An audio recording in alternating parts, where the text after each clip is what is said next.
Hello.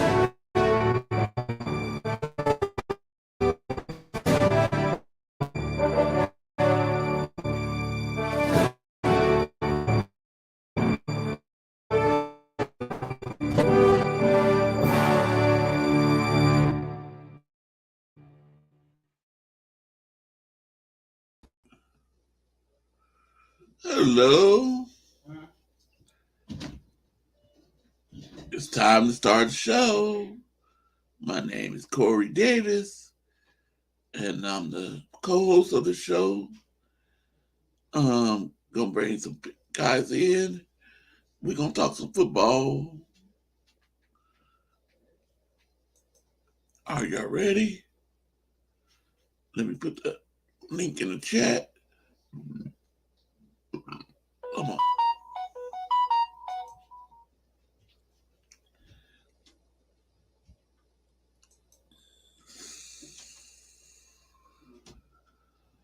Okay, come on, bring it in. Bring the link up. Thank you. The link is in the chat. Who's gonna be my first? I see YTC Productions in the house. And a lot of people come live. See, not the sickness.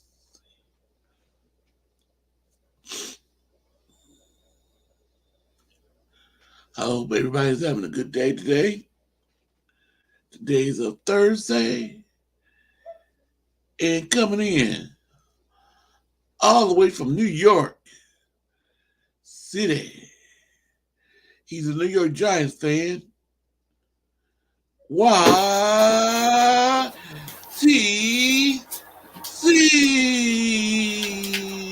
What's up, Corey? Great intro as always. How you doing, Corey? I'm doing good. How are you? I'm all good too. Yep. So yeah, the combines. You saw what happened with the combine? No. A lot of interesting defensive tackles are very fast this year. I know that for sure. It's a lot of speedy defensive tackles in this year's draft. Guess what I got? What did you get?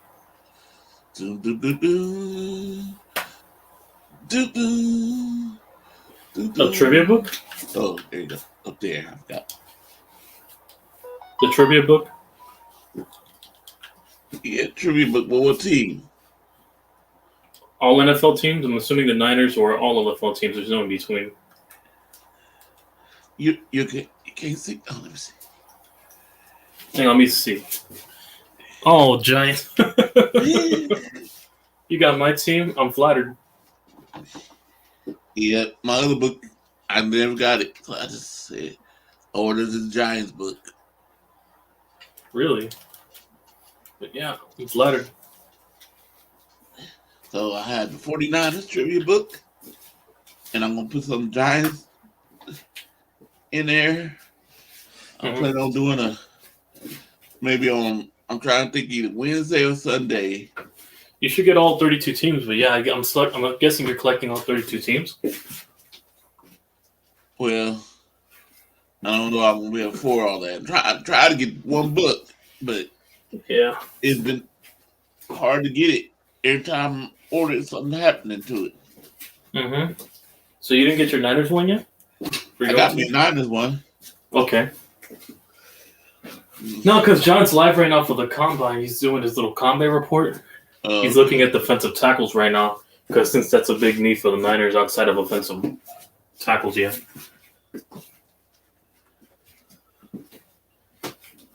I'm not looking really too much in defensive tackles. Probably interior guards because I wouldn't be shocked if my team goes for a guard at 25. So yeah, especially if we send that middle linebacker from Buffalo, our draft priorities can change. That's the one thing about the free agency, man. The draft needs to become more and more clear after free agency. Yep. You'll know who they'll prioritize more after free agency for sure. Yep. That's one thing I know. So yeah, I'm hoping we get that Buffalo linebacker, Terrell Edmonds. And if not, I want that guy from the Chargers, Tranquil. Yeah. One of those two, but yeah. Where's Someone my that can actually man? tackle. Yep, I'm hoping we get. I want to be on our decent tackle. I Yeah, want I a know. 300 some pound guy. Yeah, but nah, you can always get some speed guy too. I know you want a big guy that can clog the run. So if you're looking for a nose tackle, if that's the case, to Yeah. clog up the run, they're usually the 300 plus pounders. Then you have a bunch of 285 to 300 guys playing defensive tackle that rush off the edge and help against the pass. There's guys like that too. A lot of defensive tackles this year are much more leaner and more faster. I'll tell you that much. I think A I bit know more where leaner. my people are at. They're a bit more leaner, but yeah, they're more fast at the same time. They know how to get past defenders nowadays with these swim moves. At the combine, there's a lot of fast guys. Two guys that stood out to me, I think it was that guy from that guy that ran a 450 for a 450 at defensive tackle. It was, and also that guy from Texas, Tyron Butler. Not Tyron Butler, no, it's Tyron Young. I said Butler. Tyron Young. That defensive tackle for the Longhorns stood out. The Longhorns. Trying to see where my people at. Mm-hmm.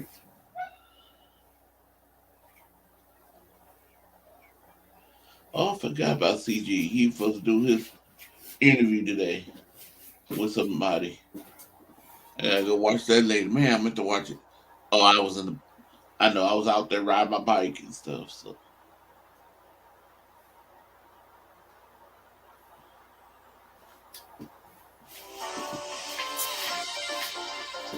And yeah, I think the combine's live right now, so you can see. Yeah. Neil Fahoko, he's a edge rusher out of San Jose State. And where's all my people at? Where are you? Not a game with Cat? I mean, not a game.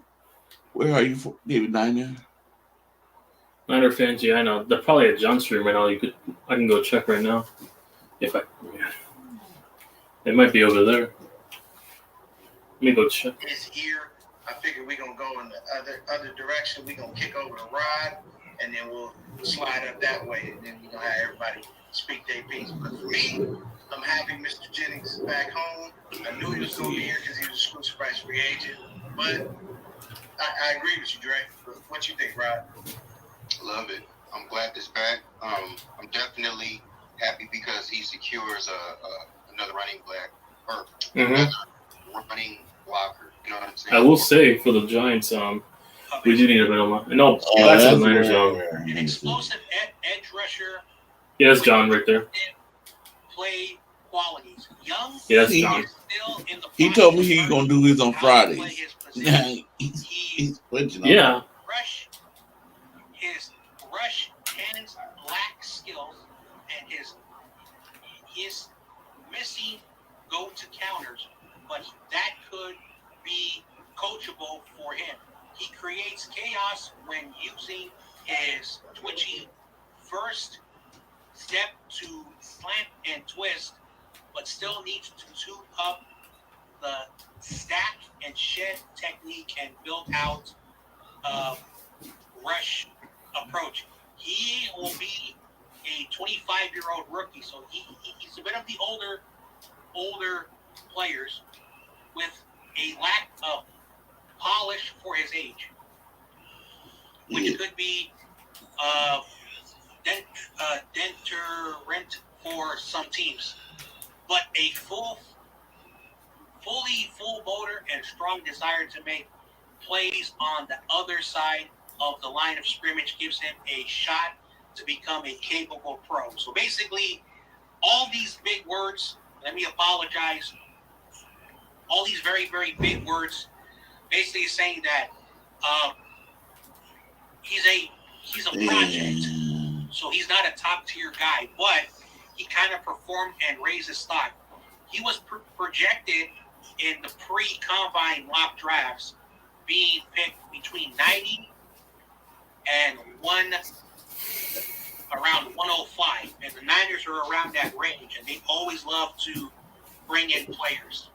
So, but today I like what he did today. I really did. I wonder how they do that. I really like what he did It today. costs money. Do what? So that's just It's my like thoughts about Nine that. and Sickness and all them. They So, still on their channel, but they let me know what you guys with think other about it. folks. You know who he is. Oh, because they gave them their password. They linked their channels, so it will play on their channels. I've done it before with Undisputed. I've done it before, yeah, with my buddy, but yeah. All right, let's go back to the comments. Crazy Juice says, I like the DB from Houston. Yeah, they're over there right now. Yeah. Various Owens, I think that's how you pronounce his name. Yeah, the secondary is tomorrow, so. Oh, secondary, yeah, I'm definitely going to be watching that. We do need. I want a number 2 corner on the Giants, so yeah.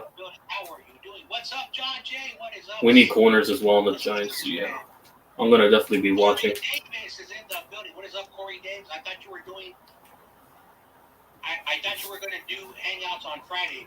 So yeah, so let me explain what's going on. I was supposed to do a watch along of the combine. For whatever the reason, it started late. It started up late, and so I decided, you know what? I say, you know what? Let me just do a hangout if any 49er fans want to do that. But the combine came on, but I'm just gonna stick with the hangout. But I was supposed to do a show tomorrow. I don't know what I'm gonna do tomorrow. Hopefully, there's no interruption with my cable service. What up, dude? David McNiner. What's up, fellas? Yeah, everybody's live. Everybody. Yeah. Just for the combine, yeah. For heaven's sake. For a combine, yeah. Come on. The combine, I was just telling John Jay it doesn't prove nothing. He goes, no. It proves the scouts that are watching that this guy will work in the system. It's like, dude, you know how there is so much tape on all these players. What is it doesn't really work like that. Here's the thing with the combine.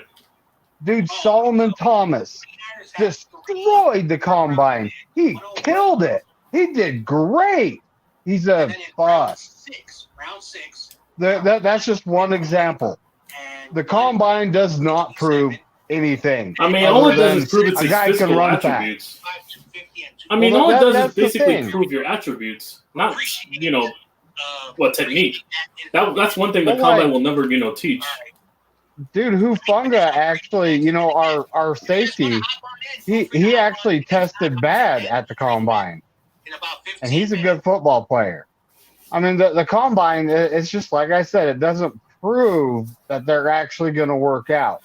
It just shows you how fast they can run, how hard they can turn, exactly how far they can jump. How the weights they can pump. Okay, all right. Here's the thing, though, David. It's a matter of how they fit your system than rather their physical attributes. That's when you'll know they'll depend on the NFL. If they're going to a system where their strengths are being attributed, that's how you'll know. Solomon Thomas had all the physical attributes, but he didn't have the technique. I'm assuming so. Yeah, and that's why they got rid of him. Because he didn't fit what Kyle wanted to run at the time, I'm assuming. Hey, we could sign him to like a 1-year, $1 million contract. I'd take him as an interior defensive lineman. I'd rather just take my chances in the draft if that's the case. Well, $1 million. That's like chump change. Right now, I'm gonna go. Oh, he's coming over here. He's gonna come over here. You want to go over? He saw everybody was here, and then he decided to come over. I get it. Leave that there. It says Corey. He's trying to get me to hop in, but I was like, Corey's going live. I'll go hang out. He's gonna come with us now. I was like, whoa.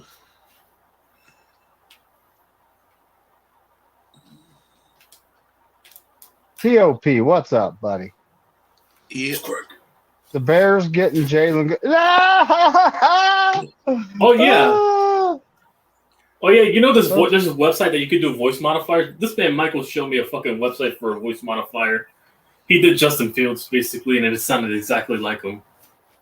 There's this. I did one for Daniel Jones because I had to have fun, talking crap to the media. It's like They actually of sound COP, exactly hey, like there's him. this website that does this voice modifier. Oh, No, for man. real. Hey, listen, you don't believe me? I could pull up a clip right now that I did with Daniel Jones right now, and also I could show you one that Michael sent to me.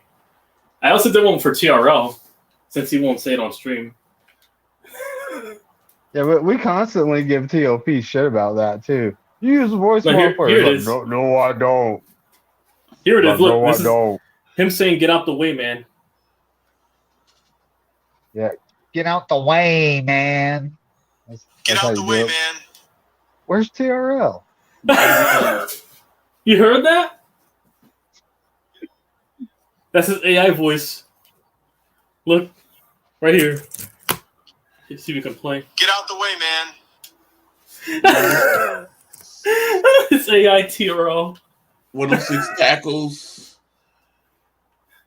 I could do voice modifiers for anyone. I'm planning to do one for Colin Coward next. My man. I gotta do Colin Coward next. Daly City. John J. Interior defensive lineman runs a 4.54 40. That's Hello, John J. How does that equate to him? Actually getting off his block. But yeah, shout out to Michael for that website. What's up, Crazy Juice? Hello, John J. What's up? How you doing? What's up, John? Not doing good anymore. Oh. Why so? Never mind. What's up, guys? You're not doing good anymore. No, just never mind. What's up, dudes? What's up? What's up? Nothing much. Just, Michael's showing me a voice modifier app that I can, take anyone's sound clip and, make them say words that they wouldn't say on stream. The power of AI.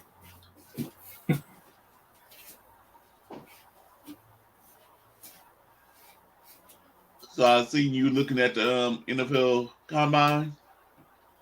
Anybody stood out? Yep. So did anybody stand out? Yep. A bunch of players. No particular players? The Tennessee here kid. I go, trolling Dion. His name?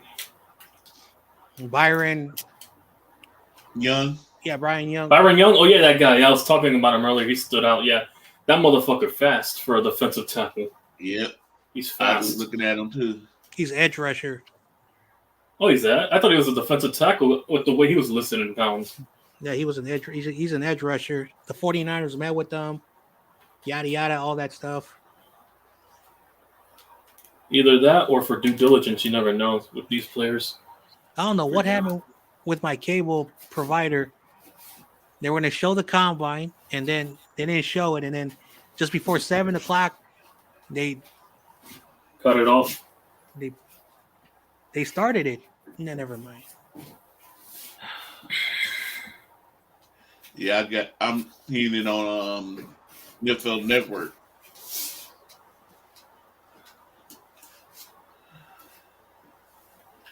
Right now, they having a little commercial of our safety. Ufunga. I would like to draft Virus Owens, defense back from Houston. After this game, I could send you what I mean by the AI thing, David. But yeah, because I don't want to get Corey in trouble with YouTube. What's up, Seahawks Eddie? Eddie? He said, "What's up, Corey? What up, Seahawks Eddie? C, John J, and David." And Crazy Juice, Brian Young from Tennessee. Yeah, Buyer, yeah. Yeah, that's fast. Okay, coming in. Also, I heard Nolan Smith stood out as well from Georgia. That guy that ran a 4.30. Coming in. a Nolan Seahawks Smith. fan. Seahawk Eddie. What's good, fellas? What's good, Hey, Eddie? how Going you on? doing? Not much.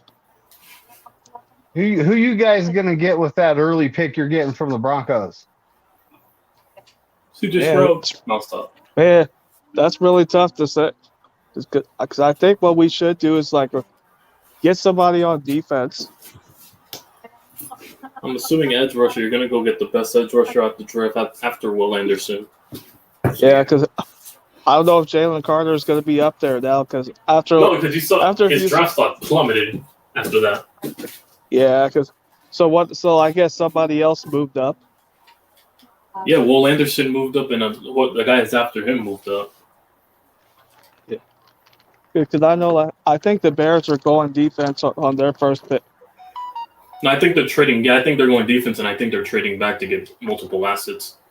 They're trading back with a team who needs a quarterback. Yeah. Yeah. Yeah, 'cause I get the feeling like because I saw Anthony Richardson looks good in the draft. Yeah, dude from Florida. Also, I see there's another Byron Young in the draft. Who from Alabama? Mm-hmm. I'm waiting for the corners tomorrow. I think the corners Yeah. are going. Yeah, I'm waiting 'cause for corners. Yeah. I think the Panthers are going for another quarterback. Might be Richardson or Levis, but I think it'll be Richardson. I think Levis is the Raider, but yeah. Yeah, or I could say it's either that or he's a Colt. No, that's Stroud. Yeah, because I know Bryce Young is a Texan. Mm-hmm.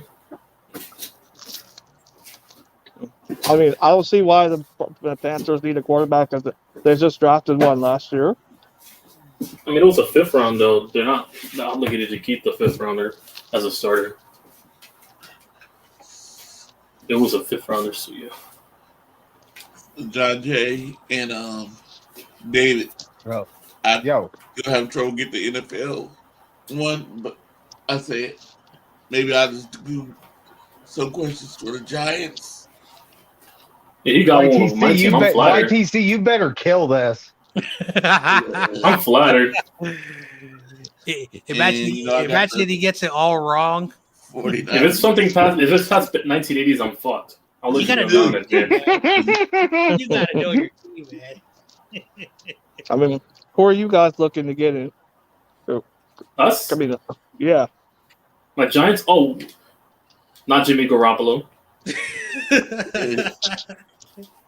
Jimmy Garoppolo. So what? Oh yeah, what speaking if, of Jimmy, what if another team, ends up signing Daniel Jones? Then what? well then we'll go go get Lamar. Then I don't know. Fuck it, go get Lamar. That You don't want to Lamar come to New York. situation, It's a big market. that Lamar situation is getting worse and worse every day. Yeah. Fuck it, go get Lamar then. I don't want to draft another quarterback. Do like Hell no. Basically the report said that Lamar says if no team gives him minimum of $46 million, he's going to be angry. Oh hell no. He might take that- less though He might take less though on a different team. And the NFL Network was saying that. Ooh. No, sorry, I got another stream going right now, and But in all Well, seriousness, so Seahawks said we do need a Wow. linebacker or a Wolfcast? trying to get wide receiver. demonetized. But yeah, I think we're gonna go. I heard we're interested in that guy, Terrell Edmonds. So if we get him, we're gonna definitely go offensive lineman or wide receiver in the first round. I think No. that's assuming we get Edmonds. Yeah. So you guys. So are you guys likely get franchise tagging Robbie Gould? Robbie Gould. So I know Brian wants to. So John Lynch said yesterday on the Matt Mayoko podcast that they're going to offer Gold the franchise tag, which is about $5.4 million. If Robbie Gold declines it, John Lynch says that we'll move away from Robbie Gold because you can always find someone younger and better or someone who's a Yeah, veteran. kickers are a dime a dozen position too. But they're a dime a you're dozen. being offered like $5.4 million to kick the football. Like, I don't think Guaranteed. I don't think any other kicker like is demanding that kind of money.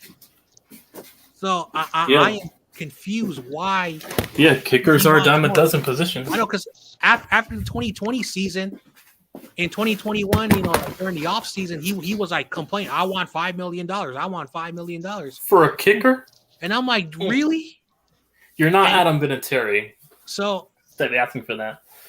Like, if he says no to the franchise tag, you can tell Robbie Gold wants money, and he basically is playing for a check. Mm-hmm. Like, you can't act like that. Like, no disrespect. Like, you cannot act like that. He should have took it. Because honestly, who's going to pay him that money? Who's going to pay him all that money, outside of the Niners? All right, let's look at David let's look at the kicker salaries and see if anyone, like, I think thank you. Justin Tucker is probably the only kicker, because like he never misses. I think he's on a 3-year streak of never missing a field goal, extra point. Yeah, because I thought a lot of you guys want this, John Jay. I thought a lot of you guys want this kicker gone. Because, like, again, like I don't know what he wants. Like, if he wants $6 million, I'm sorry, but there's something wrong with Gold. Yeah, he's like 41 years old. All right. David said hi, David and John Jay. All right. So, all right. So Mason Crosby was making $4 million last year. Oh, my apologies. It was an AI thing I was checking out. Robbie Gold last year was making $3.6 million, and he wants more money. All right.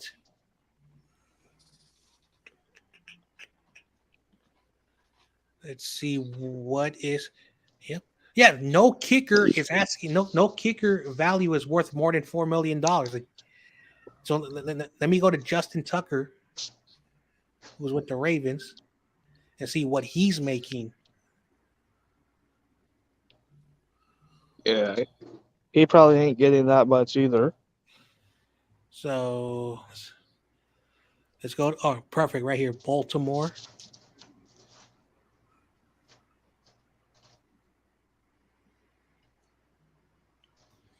Crazy Juice said we should draft a kicker.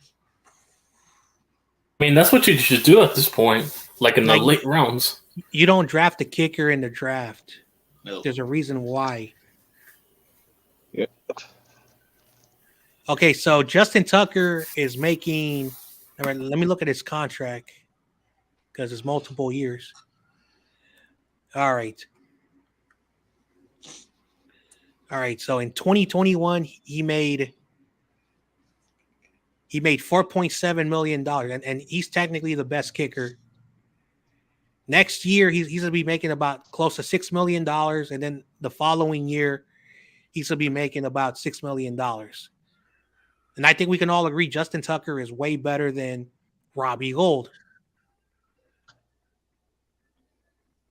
In 2025, he'll be making $6.5 million. So Robbie Gold isn't even making his max cap hit yet. And Robbie Gold demands he wants more money. Again, like kickers, you don't pay kickers a lot of money. So, yeah. I mean, if I were Robbie Gold, I would take that deal.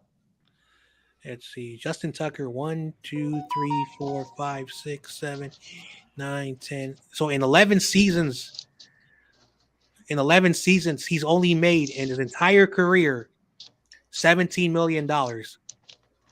And he's considered the best kicker. So Anyway, Wow. so that's sad.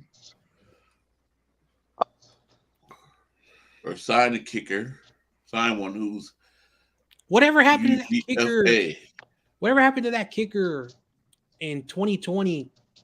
Who was like knocking everything? That dude in 2020. We had him for 2 games, and I don't know where he went. McLaughlin? I don't know. Laughlin? It's Vizcaino. That is last. Hold on. Let me go get his information. Don't tell TRL his Arizona State is losing to UCLA. Oh, wow. Oh, yeah, David, check your DMs. You're going to see what the power of AI can do with quarterbacks. Ooh, he's running. 4.6.5, 4.1.5 pounds, 251. Weight, Pitt School, Hard Product, Rolando. Defensive line. Oh, his name is Tristan Vincenzo. Tristan Let's Vicencio. go pick up. I think some Italian name. Yeah, basically What, Vincenzo? something like that. It looked like he messed up on Oh the yeah. run. Basically, yeah, he was 3 for 3 in field goal attempts. He was 1 for 1 in 50 plus, and he was 2 for 2, 49 plus, and he was knocking those kicks much higher than they were supposed to. Let's see where he is at. Oh, he went to the Dallas Cowboys. Wow. So the Dallas Cowboys kicker. The hold on. Are we talking about the guy that missed all those kicks? No, I'm talking about the one in 2020 against the Cardinals and the Seahawks, the last 2 games. He was money. He was knocking field goals like it was nothing. Oh, okay. He's with the Cowboys now. I was gonna say that Maurer guy. Oh, huh. Oh, Brett Maurer.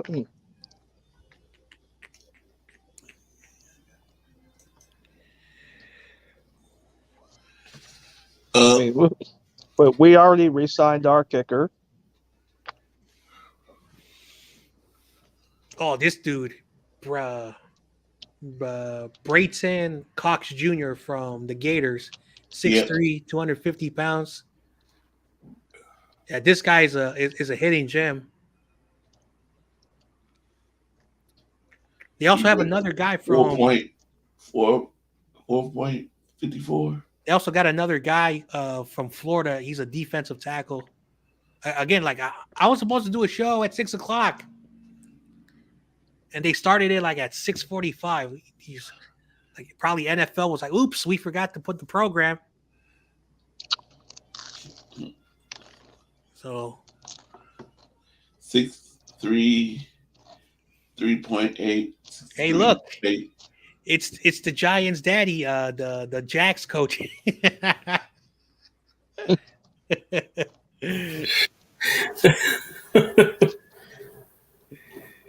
Because when he was with the Eagles, he would sweep your squad. Get the fuck! Oh my god, D'Amico Ryans! Oh my god! I'm not talking about I'm talking about the Jaguars coach. Doug Peters. Yeah, he owned you. Doug Peters. Yeah, and he's the only reason Philadelphia has a Super Bowl, unlike that fake head coach Sirianni over there. If they would have had him over there, they probably would have won the Super Bowl.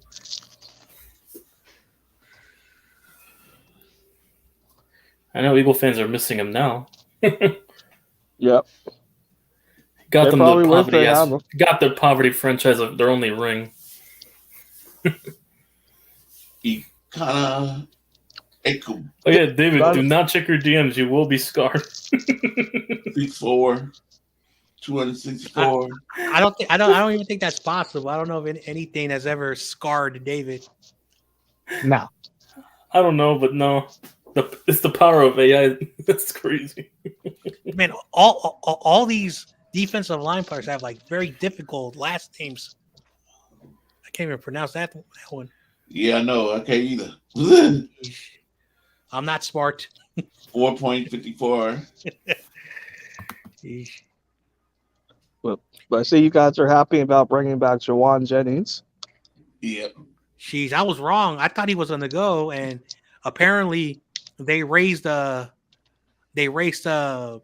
salaries for the tenders, so he's like almost $3 million. So, because last year he was like, I don't want to play for $700,000. Now, if you really think about it, like, you know, as a person like us who like works like, you know, like salary, like, or hourly, if someone offered us $700,000, we're not going to complain. Nope. Oh yeah, because I was looking at all you guys as free agents too. Uh-huh. Because I'm sitting there like, I was like, yeah, Jimmy Ward, he's probably gone. Yep. Oh yeah, 'cause I heard you. Yeah, he's gone. Yeah, you guys don't want him anymore. It's not that we don't want him. He wants to be paid fairly, and the Niners don't have money right now. Now, the Niners are trying to clear up $10 million in cap space. So, one player I'm glad they're going to restructure is Armstead. They're going to take away $10 million, so he will only be making $13 million. So that's good for us. So that the cap will go down for us. And George Kittle, who's a shout out to George Kittle, like, you know, even though like he was the highest paid tight end, he's willing to like give up some of his money to bring in more talent. Yeah. That's why I have the utmost respect for George Kittle, where he's like, yes, I'm being paid a lot of money, but if I got to help my team, I'll give some of my money up. Like, not too many players are willing to do that. Like, they just want to cash in, like the selfishness. Yeah, Because because I know you. Mm-hmm. Because you guys are probably looking at new tight ends too. Oh yeah, because what's his name? Ross Dwelly. He's a free agent for the third year in a row, and we keep signing him to 1 year contract. 1 year contract. Just get rid of him at that point. I know, it's just like, and they don't even use him. I'm so confused. Why do we draft them and we don't use them? But we do the same thing with other players. Especially if Kittle gets hurt, it's like, then who is it? Then who's the main person that tight end you hit?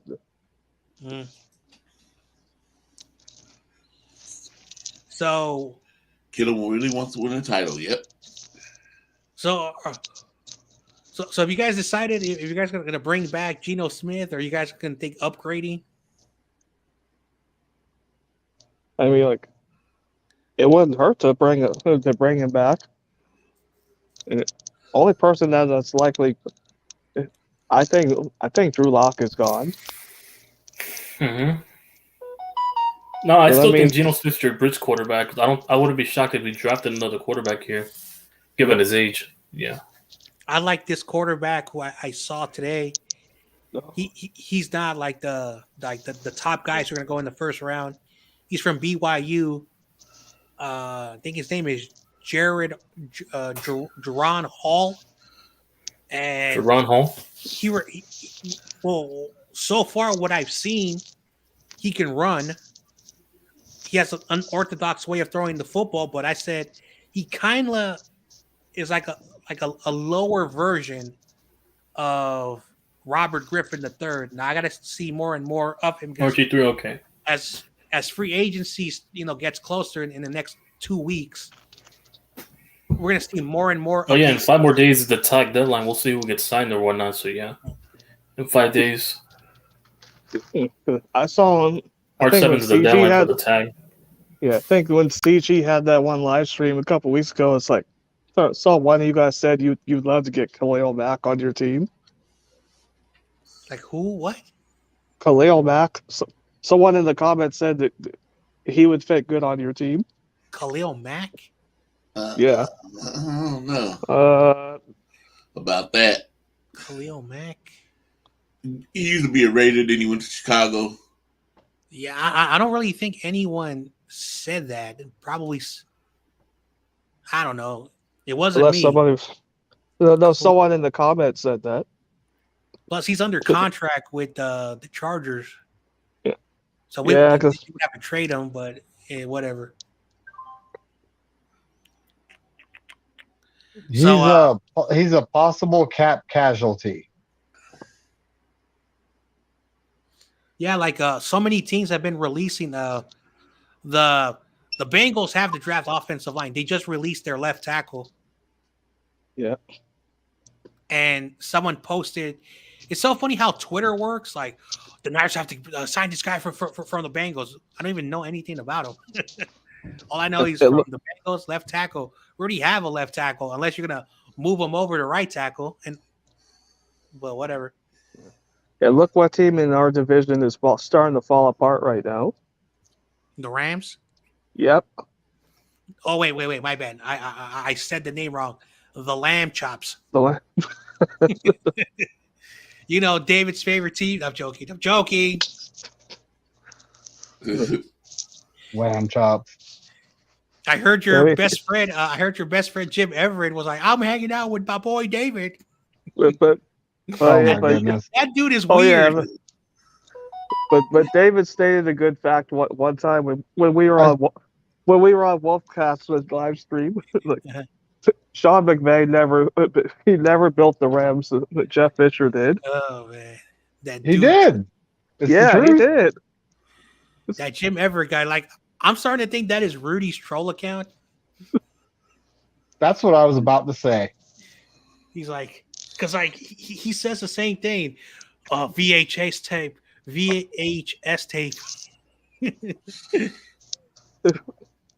They said, Bebop goes. Yo. He said you can watch the Rams Super Bowl on DVD. I don't know what DVD has to do. Oh man. They barely won that Super Bowl. They shouldn't have even been in that Super Bowl against the Patriots. That was that was the dumbest Super Bowl. Like the Rams had no offense, and even Tom Brady wasn't playing well. Like, I mean, they were very stacked on defense that year, but they couldn't do anything. Like basically both defense did really well. It's just that the Patriots were able to score, I think, 13 points. Yeah. I was surprised the Rams didn't get shut out in that Super Bowl. The only play that was like Todd Gurley had like a 16-yard run, and that was about it.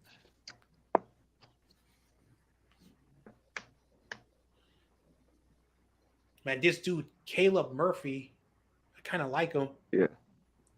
Like I said. Because and then like a lot of people forget 242 pounds. A lot of people forget that there's a lot of like these, players who don't go to these big schools, and those are the ones that have a lot to prove. Here's the guy that everyone's talking about. This guy, Jose Ramirez, from a small school. EMU, never heard of that. Yeah, and then I see the Cardinals are going to have to look for a quarterback because they will not get Kyler Murray till later on in next season. I can't believe TRL says give us Jimmy G.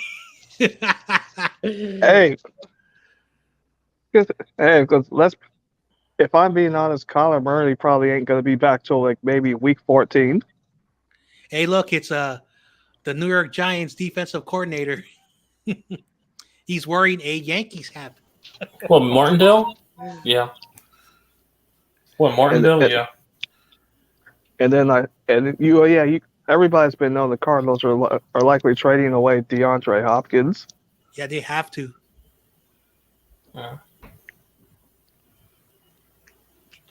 That's the problem that like some 49er fans are like, we got to do what the Rams did and it's like max out, like go over the cap and bring all these superstars. Well, it's going to bite you in the butt. It's going to bite you in the butt. Like, you go back to the 2019 Super Bowl team. How many players on that Super Bowl team has left? A lot. It's hard to keep. Did. It's hard to keep everybody, because like some players are like some players they reset the cap. Some players, they feel that they deserve more money. Last year we lost 2 important players, both on the trenches: DJ Jones and Lincoln Tomlinson. Yep. So this year the line was horrendous. Like, no disrespect, like Burford really, really shocked me. And Aaron Banks, I was trashing Aaron Banks for 2 years. I was trashing him. But Jake Brendel, why did Kyle say, this guy's been here, he knows the offense, he's going to be better than Alex Mack? Yo, Kyle Shanahan, I don't know if you smoked anything, but that made no sense. I'm sorry. Wait, was that the guy that couldn't block and which caused Brock Purdy to get hurt? Yeah, Jake Brendel.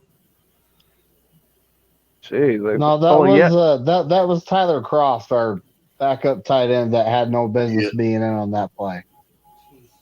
They should have actually put Charlie Warner in because Charlie Warner is a much better blocker than that guy. I know, and then someone over a month ago was like Kraft or whatever his name is. They said he's 6'6", but on TV he looks small like Ross Dwelly. So I don't know if that's his real height, but he did not, because I think Hassan Reddick is like 6'7", and Hassan Reddick was like 6 inches taller. So I don't know where that height came from. Yeah. Wondering if you knew anybody in your fan base that went to Philadelphia for the NFC Championship. Oh, this YouTuber called Wayne Breezy, because he lives in Connecticut. So I don't know how far Connecticut and Philadelphia is, but I've never been to Connecticut. So it makes a lot of pretty sense. far. So yeah, I don't know if I'd ever want to go to. I mean, it's in the East Coast, but yeah, it's still far. Yeah, if I were to do a road game, I don't think Philadelphia would be it for me. So yeah, because those Eagle fans do way too much.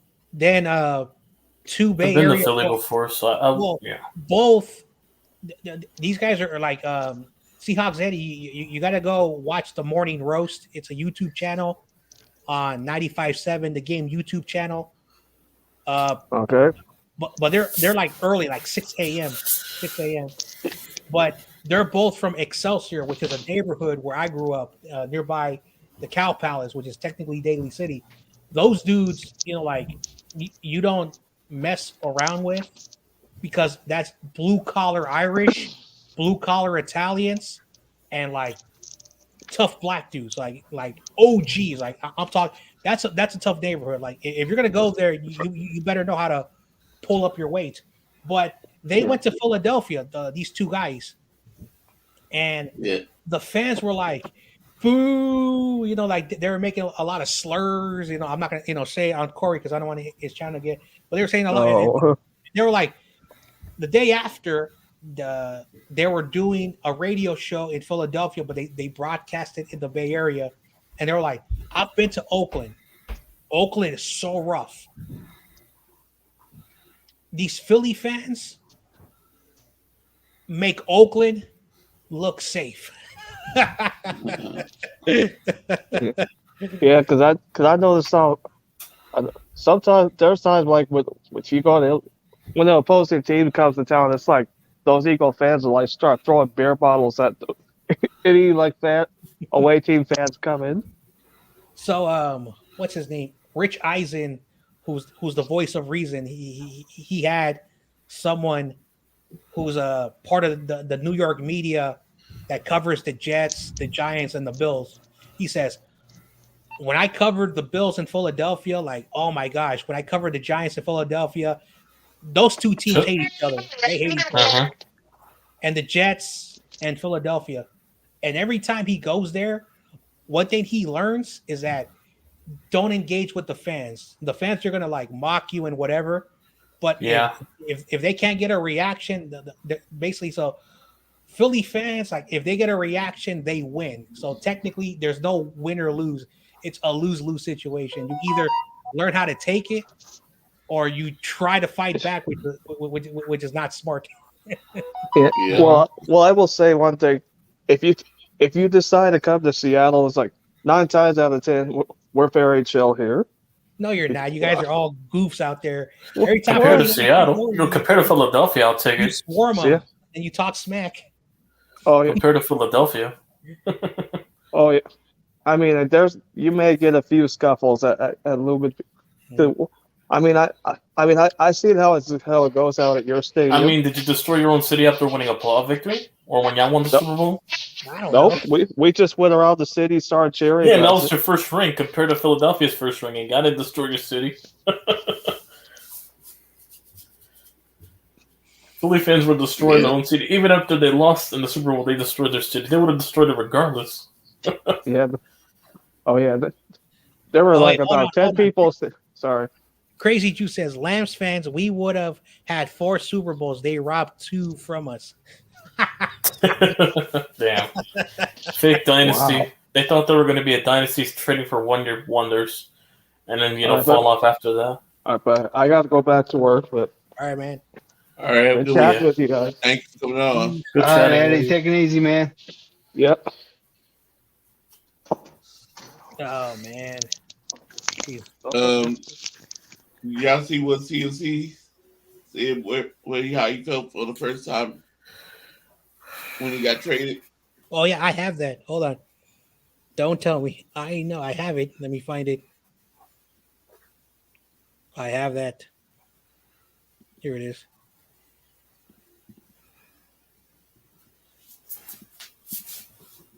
I found this morning. I forgot to post it. I'll probably post it tomorrow. All right. So this is CMC talking about when he was traded. It is a weird deal because there's so many emotions. And the first emotion is probably anger. Like, you guys don't want me anymore. That really is what it is. Well, they got a lot for you. Not like you will think you're better off without me. That's what it is. You're pissed off, but then you're excited. There's so many emotions that got flooded out at once. I don't know if they fully come decompressed yet from the whole thing. So basically, again, a lot of words, but basically he's saying that he felt angry, he felt depressed, he felt like they didn't want him, that they didn't appreciate him, that he did so much for them, because he technically did so much for that organization. Yep.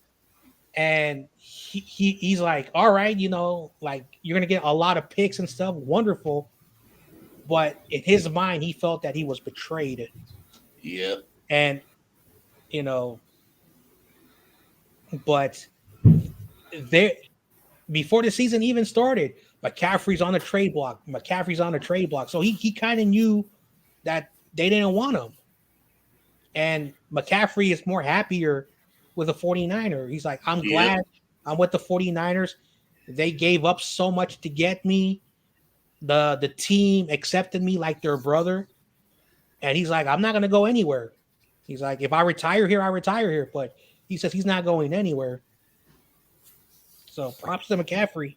Yep. So let me see. There was a subject I wanted.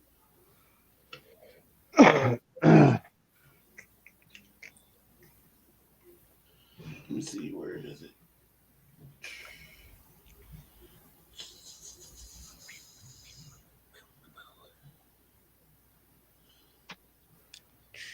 There's an article that says, what y'all think about this article? There's much more to the 49ers all season than what they would do at quarterback. Who wrote that? I got it off of Microsoft. Michael Sauce. that's a cool name, Michael Sauce. Let me open it up more. Man. Sheesh. You know what? I'm putting this on my bucket list. I am going to Indianapolis and attend the combine. I hear you can buy tickets and you can watch it. So that's what I'm going to do. And then they're showing the fans. Yep. Yeah. You know, don't say that much in this article. So give me some more words. More.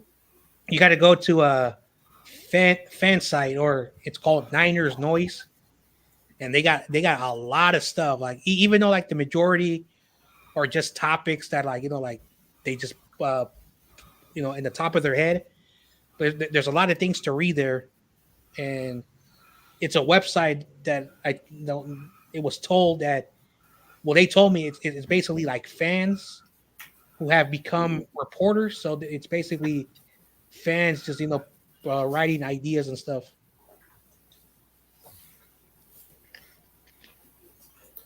LOL, John J. Talking about Michael Sauce. Oh. Hey, that's what we should call Butters. Michael Sauce.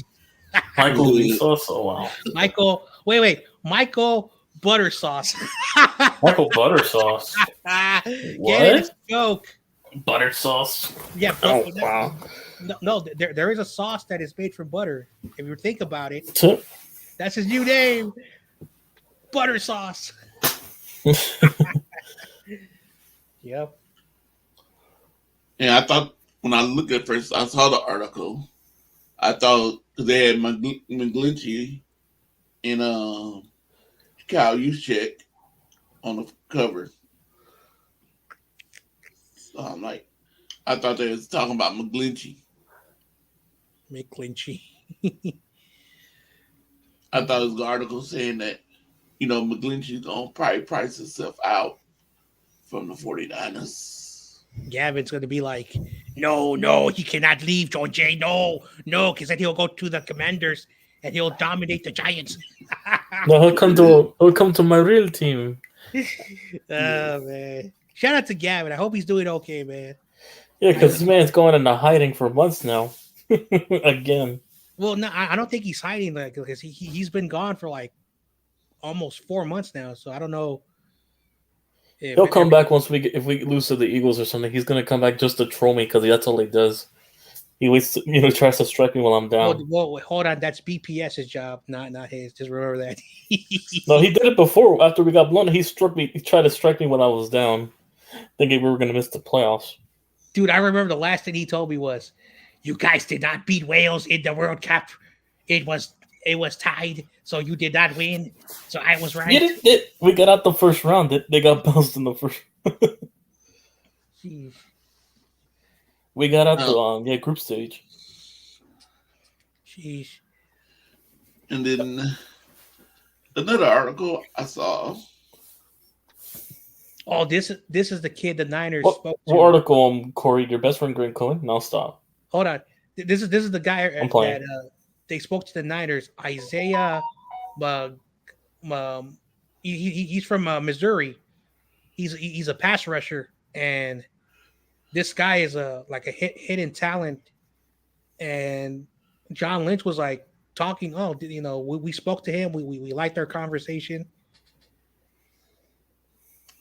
The second 40 time is 4.86.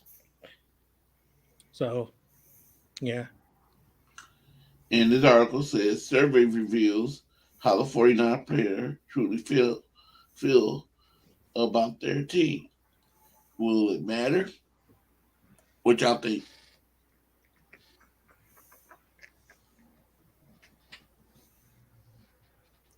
What you think about that, David? How do you think the players feel about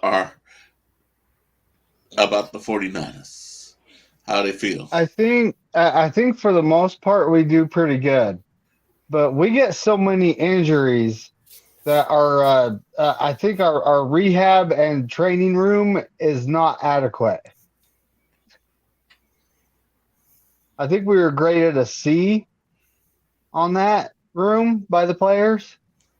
So Not enough tables, not enough tubs, type of thing, right?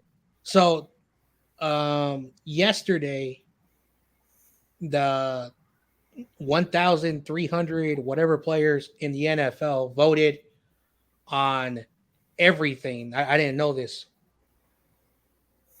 I could agree the 49ers, our training staff is crap. Yep. But you look at the rest of the NFL, they gave wellness, health, and training an A+. So if the other 31 teams are saying that our health and specialists are doing a really good job, what are we not doing? Yep. Okay. And it's been confirmed. 31 other teams says they ranked A+ on their training staff, but the 49ers got a C+ grade. And again, I don't want to sound like a person who wants the team to come back to San Francisco. If they play out there, they play out there. It's what it is. But since we've been out there, we've had the most ACL injuries. I didn't know this. I saw this from, I forgot, one of the content creators. We have 28 ACL injuries since 2014. That's number one in the NFL. No disrespect to Santa Clara, it's a nice city, very uppity scale, whatever. I don't care if you live in high-end house. I'm not that type of person. But they either made a trash-ass stadium. My bad, Corey. I'm not going to try to curse. They made a trash, what stadium, or the grass is very awful. So I don't know what the hell is going on, but yeah, I wanted to. So our training staff, what's their background? They still them guys from hockey? Yep. It was confirmed over a year ago when I used to talk to that dude, Ryan Sakamoto, the Beast Rider, who apparently now works for the Raiders. But whatever. Wow. And he said he works for who? Well, he works for the Raiders now. Basically, he moved to Nevada. He said he lived in San Jose, but he said he's from the city. So I don't know if that's true, but he lived in San Jose, and then he got a better job offer covering the Raiders with Sports Illustrated. And he was like, I've been told by one person personally, he said, I went to Nevada for a wedding because I was getting married with his girlfriend at the time, now his wife, and they decided to get married in Las Vegas with the family. They went to a KFC Taco Bell type of thing, and they ordered for something that was 99 cents. They gave them a penny back. The taxes is so cool. He's like, damn, why can California not be like this? So he says everything out there is so cheap. So, and basically, like, everything's out there is cheap.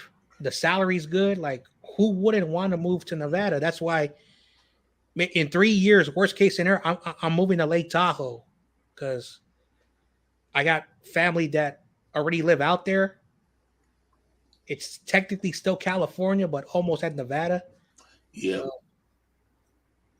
So I have to move out there. Like, no disrespect, I love it out here, but I don't like scorpions because they said there's scorpions out there. I say hell no. Hell One thing no. you ain't gonna like, I don't know how you feel out there, plus in wintertime, the snow. I've been out in the snow before. It doesn't bother me. Okay. It doesn't bother me. Like it's been snowing this week, and I like it. I like the temperature, but it's still like a perfect place to live. But yep, See, I wouldn't like it because I hate to have to come out there and pile of snow, undig, and move and everything to get my car out. You know, I don't have a car. oh, But I was gonna ask you what kind of car you have. my brother have a car. He probably like, Corey, come on out here and help me. Have you Well, the ever snow. owned a car, Corey? I owned one, but I never drove it. Oh, okay. Well, I drove it down the street sometimes. But I never, Hmm. because I never went for my license because I'm afraid to drive because I have sleep apnea, Oh, that thing. Sleep and I'm apnea. afraid if I get behind the wheel and I fall asleep, I crash and I hurt or kill somebody or kill myself somehow. Mm, So I always say I'm not gonna drive because I can't. I don't know if I can live with that mm, if I accidentally fell yeah. asleep and kill somebody. Hmm. Because I know when I get in vehicles, I've been doing it lately. Lately, I've been staying awake. Like when we went to Tahoe, I I stayed awake for the whole trip, and usually, boom, I get in the car going on a trip, gone, brain cup. Yeah. I don't like. I didn't know this until a few years ago that some people in my family can't drive because like there's certain medical conditions that do not allow you to get a license. Yeah, So that's why I gotta drive them around. yeah, like if you have seizures, you're not supposed to be driving. Yeah, yeah.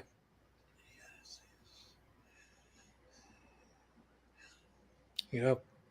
This guy crashed into my brother. And he had seizures, and Ooh, they wonder why he had how he got his license through that. yeah. I know someone who suffers from seizures, and well, his wife now, but at the time, his girlfriend, uh, she was about to go to work, and he goes to work, in the evenings, and he was making breakfast, and then he had a seizure.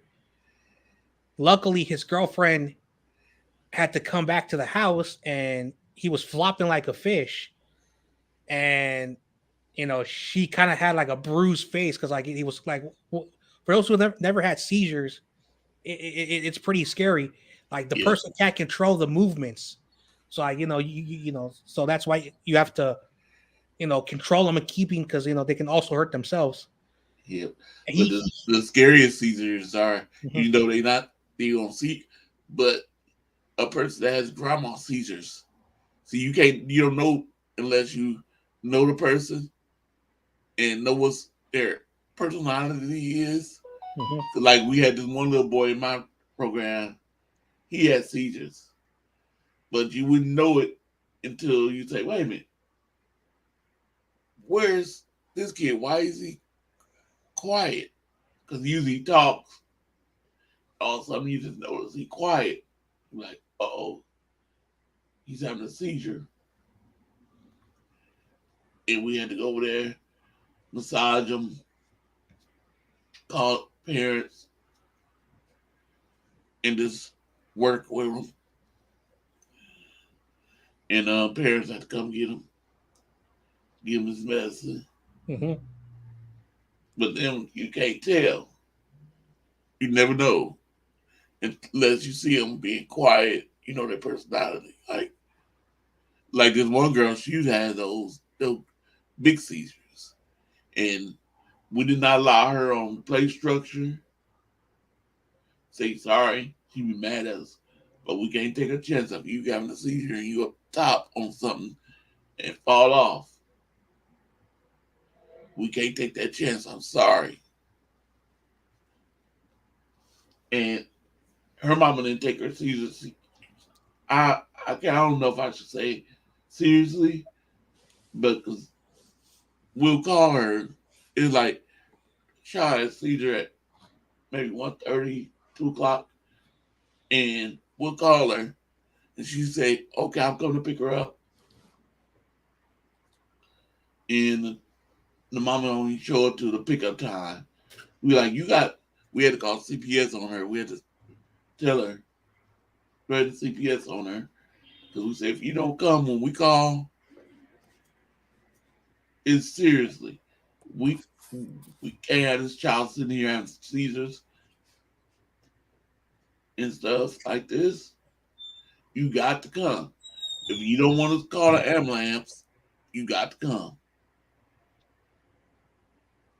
You got to tell your job, I'm sorry, I got to go. My child's having a seizure. But like I said, I don't know. She don't take it seriously. She left the child at home by herself. And the child was in the bathtub. Mom came home. Child drowned in the water having a seizure. I'm like, man, that's a sweet little girl. Ooh, she's so sweet. I keep on every time I think about seizures, I think about her.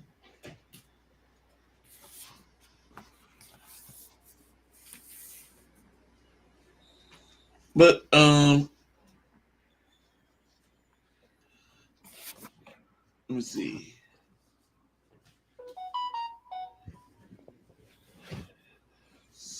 So, they're going to our Scouts members, huh? There. He got a San Francisco shirt on. Is that true? None of our coaches are going to the Did I miss anything? Caliban? Yeah, basically the only person is Kyle Shanahan, and everybody is wondering why he's not going there. Mm-hmm. Yeah, but besides that, yeah. Yep. Because I just seen this guy, he had a San Francisco shirt on. I say he must be a scout for the 49ers. That dude that has that big channel, the SF Niner, he's over there, but he's able to do that because he probably has the money. Yep. Yep. Ooh, he fell down. What is he? This is defense back? No, defense line. Defensive line. The wave drill. The wave drill. What are you guys watching this on? I'm watching it on NFL Network. Yeah, I have NFL Network for free because I have Sling Television, and I got grandfathered in 2018. Yeah. So that's why I don't change, my thing. So basically I pay $30 for the basic, cable. And then I get Showtime, so I can watch boxing for $5, but regular price is like $10. So I save $5, and then the NFL Network comes with the sports package, which is like $12, but I only pay the sports package like $7, but the NFL and Red Zone come for free. So I'm only paying $37 plus. Hey, did you hear the news on Bryant? Brian Cope? Yes. What happened to Brian? The little one is going to be born on the 15th of this month or next month. Yes, this month. Okay. So the 49ers future field goal kicker will be born on the 15th. All right. That's what I'm saying anyway. Well, congratulations, Brian Cup, when it happens. When your baby's born, congratulations. I know, like, I hope I'm not rude for asking this, but there are some dads that I know who are like super, oh, I'm tough. and then they see their firstborn, and they're like, "Oh my gosh, I'm tearing up. It means so much." I've seen Coming the in. I've seen the hardest dads. Like they show emotion. My cousin, his children all play sports. They all play football. Mm-hmm. And you look at these guys, you wouldn't think they're so good. They so small. And I like, man, Mm-hmm. but they real good. He coached them right. What Coming about you? in. He's a Cowboy fan. And I'm trying to make sure I say his name right. All right, I know who you're talking about. Go Violet. ahead. Let's see. Violet. Is I'm saying it right? Yeah, you're saying it right. What's up, Mhm. Alex? What's up, Alex? What's good, everybody? Yeah. So, how we feeling about Josh Hurt, by the way, and the others? Great. The Knicks, we're 10 games above 500 now, so I'd be Called feeling it. Yep. We're 10 games above 500. So David, I gotta ask you. Is he there? Oh, I'm here. Okay, so you actually have a kid. When Yeah. your child was born, like did you tear up, or you're like, no big deal? I didn't, because it was kind of an awkward situation. Oh, okay. So my ex Heather, she decided to have like her whole damn family in the room. So I'm sitting there like, like it was just an awkward situation. I was trying to tell her, do you really want all these people in here? Like, the doctor's about to cut you, and he's about to give them a show, if you know what I'm saying. And she was like, yeah, I want to. I'm like, all right, It's like I'm looking over brother and sister. I'm like, emotional damage, Yeah. Oh, but yeah. Well, truth be told, though, my daughter was the first of a generation, so it was kind of a special moment. But still, having them all, and afterwards, like about a month later, Heather was like, we're sitting there talking, and she's like, having them in there was awkward, wasn't it? I was trying to tell you that the whole time. Yeah. Wow. Like, do we really have to have all these guys in here with us? It's like, wow. But yeah, it was like I didn't have time to cry. I was too busy in an awkward moment, But yeah, we were actually we were half a mile from the hospital. That's where we lived. And she like went into labor, water broke, all that. It's like, all right, we better go. So we get up there, we're in there for 2 hours, and bam, it's done. It wasn't like some ladies, they're in labor for like 10 hours, you know what I mean? Yeah. But I guess I got lucky, So, but yeah, my kid freaking all grown up, lives in Belize. It's like, I'm old enough to the point where I'm like, I don't think I'm gonna have any more. If I end up with a lady that has kids, cool. I'll have some more experiences, right? But at this point in time, if I have a kid, I will be 64 when the kid is 18. And that's just that's too old, bro. That's too old. I know people that are my age that are still having kids, and it's like, you guys realize what's going to happen, right? But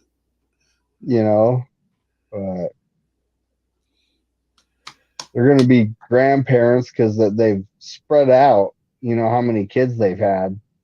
So, like their kids have like 4 or 5 years between them. They've had 4 or 5, that's like, that's 16 to 20 years, And by the time, the youngest one's ready to go out on their own. The oldest one's like Like in their 40s, right? exactly late 30s. Has kids. So it's like they might even have kids that are close to their younger brother or sister's age. It's kind of like everybody's different in how they do it. I have a neighbor, and yes, he's Mormon. He has 8 children. Mm-hmm. Mm-hmm. The doctor told her, "You ain't having any more. Like, this ain't happening. You're done." After 8 kids. But those two, the parents of the 8 kids, they come from families that had 10. Right? So then all their brothers and sisters got married, and they all had a plethora of children between, I think, 7 to 10 each. So I was talking to Rita, that's one that's one of their kids, the other day for a minute, and I'm like, and she's like, "Yeah, I gotta go play with my cousins." I was like, "Oh yeah, how many cousins do you have?" She's like, 100. I was looking at her like, huh? Did you say? Seriously? She's like, yeah, seriously. Wait a second. Did you say 100? She said over 100 is what she ended 100? up telling me. What? All right. I'm like, that's nearly impossible. How's she not dead? Think about it. Hold on. Think about it. Both her parents come from 10-kid families. That's 20 people, right? Also, 10 times 10. So those 20 people also married 20 people. But then so doubles. Exactly. If they all have 5 kids, the 20, that they all have 5 kids each, that's 20 100. times 5. Yeah. That's 100. 100. Damn. One big I had an auntie. She had 13 kids, and all her kids. What? 13? Yep. Yes. How many sets of twins? Wow. She had two. That so is she had amazing. 3 sets of twins.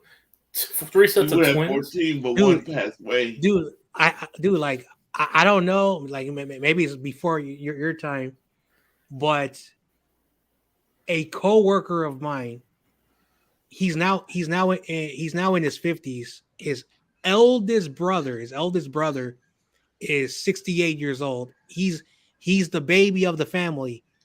He's number 9. So he has like a bunch of sisters and a bunch of brothers. His mom, had her first child, like basically like my coworker's eldest brother when she was 20. And all the way to she was like in her mid 30s, she had 9 kids. It was the norm. That's how it was. So when you hear like, oh yeah, like I have like if you ever meet like an adult and they say, oh yeah, I'm 40, I'm 50, and they got like 6, 7 brothers and sisters, it was normal back then. Also Italian families, like again, I can tell you, Italian are big. Yeah, like, they are. Like my grandfather, like he got married and he had 4 all girls. Okay, all girls, and the youngest daughter, was my mom, who also married an Italian dude. So, but overall, like my grandfather had about 20 grandchildren. So, like I said, I got a bunch of brothers and sisters and a bunch of cousins. And I also was raised in a foster house. So I got like, I was odd that I've always been around big families. I've technically never been alone in my life. Ever. Yeah. I would like to be alone in my life, but that's never going to happen. Yo, CG, Ruthless, 49 talk. No. He's Eagles talk. Remember, he's an Eagles fan. No, he's my 49er brother. Dude, he confirmed he's an Eagles fan. He confirmed he's an Eagles fan. He is part of the Bird Gang Network. Yeah. Yep. He also likes the Commanders for some reason. Now he's gonna come in here talking about, we're a bunch of cheeseburgers for some reason. Dude, I don't care if he says that. He's an Eagles fan. I know, but still, I just find it funny and weird He's for a a bunch of Chiefs burgers. 49er fan. Okay. That's my man, CG. 4-bag agility.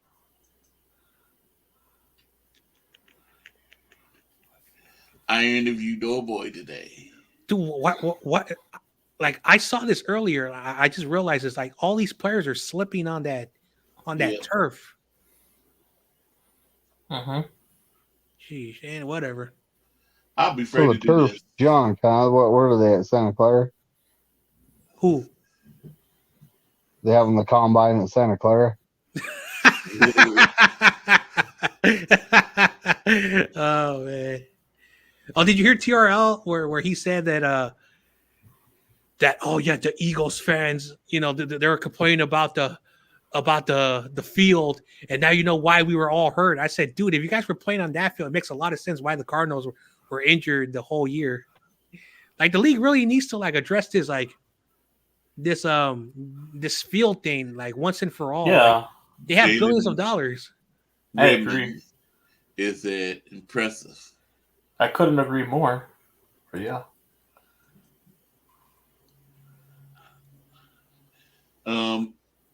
Alex, are you watching the combine? No. No. Okay. So that I can't I'm waiting till tomorrow for me. Tomorrow's when they do corners. Definitely, I'll be watching. Nolan Smith's a beast. I don't care. Yeah, you saw that combine. Yeah, he was cooking. He ran a 4.4 or something. CG interviewed the Doughboy. Yep. Doughboy? Who's Doughboy? Doughboy. Is he talking about what was that thing called? The Pillsbury Doughboy? No, I don't think you're talking about that. By Doughboy, you mean Grant Cohen because he's paying him a lot of money, just like he pays a lot of people on an hourly wage to upload every hour? I don't know. You tell me. The Doughboy. Yeah, interview today. I forgot all about it. I was gonna watch it. I forgot. I went out for a bike ride, and then I came back in, and I took a bath. Man, I forgot all about the interview. Man, so many people are realizing that you can go to the combine. I am going to go to the combine next 3 years. Like I said, when I start traveling.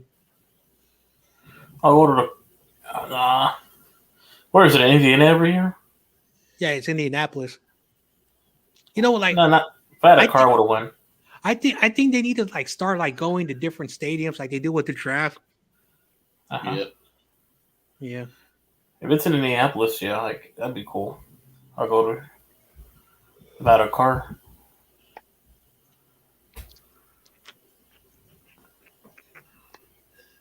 Wait a second. That's that Sesame Street puppet, the one that counts numbers. Yep. Huh. What about him? He's on a commercial. Oh, another Sesame Street commercial. I can't believe that show has been on for almost 60 years. Yeah, it's been on for a very, very long time. Grant Cohn plagiarizes Spears for his articles. You see, technically, plagiarizing is a serious, thing. Boys in the hood is always hard. Come talk in your trash, we'll pull your car. Like every time I watch this movie, Boys in the Hood, it's like I feel bad, for one of the characters, Ricky! No, stop. It's like, so that's why I don't watch it. Like, it's not that it's not that I hate it. It's just like kind of feel bad. Like, yeah, damn. But yeah. So sad. So, any news in the cowboy land, Alex? Any good news or news? Oh, the stingy any news on this stingy bastard? No, he didn't make no move. Mr. Krabs, Mr. Krabs 2.0 is just sitting on Dude, one of my one of my followers on my channel says, "You guys can take Kinlaw and Jimmy Ward, and then you guys just like just kick Zeke out the door."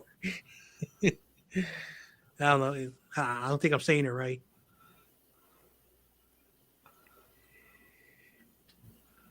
YTC. Yeah. Any news about the Giants? Well, Monday and Tuesday we're going to find out if DJ gets paid the tag or the contract. That's when he's going to come into the facility before the deadline. So I expect the deal to be done or a tag, one of the two. Don't worry, we'll know the fate. Don't worry, Jimmy Garoppolo's out there. Free agency is not open till March 15th. So I know. I'm just goofing around. Well, you can most give of the McGlinchey. tag deadline. You can give McGlinchey. Hell no. No, his name is McFloppy. McFloppy. No, you can send him to Chicago. They have $100 million to spend for him. So I don't know if Michael's listening. He's not gonna like this. So I read a credible report. You know, not that dumb stuff he does on his channel. A credible report where McGlinchey and his agent are either his number one spot, if it's not the 49ers, is the Jets. That's why, like I called it. But because he wants to get paid money, they're talking to the Bears.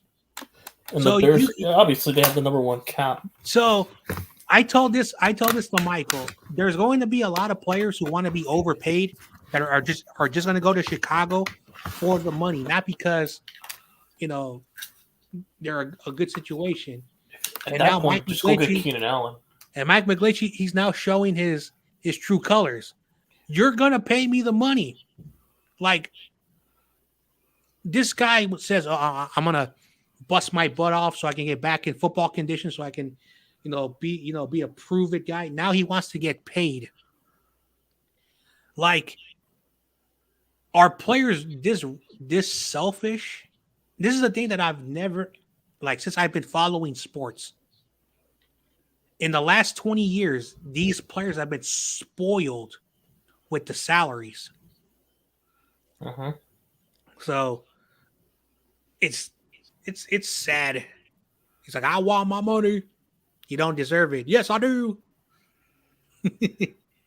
Crazy Zoo says, so you guys don't remember Doughboy from the Boys in the Hood? Doughboy from Boys in the Hood? Oh. Was that Ice Cube? Yeah, was it Ice Cube? Yes, it was.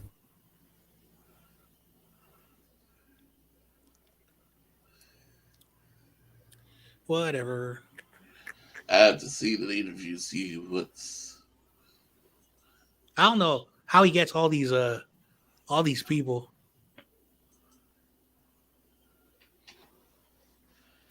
Brendo, goodbye. Brendel is gone. He's gonna go to the Giants. Hell no.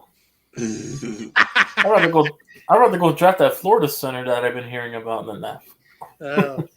Dude, like, if Jimmy Garoppolo does go to the Giants, I'm buying me a lottery ticket.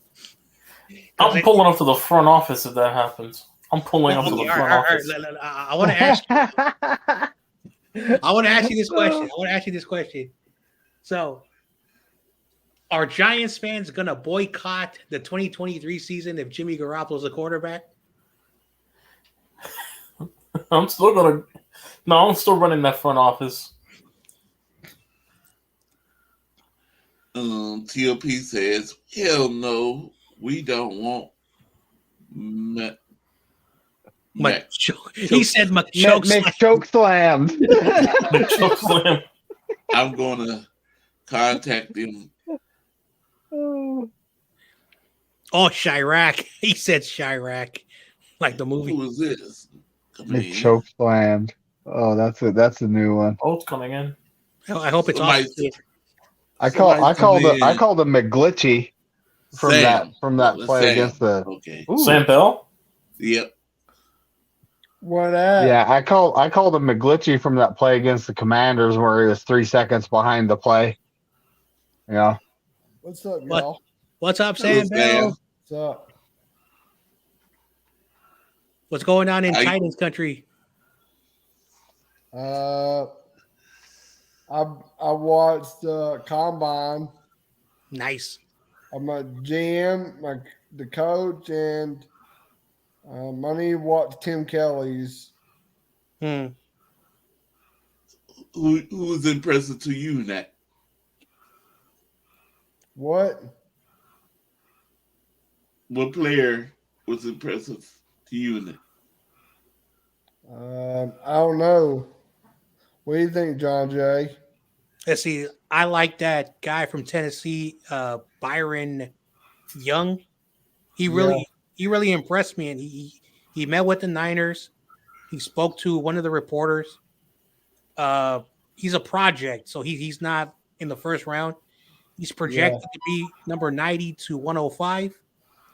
And if we do have to draft someone to help Nick Bosa, he can sit and learn behind Drake Jackson because he's a pretty good talent. He had a really good day. Like all the drills he did today, he did really good. It's just that nobody knows who he is. Who's Byron Young? You talking about? Yeah, Byron Young. He's from Tennessee. Yeah, I University. know you're talking about. Yeah. Yeah. I thought you were talking about the Alabama quarterback. Yeah, like there's another one in Alabama. Yeah. Body control. What is this? Is this something new? Did they add like a lot of new stuff? Because I don't even know none of these drills. This is like all brand new. No, whatever.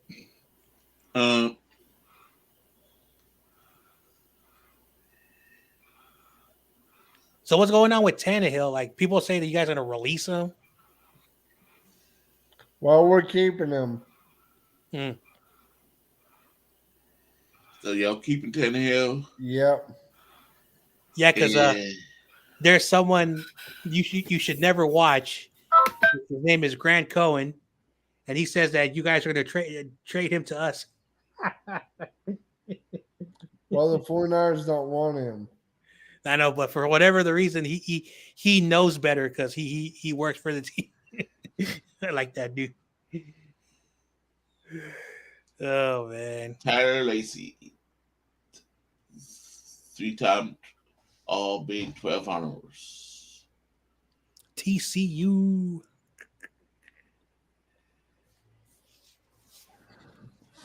Free agents, top 101. Derek Carr, number 7. Dwelsey Johnson. Wait. Did you say Derek Carr is a number 1 free agent? Yeah. Wow. No, I think he was number 7. Woodle Beckham, Josh Jacob, and I couldn't see his numbers. James Aldean. Buffalo Bills. Tilton Shorts, tight end for Dallas. Running back Tony Pollard. Davenport. They haven't showed the Giants yet. C. Jason. Kells. Jimmy Garoppolo, 49ers. Jimmy Garoppolo. Jimmy Garoppolo is terrible. Mike. Hey, David McNiner. Yo. You can get mad at me. His name is Jimmy Garoppolo, like it or not. No, it's James. Yeah, whatever, dude. Oh, it's James. His birth name is James. Then why does no one call him James? Jimmy Not even his Ward, family. Travis. I don't know. Jeanette Davis. Well, that's because it's an term of endearment, so they all like him and stuff. Well, all the James that I know, like one time I called a person James, and I almost got a beat down. They say, "You do not call me James," and then I said, "But that's your real name." He says, "If you call me James," so a lot of people who are called James don't like to be called James. I don't know why. Like even Jimmy Garoppolo doesn't call himself James. So Why do people Oh, like? I would most definitely call him James to his So- face. Oh yeah. Because I remember I was in high school and there was this kid, and he's like, dude, stop calling yourself Jimmy. Your name is James. And you want to know who said that to this person? Who? A teacher. And you want to know what James did? He sucker punched the teacher. They don't like to be called James for some reason. I don't know why. I'm like, now he got suspended because you're not supposed to be doing that. So I'm like, dude, hey, I'm not gonna have you punch me, but I want to ask you a serious question. You just punched the teacher for calling you James with your birth name, and he says, "I'll punch you too." I said, "Well, you don't want to punch me because you don't know who I am." But the point is, like, they hate to be called James for some reason.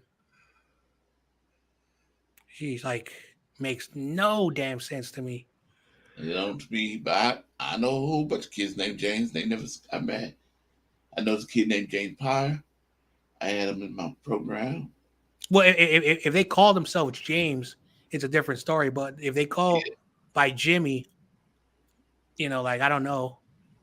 Because I have a brother who's named James, and everyone calls him James. He calls himself James. But okay, I remember this kid when I was in junior high. His name was James, but he didn't want to be called James. He wanted to be called Showalter or something like that. Showwalker. Showwalker. He got mad when some people called him James too. Showwalker? You sure he didn't want to name himself Skywalker? Showwalker. Star Wars? Oh man, that's funny. Well, at the end of the day, like, I don't care what happens to Jimmy, whatever team he goes on. Now, I will say this: if Jimmy plays outstanding on another team and he wins a Super Bowl before us, I am going to get mad. I'm going to get mad. I'm going to get mad at every 49er fan. I'm going to get mad at because I remember last year, like, he better not go to Seattle. I don't want him to go to Seattle. Then you're admitting that he's good. So. Now, Jimmy said he's going to go to Tennessee Titans. What? Oh, wow. What'd you say? Yeah. I You bet said Jimmy said Garoppolo's going to your team. What, Corey? I said Jimmy Garoppolo's going to go to your team. No. No. Hey, damn. Sam? Hey, Sam Bell, don't worry. He's not going to. He's going to the Giants. Hell no. Nah, Hell no. he's going to the Cowboys. What? No, Well, he's gonna go with I heard he was going to the Giants. I heard. hell no, in the words of Alex. Alex, are you Nah, there? Did you hear that? What the hell did you just say? What? He said Jimmy Garoppolo to the Cowboys. Fuck no. That's it. Hell, You mean hell no? hell no. Jimmy- Hell nah. There's a better chance cars flying out my asshole than that.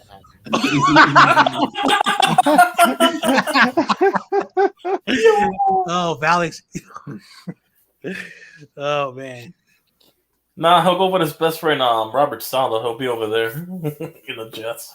Well, what happens if he? That's not gonna make any sense. He'll go with his best friend, Robert Saleh. But yeah, Well, the former Giants, I mean not the Giants, the former 49ers player personnel is over there. Yep. There's a possibility he could go to Tennessee. So Jimmy G's not going to Tennessee. Okay.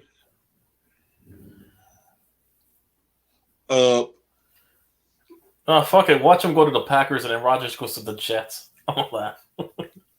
I won't be surprised because they run the same offense. Yeah, watch him go to the Packers, Well, I agree with that.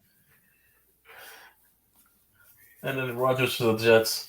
Like I know this is not going to happen, but my gut's telling me that New England is not sold on Mac Jones, and they're like, "We'll bring back Jimmy Garoppolo." Because Because I'm sorry, hey, I know these Mac Jones fanboys. Mac Jones fanboys. He has reporting. Oh wow. I'm sorry, Mac Jones is not the next Tom Brady. Like he's competent, but all he does is like short passes. And last year, people said, "Oh, because he had Matt Patricia as his coordinators," but now he has a good coordinator in we'll see. The former Texans coach. What the hell is his name? Bill O'Brien. Yeah, they say that Bill O'Brien is going to make Mac Jones like MVP. We'll see. He's not Deshaun Watson, but we'll see if he makes him anyway. Did y'all hear what David McNiner said? What'd you say, David? David, you remember what you said? If Jimmy G signs back with the 49ers, you going to have a party? I said I'm gonna storm 49ers headquarters.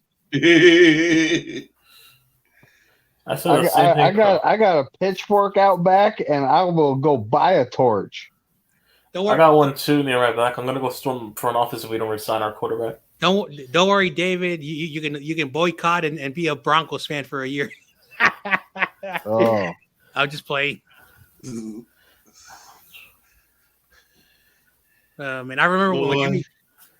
I might act, if Jimmy come back to the 49ers, I might have to act like 49er minded and get on my channels, drop all these F words.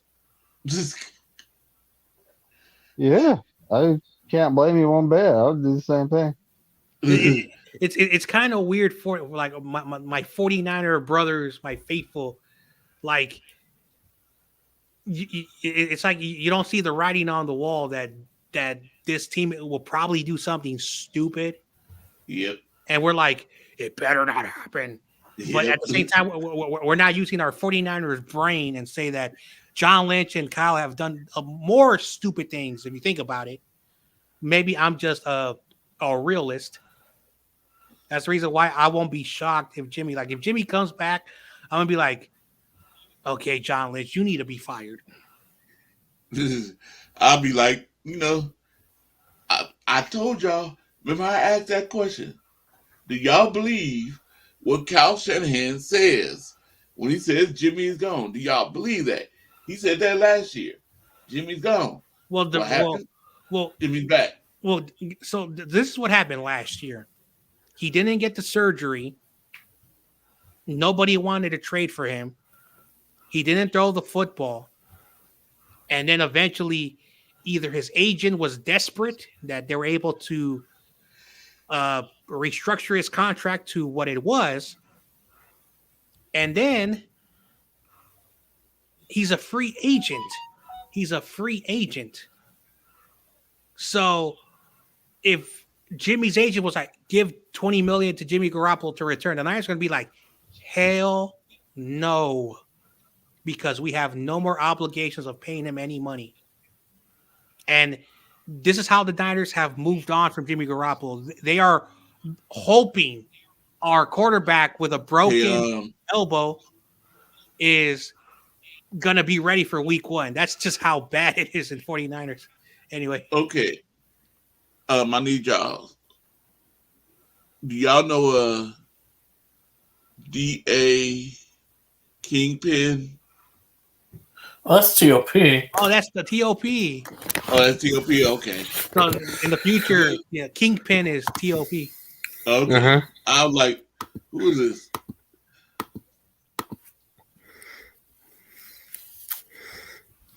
What's up, All right. fellas? Nah, TOP, I'm sorry. I thought I was making sure you're not a person that gonna come do some crazy flash on my channel or something. Wait, some what? No, there are people that come in and flash. He didn't think he wanted to pull a Michael, basically. That's why. No, don't do that. Hey, yo, what the fuck? Whoa. Listen, if there's people who do that, they don't have a life, bro. Yeah, that's what happens on Michael's bro. stream. Yeah, people don't have a life, bro. Under contract. So, how do you feel about McFloppy going to the Bears? Ain't nobody coming over here, bro. Ain't nobody from your squad coming over to my squad, bro. That's it, bro. Like, no more discussions. All right. You're right. It's gonna be Jake Brendel. Who the hell is that? Someone who's terrible. Hey, he led the league in the NFL centers. He led the league in penalties last year with 12. Well, you know what? He can lead the league in getting benched because he ain't coming over to my squad, bro. But you know, I think Jimmy G wants to go play in Chicago, his hometown. Hey, yo, look, listen, bro. We're not doing this, bro. Ain't no Jimmy G coming over here, bro. He can stay over there with all the porn stars, all right? You And, know, he can have himself a good old time, you know. I forgot that he's from Chicago. Okay, just because he's from here, from Chicago, doesn't mean he's gonna go there, right? Oh man. Like I don't care if he grew up a freaking Bears fan. I don't care if he grew up a Bulls fan and all that stuff. He ain't coming over here. That's that. What about Javon Kinlaw? No, I'm not having all these random players that you guys don't want over here, bro. Like we're not doing that. Hey, I'll tell you what, you guys can have freaking Velus Jones. Hey, how about that? He can fumble. He can fumble a kickoff like like he got butterfingers and shit. Look what Bebop said. Bears need Jesus. Yeah.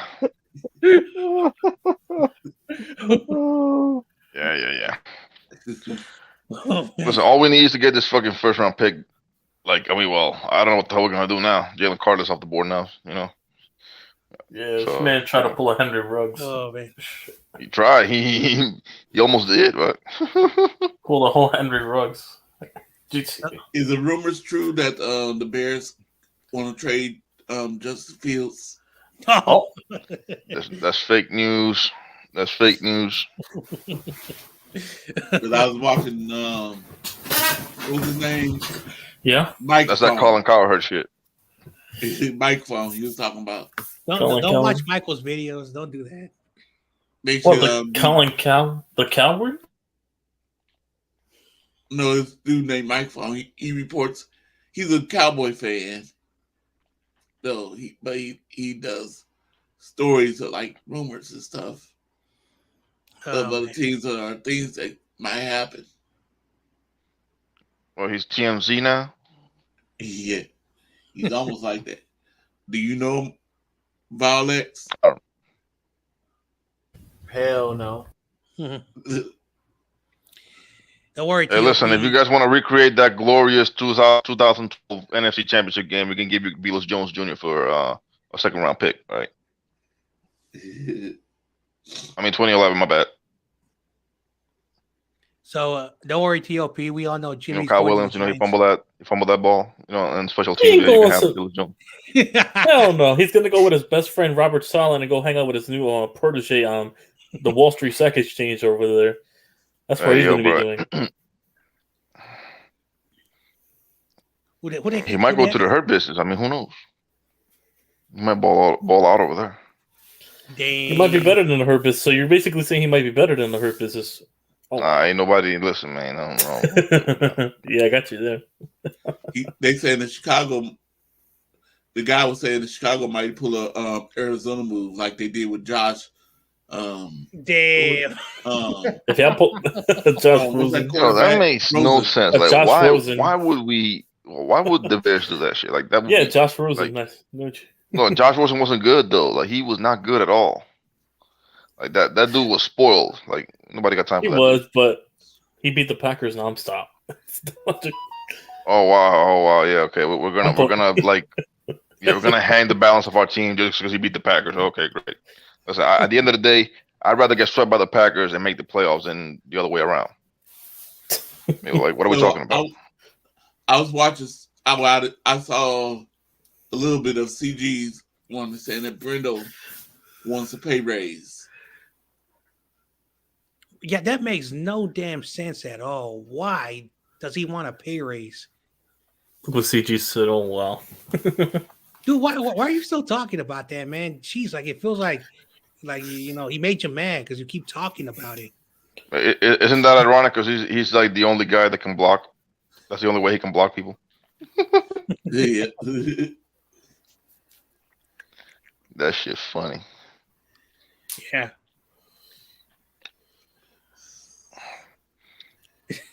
it's so funny. Like it's so sad. Like I can't believe Colin Coward said that Justin Fields is so afraid of playing the cold that he wants out.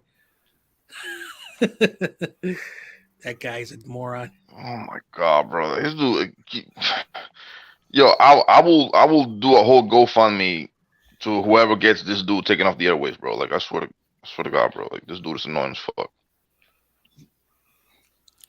So Colin Cowherd. I never seen a man flip flop so hard on sports, bro. I never seen that. He flip flops so much. What would you say, Corey? Coming in, the guy y'all been talking about was awesome. Fart. No.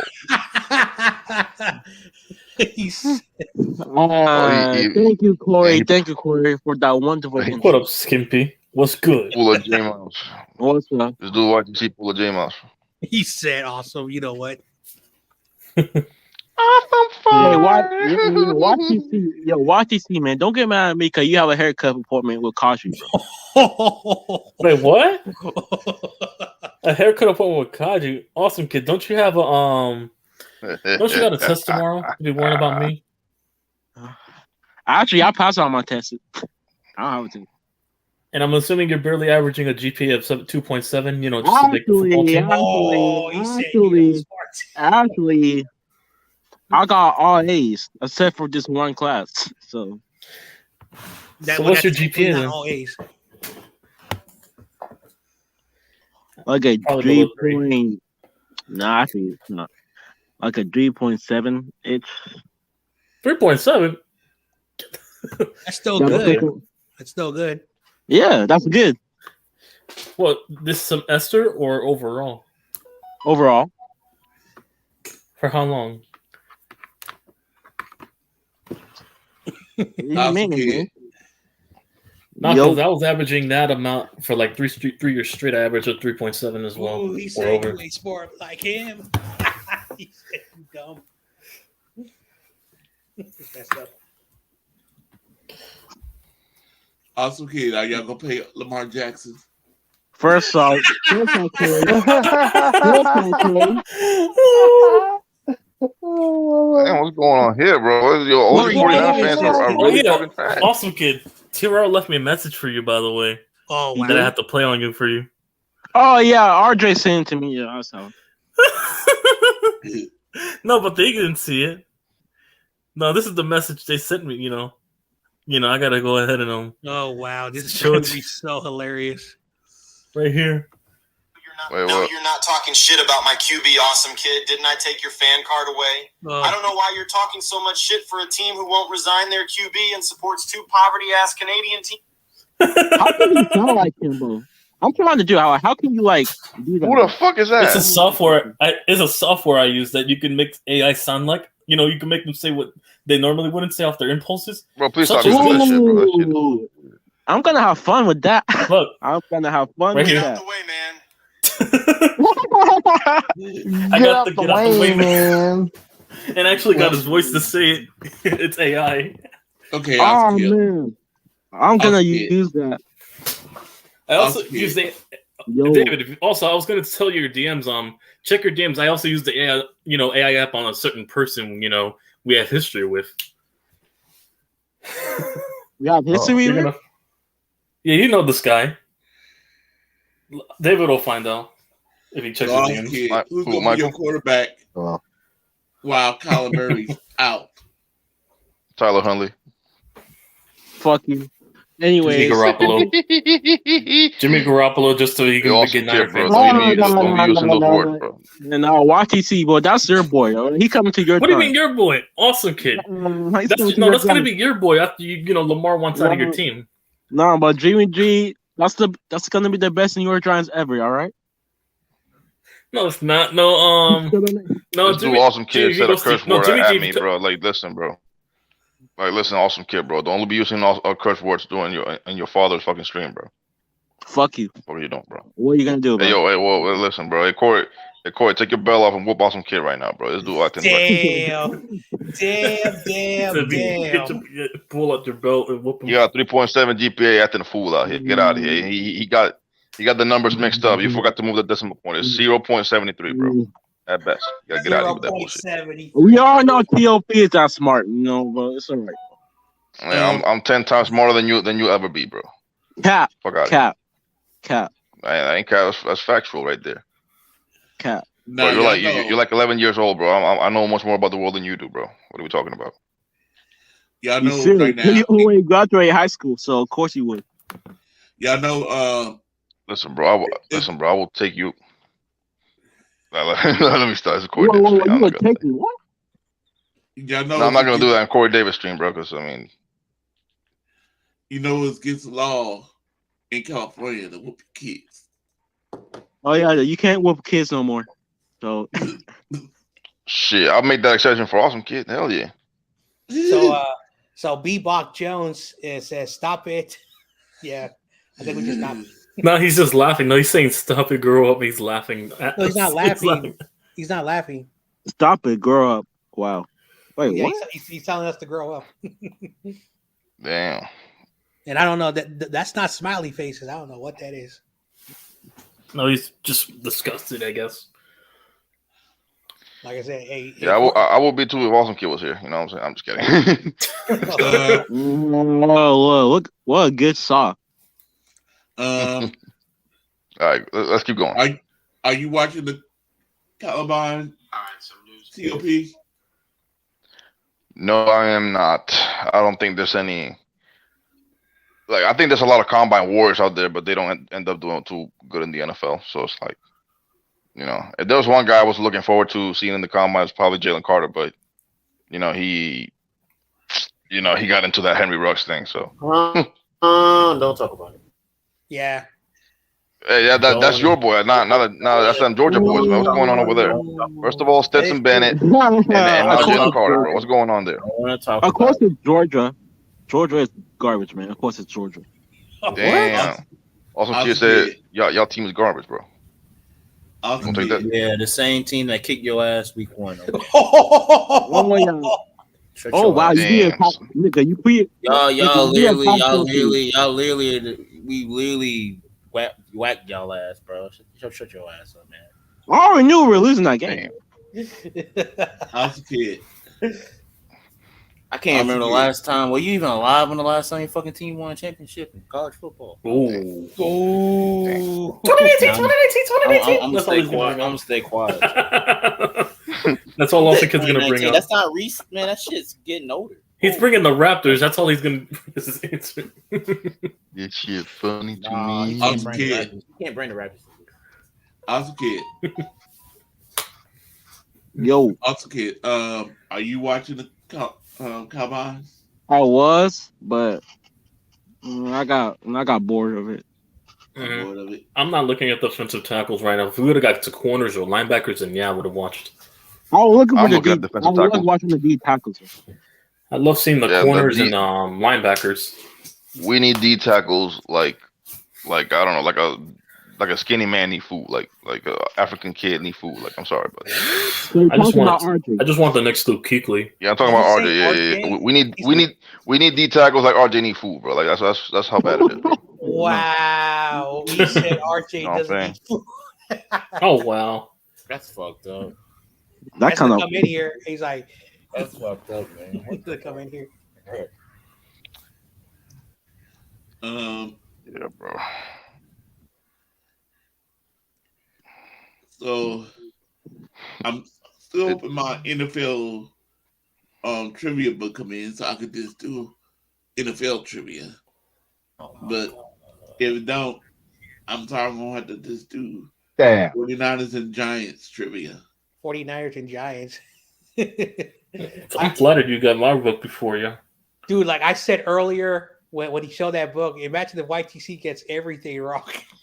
I'm not gonna get everything wrong. No, he's so funny. Hey, YTC, when were the Giants first started? What year? 1925. Okay, you got it. Yep. Who had an 18 fumble their rookie year?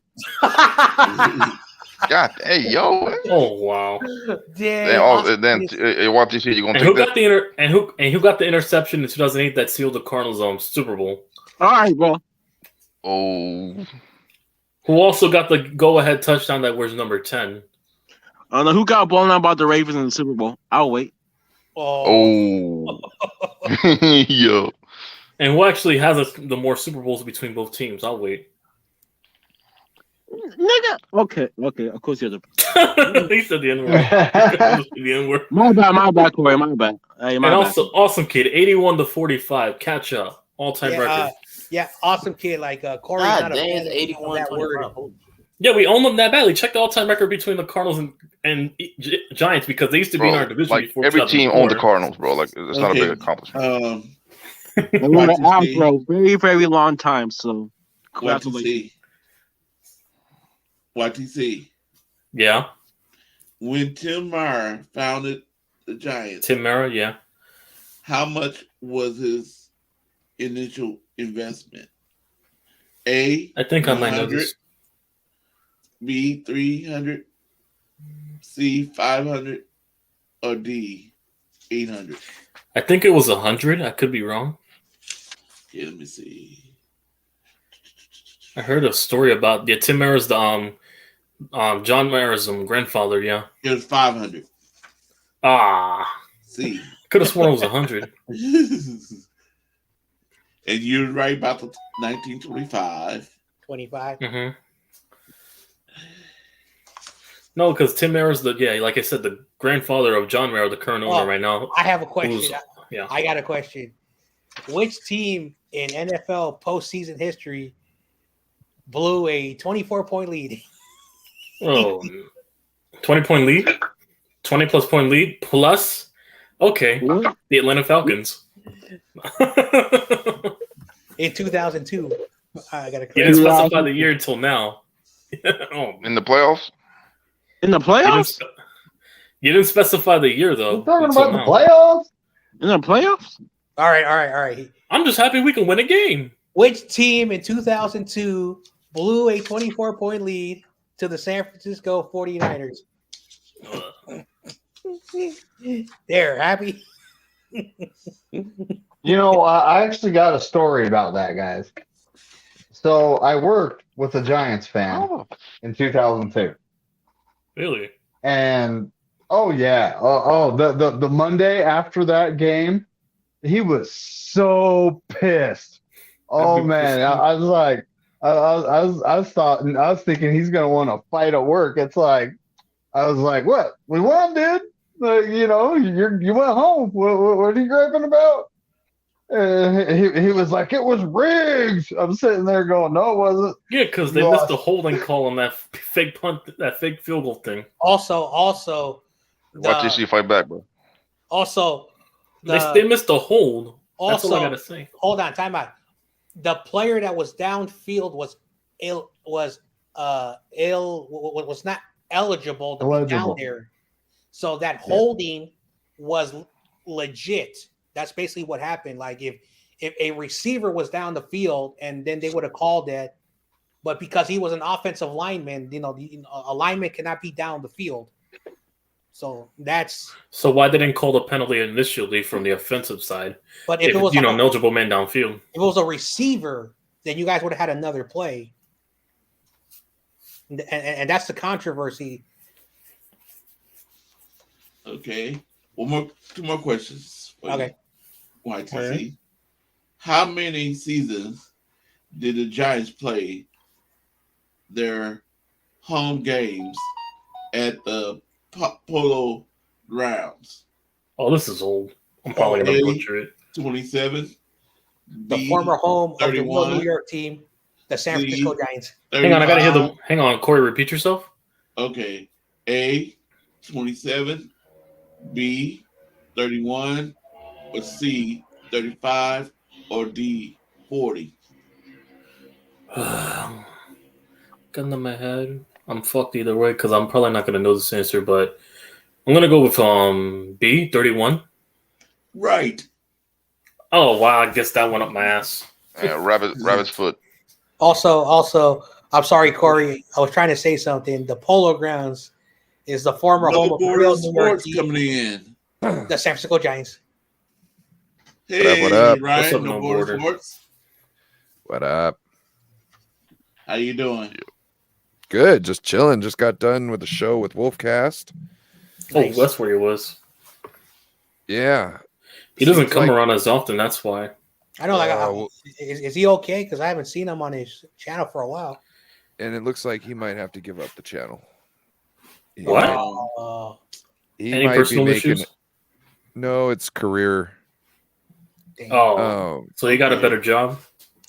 Yeah, it looks like, well, he hasn't gotten it yet, but if he does get this one that he's looking at, it looks like it might consume too much time to really build the channel, but that'll be okay because it'll be making him lots of money. So, Yeah. you know what I mean?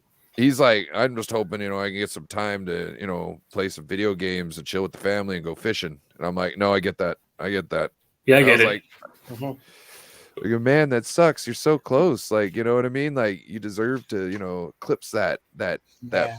milestone at least, Yeah. It happens. Yeah.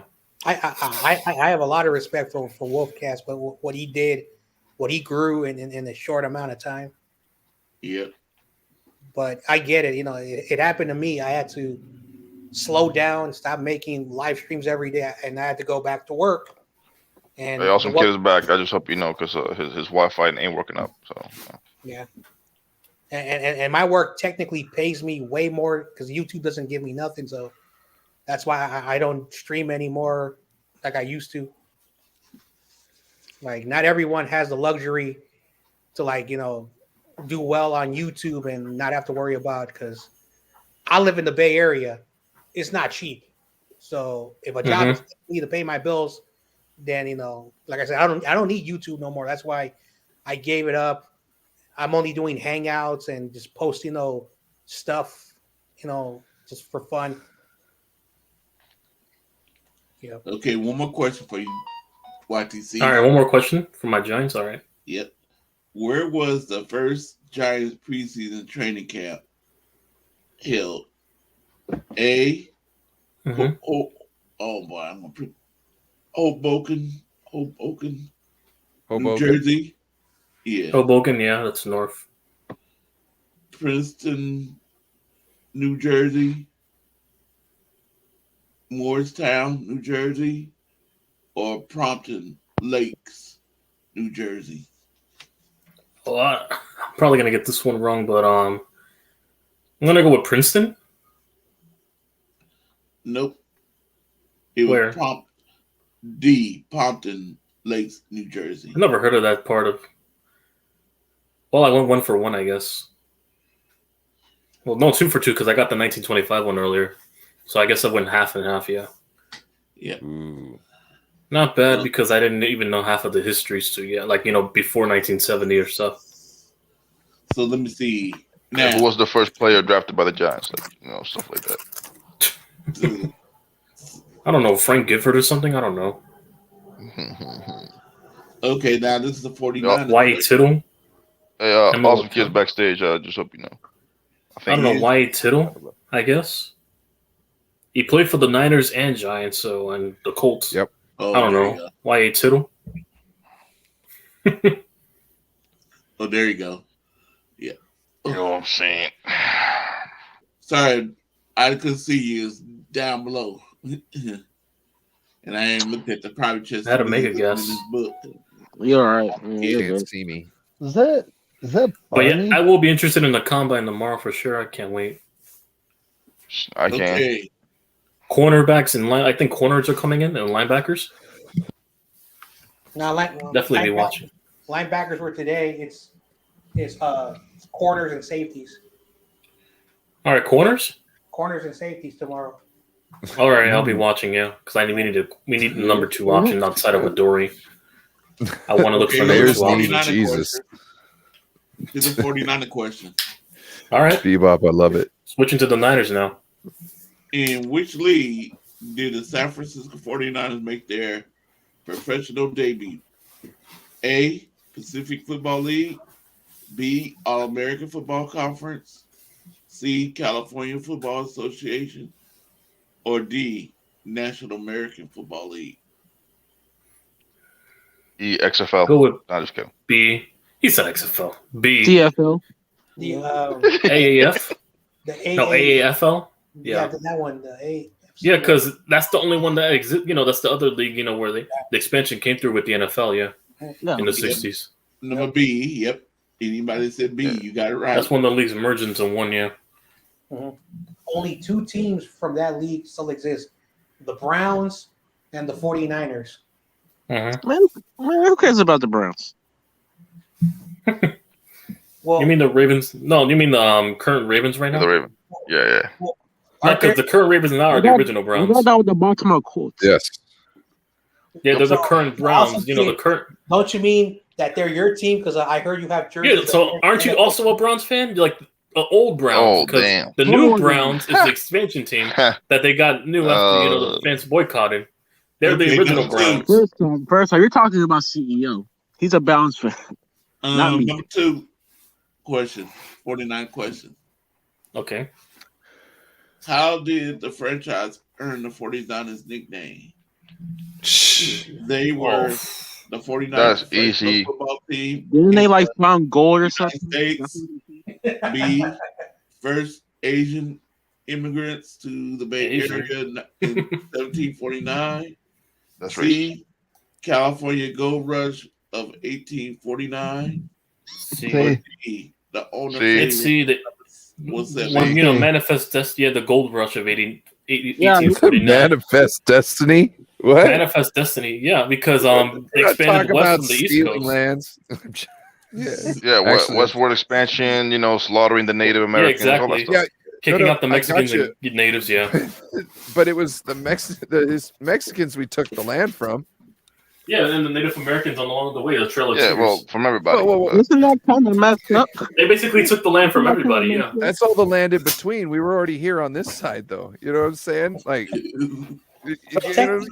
technically, the Mexicans, took the land from France, and they had it here. Ooh. And they went to a war, and then after the war, both countries made an agreement. That's why Mexico exists and the U.S. exists. It's a long, complicated story, but that's the Mexican American, yeah. In Canada, the way. Think of world. 1812 war. Go ahead, man. Go ahead. And nobody because they went to war before with Canada. The US. That's why Canada is a horrible place. Hey, watch your mouth, Andre.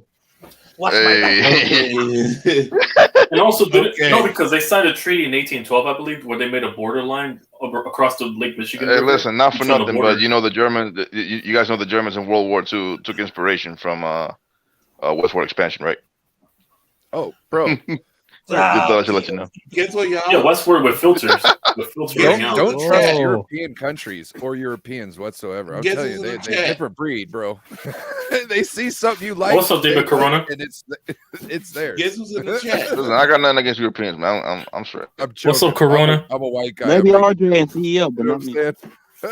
Diane. John J. though. John J. Corona. Like I was even studying. David Modelo. I was studying David the Zulu Heineken. tribes.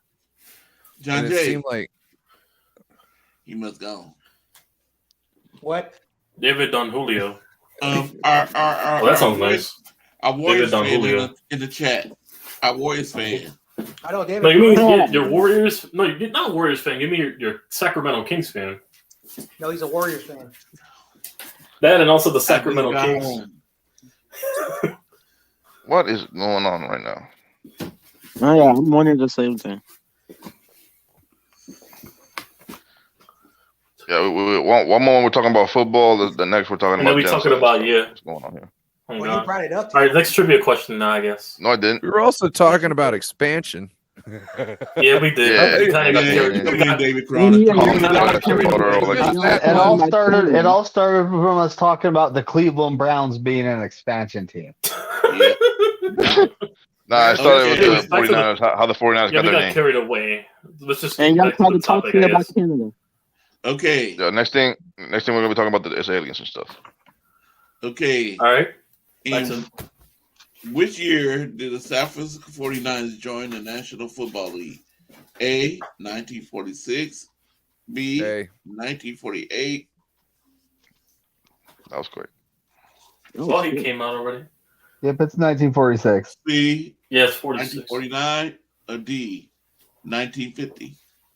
Oh, 46. I don't know this. You guys do, so I'm gonna hop off. I'm guessing 46. It's 1946.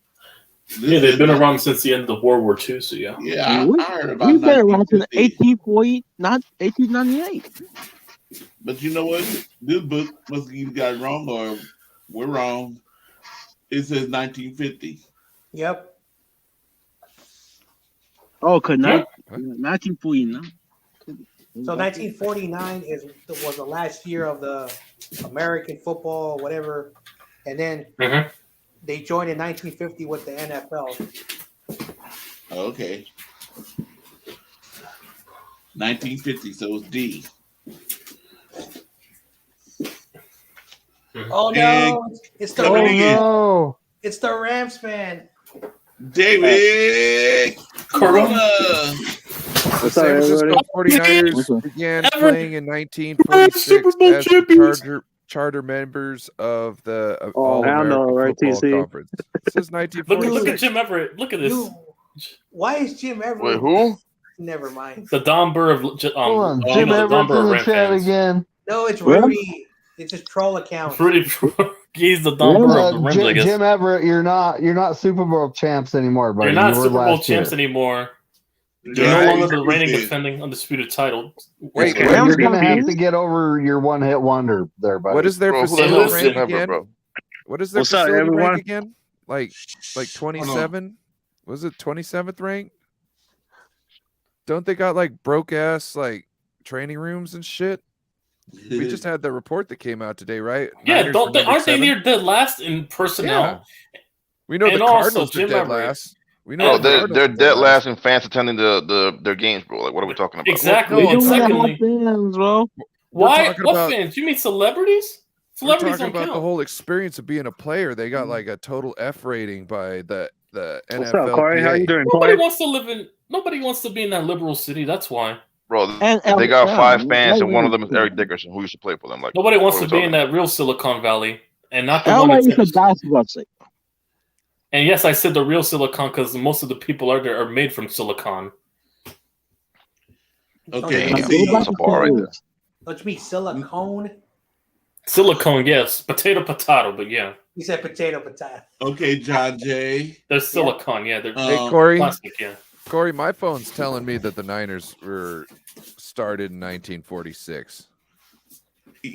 I think that's when they started, but they're Yeah, he meant join when they- the when NFL. they- whatever. NFL. I guess they NFL. joined the NFL. Oh, Not that's a Niners, I guess. stupid I guess two question. Yeah, so different in things. 1946, they were incorporated with the American Conference League, whatever. All American. And then 4 years later, they joined the NFL.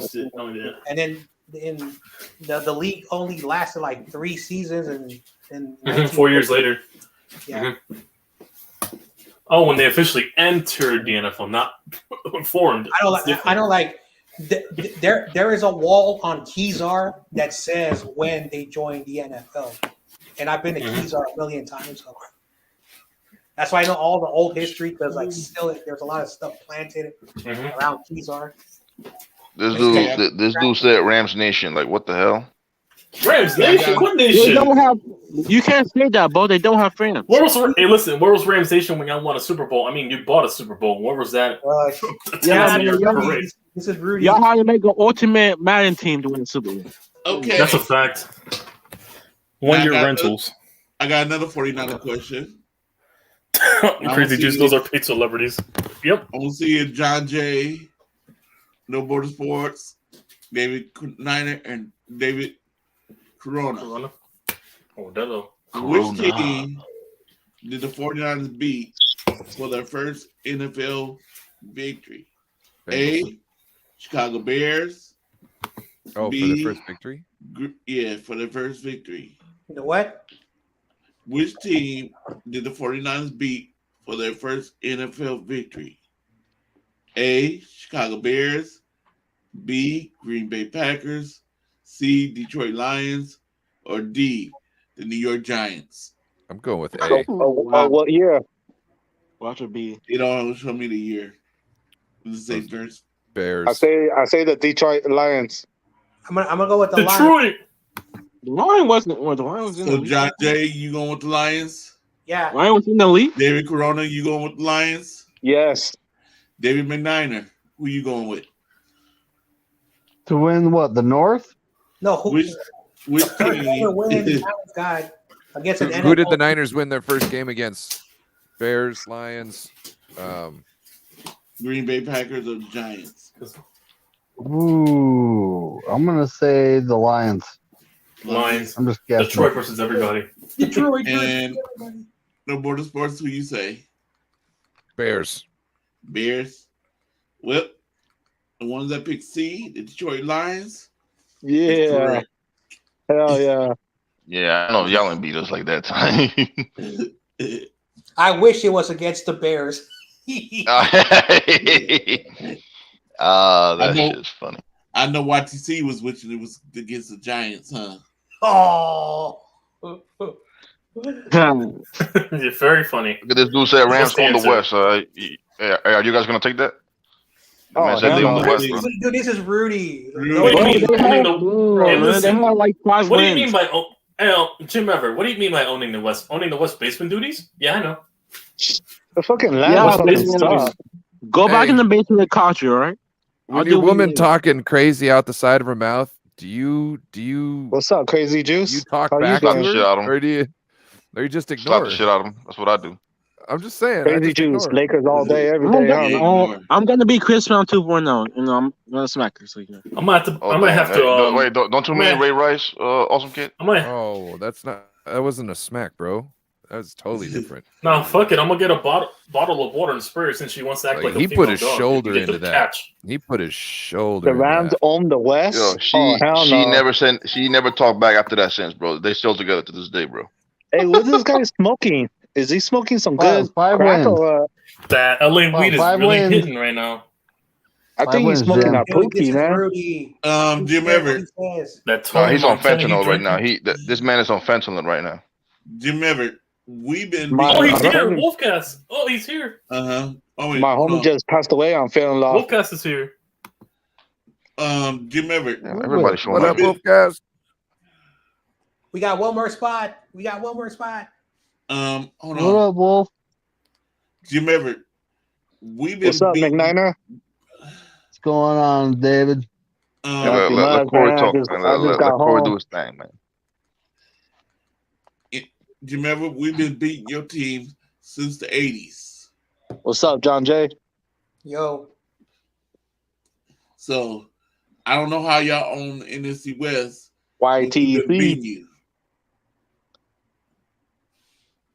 Been beating you since the 80s, Uh-oh. since before He you said- even like ladies. Corey Hey, basically man, said you guys, what's the only thing you guys own is last place in your division, bro. That's what he said. Oh, yeah. Yes. Rams. They own basement The duties. Rams Yeah. going to be in the last phase, and that's 5 years or 10 years.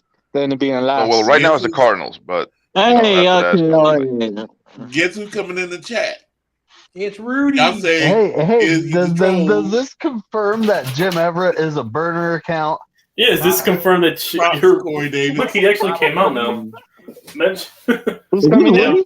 Who's this? Rudy. You serious? Oh, that's Oh, man. So it Oh, was. let him come in. No, he's on his burner account. Look, he's on 2 accounts. He's on 2 different phones right now. Look at this. why are you pulling the mic right now, bro? He's there. Why you on it, Michael? This is hilarious. I can tell you why the Rams still own the NFC West. Oh, I like to Hop hear. on in here, No, Rudy. they and tell us. don't. I Rudy, don't come love to in. hear I'm that. intrigued. Rudy, come in. We I'm got intrigued John- about this Whoa, when whoa, your whoa, rental whoa, for whoa. a team is going to own the Gotta West turn my again. volume down. Is this Let the him- real That let ain't him my Rudy? come in. smoke, right? Let's see if He's this is the smoking. real He's smoking. Rudy. He's smoking that pookie. Yep, that's the Pookie. real Rudy. It's not. He's it's He's not on the that fake 21 Rudy I've Tanny been seeing. cocaine type He's shit smoking right that now. pookie. I just want to know how you own in the West when you're pawning all your players.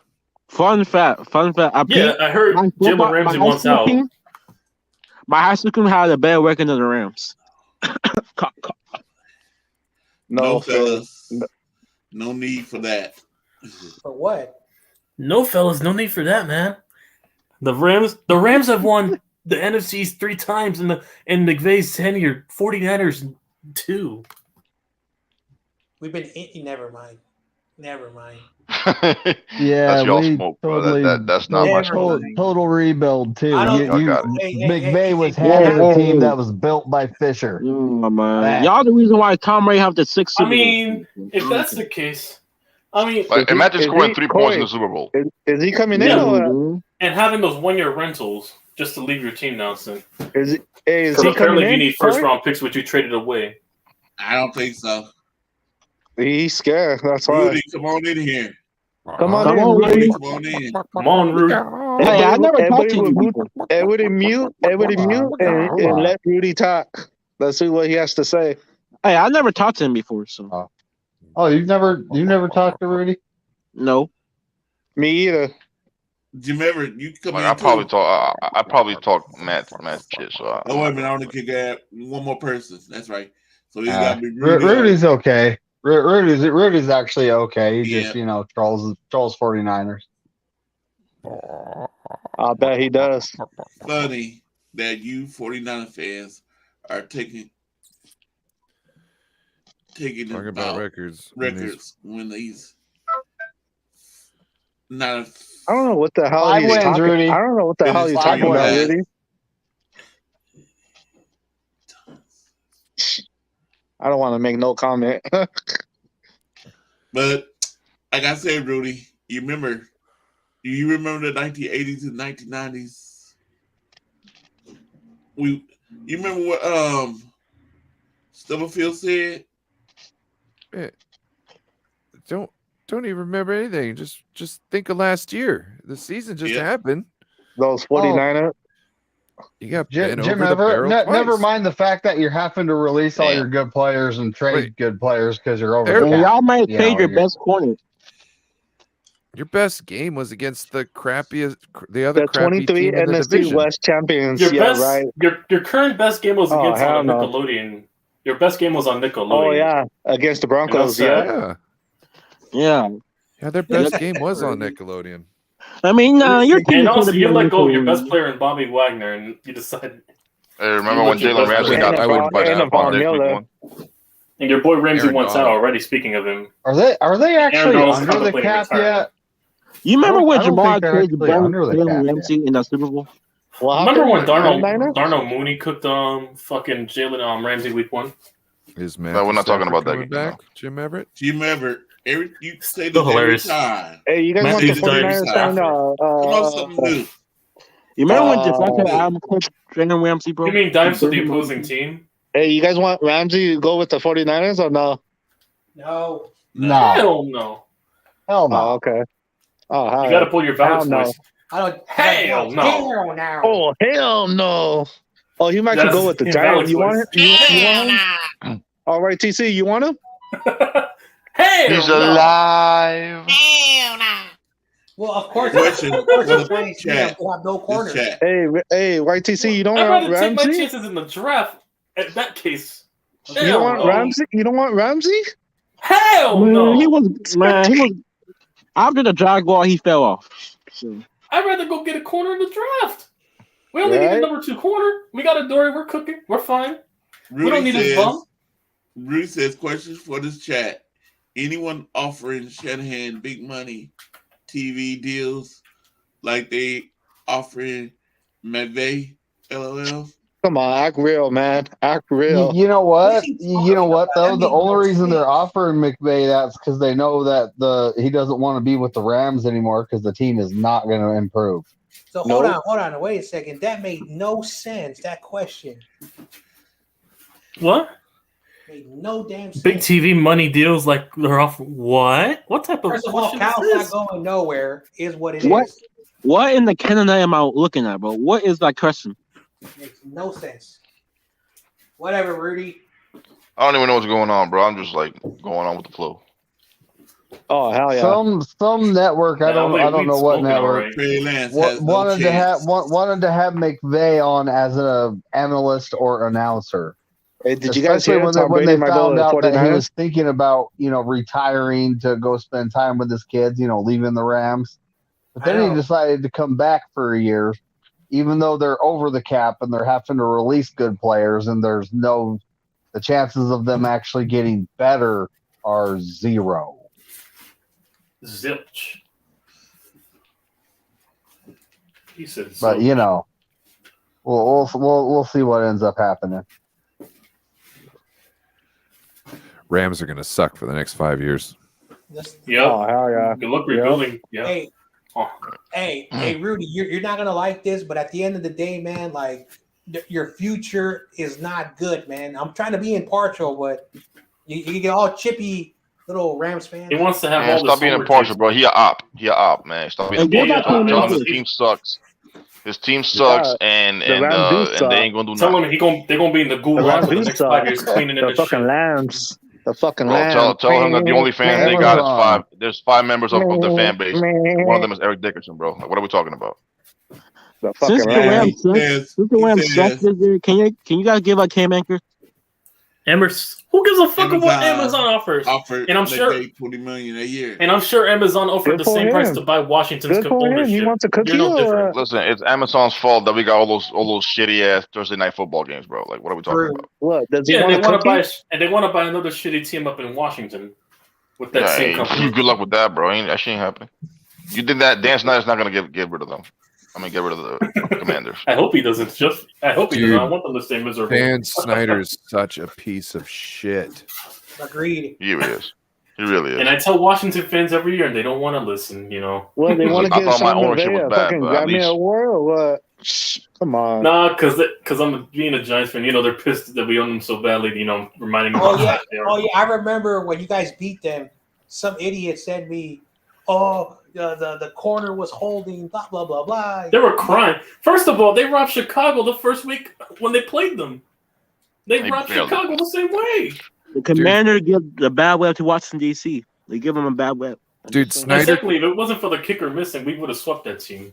Snyder could get stabbed right next to me. Hey, look at this question. Coming up with It seemed to remember Niner fans saying our future mortgaged. We had no future in 2018, and here we are 1 year away from being Super Bowl champions. Okay. Are you sure they ain't done What? No, hold Super on. Bowl champions? They've traded. Hold on. They've traded every first round. They traded first round picks to get Jared Goff. Are you sure this ain't done? Then they traded for Ramsey. Then they trade. I mean, they keep trading all their first round picks away. They traded, I think, Jared Goff and a couple for Matthew Stafford. Yeah, Matt Stafford too. Yeah. And at this point, it's 2023, so that's probably 6 first round picks. And You honestly think? let's see, your team's O line fell apart last year, and you won 5 games. Horrible. So what would those 5 first round picks actually be at this point? Yeah, you honestly Starting think your offensive team's line. going to pull a rabbit out your ass and think you're going to rebuild a team overnight through 5 draft picks. I don't think they got a first round pick to 2029. Dang. I don't know if it goes that far. I don't think it does, but With the way their ownership is thinking, it might go to the point where they don't draft till 2036. Watch them drop a With the way this is kicker. going. Watch them drop a They're kicker. going to have dead cap till then. well, that's the thing is they extended Aaron Donald, and he's like what 31. How long is he gonna last? Man, he Green, a Super Bowl champion. Yeah, whatever. I love he's You guys got that. they're still over the 2, cap. we got 5. Okay, Even after Rudy, letting turn off the Wagner console go. Actually, they got one because the Rams other one Super Bowl.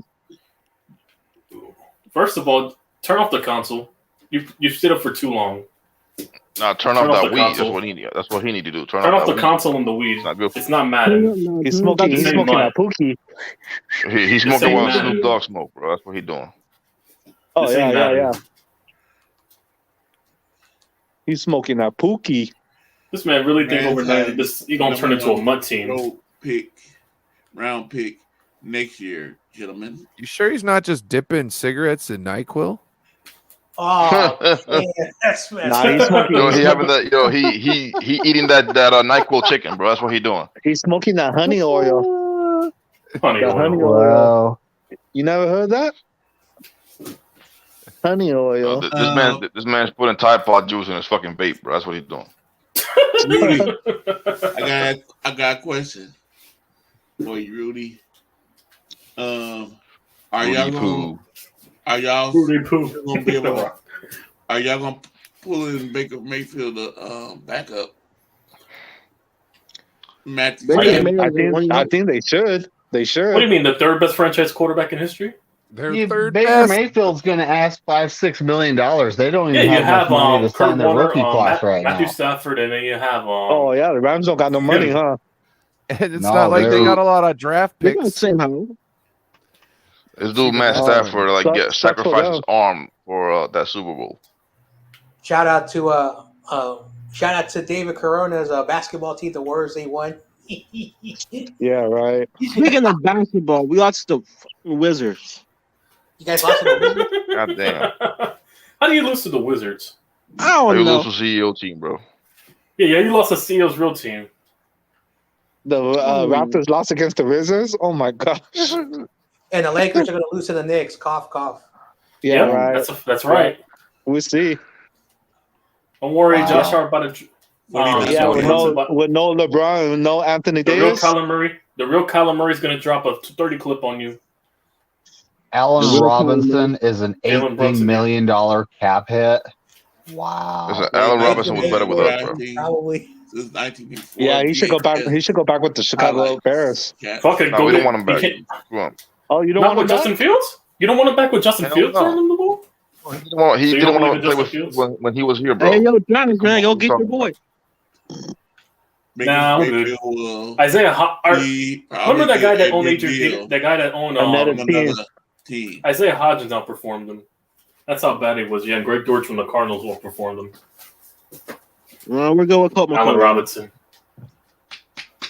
Hey, TRL says, that you guys are going to get Jimmy Garoppolo. First, if he said that, he didn't get his fan card taken away. If he did. Damn. What's beef? I do not want that man on my team. So you don't want him on the Ravens?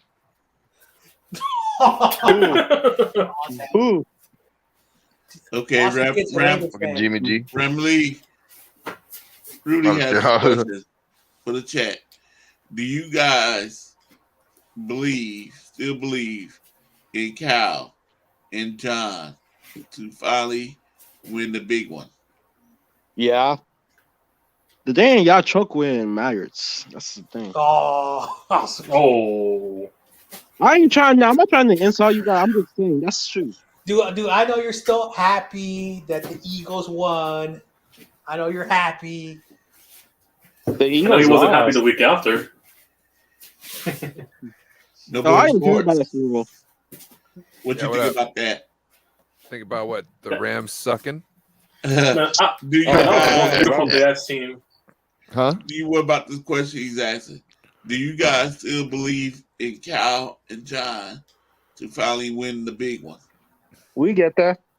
So if you watch the episode Busted in the Boys with CMC, you will see at the end when they're talking about like, man, you just really got a great job over there with all those guys, and they talk about how stacked it is. And the way they're talking about it, like it's just a matter of time. At one point in time, all these guys are going to get, because it's dogs on the offense. They're like, holy crap. You named off all those names, even though I know those guys were playing on the team. It didn't click until you said it. You know what I mean? Like it didn't click how many names you got on that team until they said it. And like to the point where Taylor Lewan just gets cut, right? And they go, where are you going? And he says, Will Compton says, there's 30 other teams that, you could pick from. And he goes, 30. And why did he say 30? Because the 49ers have Trent Williams. And there's no way the 49ers are going to be like, yeah, fuck Trent Williams. We got Taylor Lewan. And he knows that. He's Taylor Lewan. And he knows there's only one guy in this league that I think is better than me. And it's hands down. And it's Trent Williams. So, like, when you're talking about, you just got everybody, like, on this team is stacked. everybody is a baller.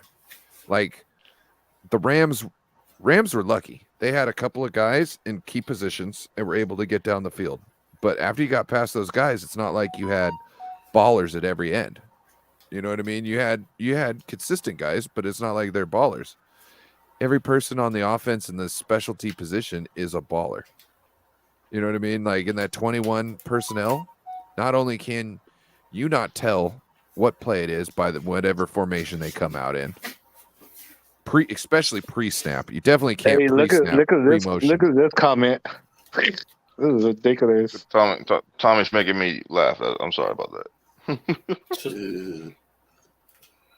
By the way, CMC is only on the 49ers because the Rams did have a 5th-round pick to use on big 49ers because we use it to get Sony, the guy from the Patriots, to help us to win the Super Bowl. Don't you have Cam Newton? Yeah, don't you got your boy Daryl Henderson that you were praising? And actually, no. Give him to us right away because y'all not gonna need him. So what? Like, okay. Like, so you're saying you wished you hadn't have done that? What are you trying to say there, Rudy? What? Like, he's not making no sense. What I'm He's saying not is making like, yeah, like it's one powerful drug. Since the Rams are gonna suck for the 5 years, can y'all like give out your running backs? No, can you do my team a favor and give us Cooper Kupp while you're at it? Oh hell no, Cooper Kupp's not going nowhere. Tommy Huxley, I didn't see him. He's in the No, chat. he deserves a quarterback that can actually get him the ball and top 5 in completion percentage. He can come with us. You mean the best receiver in their history? Yeah, who deserves to be with the most top 5 accurate quarterback in the league last year, with numbers proven. You want Cooper Kupp? YTC? Hell yeah. He'd be top 10 with us. My favorite Bears fan. Tommy Huxley's in the chat. I didn't see him. On the What panel. up, Tommy? What's your favorite Bear fan? He's talking about TOP. That's me. Oh, my bad. Well, second favorite. So my I don't know, like 5th favorite Niner fan. Just kidding. What's up, Tommy? And also, TOP, didn't he? My favorite guitarist right there, Tommy Huxley. My favorite guitarist right there. Hey, TOP, do you remember I'm when Rudy said he wanted to take all your good players? Man, what's Allen Robinson doing for you? Hey, did you guys YTC? Yeah. Did you hear about Barkley might go to the Chiefs? Yeah, I heard of the reports. Well, it's whatever. I'll see what happens on Monday. I'm gonna just wait and see. You guys are just giving the Chiefs all your best players now? Is that what y'all doing over there? Why would they? I don't know what the fuck going on. They gave them Kadarius Toney. Who they just released? Wait, we didn't release anybody. Yeah, they're gonna pay Danny and let Saquon Barkley go. I think that's what's gonna happen, or tag him. I don't know. Look, I'm not for paying running backs, but I'd rather pay Saquon Barkley than Danny Dimes. Agreed. Damn. No, 14 million for a running back. He wants 14 mil, by the way. You guys just released somebody, right? TC. Who do we release? What did you get the report now? Right receiver. Yeah, I got it this morning. Oh, Galladay? You're talking about that's old news. Oh yeah, Galladay. Yeah. Danny Dimes wants like $20-something million. He's going with the Chiefs. I'm about to say, what report you're reading? The Chiefs gonna pick him up. He got more playoff wins than Kyler, so I mean, he's gonna demand more. Like that's how it is. Mm-hmm. I don't like YTC. It makes sense if you franchise your running back. You'll save a lot of money. Jarvis even said. Yeah, and that's why I'm trying to hope the deal gets done. We can franchise tag him. I gotta agree with your boy RJ. DJ's not worth the money he's gonna get. Don't make the same mistake as us. The Rams by noted. releasing Noted. All right, Bobby noted. Wagner. That's simple. Noted. Don't make the same mistake as us, YTC. Okay, noted. Hold on, the Rams. Go ahead, the Rams. Well, not putting that Call of Duty clause in the contract. Wait, David, my nine trying to say something. Let him say something. Okay, so the Rams saved $5 million by releasing Bobby Wagner, but they're eating 7.5 dead cap hit. Yeah. So they're still 9.4 million over. Mhm. I mean, YTC, do you want Bobby this ought to Wagner? get good. Wait, who? Galen Ramsey? No. No, Bobby Wagner. Wagner, yeah, I wanted him or Terrell Edmonds. From Buffalo, he's a free agent. Oh no, he can have my boy Kevin Thibodeau, you know, the Oregon Duck. Props to my guy Free Corey. Come on, agent. fellas. Hold You guys on. taking Keep snacks. going. Keep going down the chat, Corey, all the way down to the bottom Bro, one. he said you guys taking freaking- snacks. Don't you mean talking smack? Like what the hell is this? Yo, he really So put you NyQuil guys on his talking- chicken, bro. Like that's You what he guys do, are bro. talking. You guys are talking snack. What's it? What? Snack? You talk. You, Like you we're talk. You eating taking snacks? snacks, bro. Hey, listen, y'all taking snacks, bro. Is that what you're doing? What? The munchies are a symptom of them smoking a lot of meth over there and shit. So I don't blame their almost mindset there. being clouded with snacks. No, man, You're almost on the comment. You said you guys are Oh. taking snacks, bro. Is it, you guys overweight Here now? it Is that is. what it is? Here it is. So why don't the Niners make free agent moves? Dude, you guys make free agent moves? You signed Bobby Wagner, you trade a bunch of first round picks because you can't develop players, you have to buy everybody else's. Right. And you signed Bobby Wagner and you literally traded draft picks for everyone else to win that Super Bowl. But then you cut Bobby Wagner. And you're 9.4 million over the cap. So how can you make a free agent move if you don't have any money? When it comes to us, we signed a corner last year. We signed a guy. We make free agent moves. Oh yeah, we do. The 49ers are a witch rich, you know.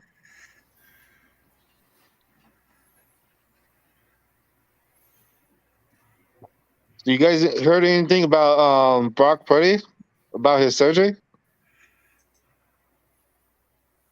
Yeah, it's not happening for another week. So what's going on is he's actually meeting with the doctor in Arizona. We won't know the outcome of that until the next day. But I think he's rescheduled to go in to get it to see if he can actually have the surgery on the 17th. So he might from not what I play for a understand. Yo, listen, that doctor's a Cardinals fan. All right, let's not do that. Oh. No, man. That doctor don't want to see y'all, bro. Come on. He's not. No, man. No. It's gonna be He's TRL, based out man. of- No, he's a Baltimore based Ravens out of fan. He's not a Texas. Cardinals fan. He's based out of Texas. Oh, He's a Ravens Yeah, fan. like you a Lakers fan, my boy? Yeah, I'm a Oh, Lakers fan. wow. I don't switch teams. listen, even his logo is purple. Bro. Like, come on, what are we talking? Hey, No, also, I'm yeah, not man. a Warriors fan. I'm a You're Lakers a fan. Warriors fan and you're a Rams fan. You confirmed it. I timestamped it. Yeah, What, we you're a texted Rams everything. Let me hear it. You're a Rams Oh, he fan? wants to hear it. Uh-oh. Let me hear it. I think I was drunk. Drunk. He's making excuses. Oh, now he's making Nah, excuses. I know I didn't say it. You Yes, said you did. You No, said I near the end of didn't. the stream. The last No, I stream. didn't. No, I didn't. Let me go check in Corey's stream. Let me go pull it up if I have to. Yeah, Let go me pull it ahead and up. Pull it up. Yeah, pull it up. I'm gonna Google it. If he Yeah, timestamped it, Google it it. should be there. Yeah, Google it. Let me hear it. Corona's If he getting timestamped all angry. He's like, oh no, that's fucking. I'm pinning my fist down on this one. No, that's not. He said Warriors all day, and he said No, I probably was drunk. you weren't drunk. It was a few days ago. I'll probably drunk. This is what happens when you drink Coronas and not Modelos, right? This is what happens. That's why I came back right away. Yeah, he did. Well, see, he even confirmed it right now. He just said, I had to Oh come back. wow! No, I didn't say that. I was making Hang on, sure. Was it that mock draft stream? Yeah, let me know. I want to hear it. Was it? I think it What was stream was at it? the end of that mock dash stream. I think it was. I don't know because Or I'm on was Corey's it under channel right my now. interview? checking. I think it was under my interview with the lady after that. Oh really? Oh, no, What- he didn't come in. He didn't come in then, huh? No, he, Yeah. What stream? Oh, he came in. No, I remember. Hang on, it was near after he left, I think. Man, No, you I guys don't think forget shit. I think it was the when that girl interview. Yeah, you're right. hey, Corey, look what Tommy says. Hang on, when he left. Justin Fields is faster than Lamar. Oh, right here. Jackson. Here it is. I got it. Let me hear it. Okay. That's factual. Yeah. Here it is, guys. Quiet. I found it. Good night. I gotta go. All right. Good night. See you later, boys, man. Warriors fan. Lakers and 49ers all day. Later. Told you. Oh, Lakers okay. and He didn't hear 49ers. nothing. Okay. You heard that? Yeah, You he heard said- that? Lakers he said and Lakers and 49ers. 49ers. He said Told you Lakers that. and 49ers. Yeah, he did. He said Lakers and Oh, 49ers. no. Hey, Yo, you got hey. safe. You got safe. I thought we caught him. You got guys safe. Yo, YTC, bro. You need to like check your ears, bro. Like I don't know what's going on there. Oh, that's messed up. right? Need to he needs to Hey, visit listen, me and John, Kaju's. you gotta tell. He needs I to don't visit say- I don't Kaju's say you're a freaking Jets barbershop, fan, bro. you You know know what I what I'm mean? saying? I don't Kaji. disrespect you like that, YTC. You know what I mean? Whatever happened to Kaji? I don't No, know. He's your. you Hey, disrespect. but let's You not call me forget. a. But wait, time No, out. you call me an Let's Eagles not fan. You forget. call me a. What did I call you? Hey, I'm Let- out of here, You call guys. me an Eagles fan and a Jets fan. All Peace right. out. No, I never called you an Eagles All right, fan. I Ryan. call you a All right, Jets see you fan no one more. time. Have a good night. Have a good night, buddy. Yeah, All right, I man, gotta you go. guys- Let's You not have a forget good that night. we caught John J. YTC admitting that they're Eagles fans, bro, on camera. Hold on. Hey guys, I gotta Oh, go. I geez. just noticed it's Here we 10 o'clock. go. I gotta have some dinner. Peace, All everybody. right. See you Peace out to later. my All right, Warrior later, John brothers. Jay. Later, All my right, John Laker Jay. guy. Thank you, John Jay. Thank you, No More Sports. You know, the Oh, my second I God. brought up that whole he's an Eagles fan, he got out of here, right? You know what I'm saying? Right.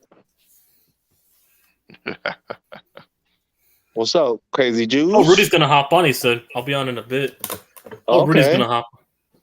Oh yeah. Right after our what's his name left. John left. Yeah. Yeah. It's a bit. Is he coming on or what? That's what he said. I'll be in a bit. He's coming in Gotta later. wait. Rudy, yeah. Oh, yeah, he did. Because we're gonna hear all the excuses the Rams fans are gonna say now, and how they're gonna run it back. Apparently. He said he's cooking. No, he's gonna Hey, cook some McNiner, dudes. hey, is what it McNiner, don't says. leave yet. Cooking meth? I don't know. Meth lab? He cooking with that NyQuil, bro. That's what he doing. What are you cooking? NyQuil chicken. Oh, Michael chicken. I'm just kidding. no, he's probably making that honey oil. Now he's mixing Jolly Ranchers and Sprite, getting on the tipsy LED shit. He's making them NyQuil tacos with carne asada. You know what I mean? Yep. Deep fry. Oh wow. The Fraudinals will make third place. he said the Fraudinals. I mean, they can't be frauds and no one thinks highly of So them. I mean, is the Bears Cardinals. trading that number one pick or what? Yeah, we probably Come on, we probably guys. are.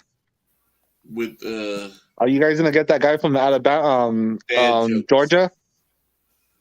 No. Come on, guys, with the he- dad jokes. He's behind bars. That dude from Georgia, he cooked. Oh, he's updating his He's laptop. cooked. He said the dad jokes. So you guys not getting him? Nope. We probably getting Will Anderson Jr. That's what we Oh, getting from okay. Alabama.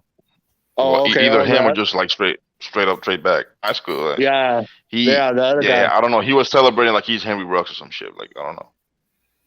Oh, okay. Just waiting for my update to find on my laptop. Okay, I want to hear this. I never talked to this guy before. Yeah, I never talked to them, man. Yeah, me either. The ref is a he Christmas. has a channel. The rel is a Christmas. Ramilia Sports. I'm good. I'm good. He has his channel. I talked to that other Rams guy before on CG's chat one time. I think David Menina was on. Remember that guy, David? Don't remember which one. I mean, there are so many. He Is it said he are was you going. talking about Jim Everett? I think so. Maybe he said he was going to the movies that night, and Mo, I told him the Rams got lucky, and he said, "What do you mean lucky? We should have had you guys in the second game." but we got you guys in NFC Championship. Probably Rudy.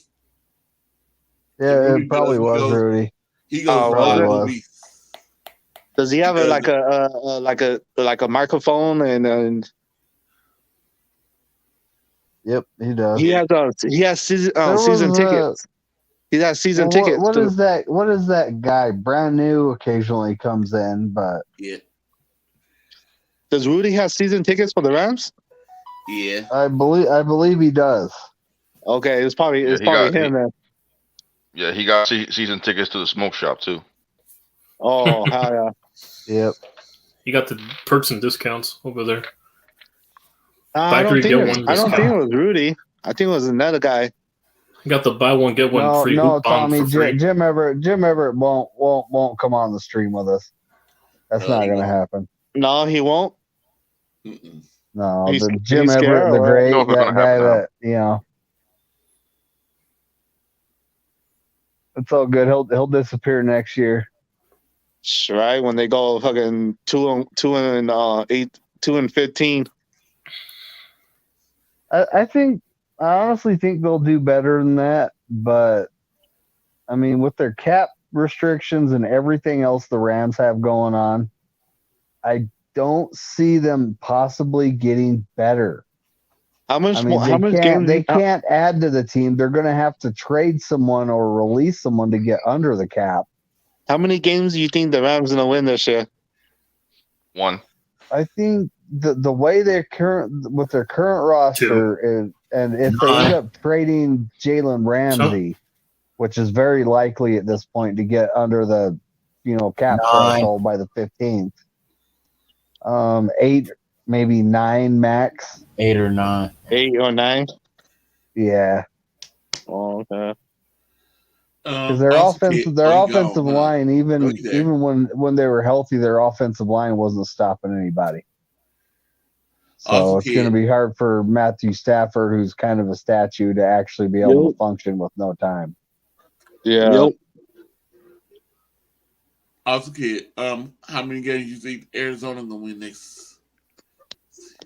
Oh, Maybe only 8-ish. Only 3. Only 3. I get 8. Nah, 3. I get 8. 8. Mm-hmm. I could see the Cardinals winning 6, but that's that's a ceiling thing. I don't think they'll reach that because Kyler Murray, he's a humongous question mark. He might be ready midseason. If he has a setback, then he's done for the whole season. So, and right now, I just heard the news today that their number 1 wide receiver, Hopkins, is definitely getting traded somewhere. Mm-hmm. So we're kind of due. And I mean, Hollywood Brown is not a number 1. He's a really good number 2, but he's not a number 1 wide receiver. So Arizona 2. Yeah, I honestly think they're in kind of they're in rebuild right now.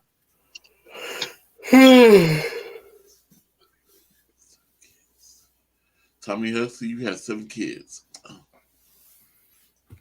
Hold on, really? Hell Tommy? no. Fuck no. Hold Yo, on, you got 7 kids? Damn. Tommy, do you really have 7 kids? See Hell this? no. See this? You see this shit? You see this shit? You see why I hate the Niners?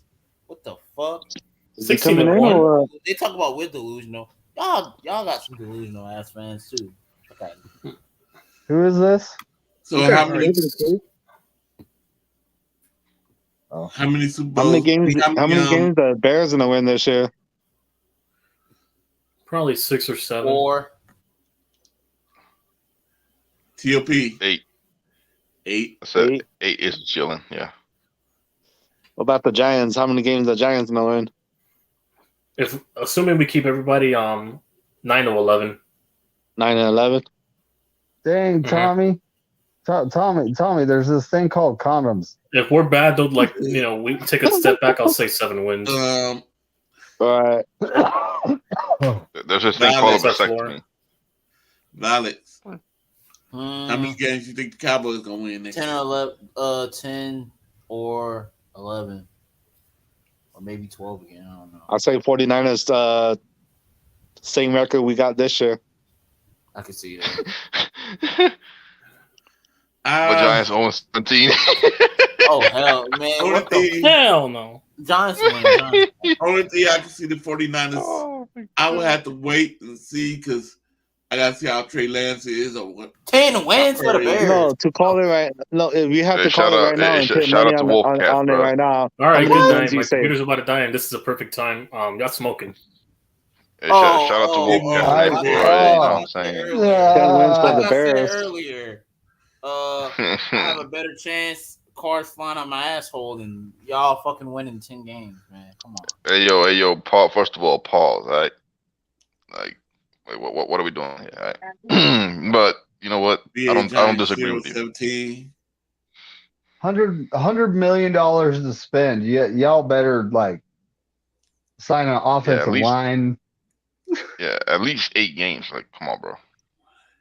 Bro, he's Dante Dante Pettis gonna be. Oh, okay. He trolling now. Hell no, he trolling. Thank you. Thank you. The world receiver in the league next year. There's 100% chance of the Cowboys getting eliminated in the second round of the playoffs next year anyway. So yeah. No, he's definitely I don't trolling. have any kids. But I had 2 abortions. I'm a murderer. And his keys. Yo, what the fuck? Wolfcast on a good dope. Bears have players that's for the seat at QB. Draft capital. Yeah, plus, yeah. I mean, we'll see. Well, that's the it's not like thing we is can you rely on Jalen guys Carter now. trade. You know, if you trade out of that number 1 pick, you can get a lot of draft capital. But at this point, I mean, $100 million in free agency, that's going to fix some problems like along the O line. You could probably find solid players. D line wise, you really should get a couple pass rushers because yes, you know that. And then we have defensive back. I mean, dude, I was doing a PFF mock draft, and I looked at the Bears' needs, and it was like, why don't you just all over the put place. whole damn team on there? Yeah, pretty much. Yeah, we got no defense, bro. Our defense probably caused that fucking Ohio train wreck and caused all those chemicals out there, bro. We couldn't stop the train, bro. That's what we do. Nah, we can't stop nothing. I like Justin Fields as a. Hey, imagine you guys trade Justin Fields for Bryce Young. Cabal, most important position. Oh shit! YTC left. Oh yeah, his laptop died. Yeah, you know his AOL account only had like 1 minute left, so he had to make sure he bounced before he got charged extra. You know what I mean? Yeah, better than the Lambs.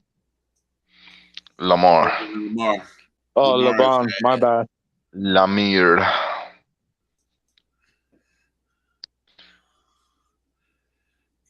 Okay, Rudy, when you're coming in, I'm losing all my guys when you come in.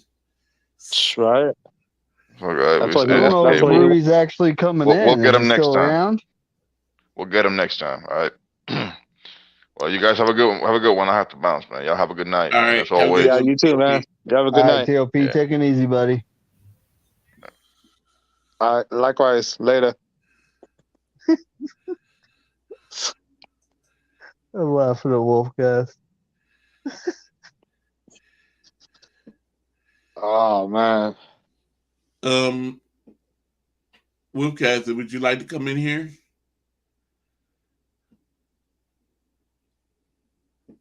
Send the link. I'm in. Wolfcast. Send the link. Good night. I'm at the point where I gotta hit the sack too. Rudy, you coming in or what? I feel like talking. Oh, yeah. He said something. Okay. Sorry, laptop. BS. Yeah. Nah, he's not coming in. Just catch us next time, Rudy. We can talk smack then. It's okay. Say 100%. Oh, hold on. Saying 100% now. Hold on. He said, hold on.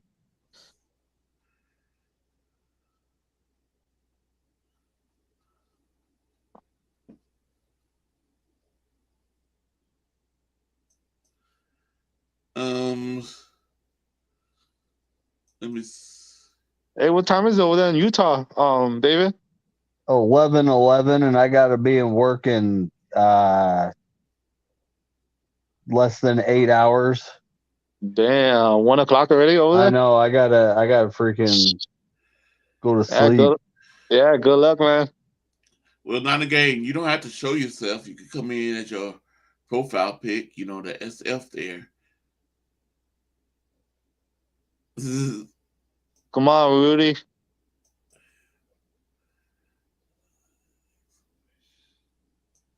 Who is this guy? Almost there. Almost there. Come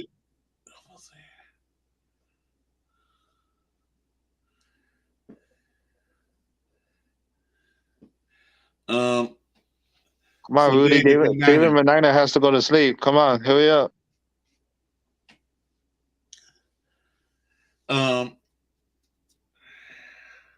So David McNiner. Yo. When do you think Brian gonna do another live on this channel? That's a good question. I don't see anything scheduled, but I'll just have to keep an eye out for it.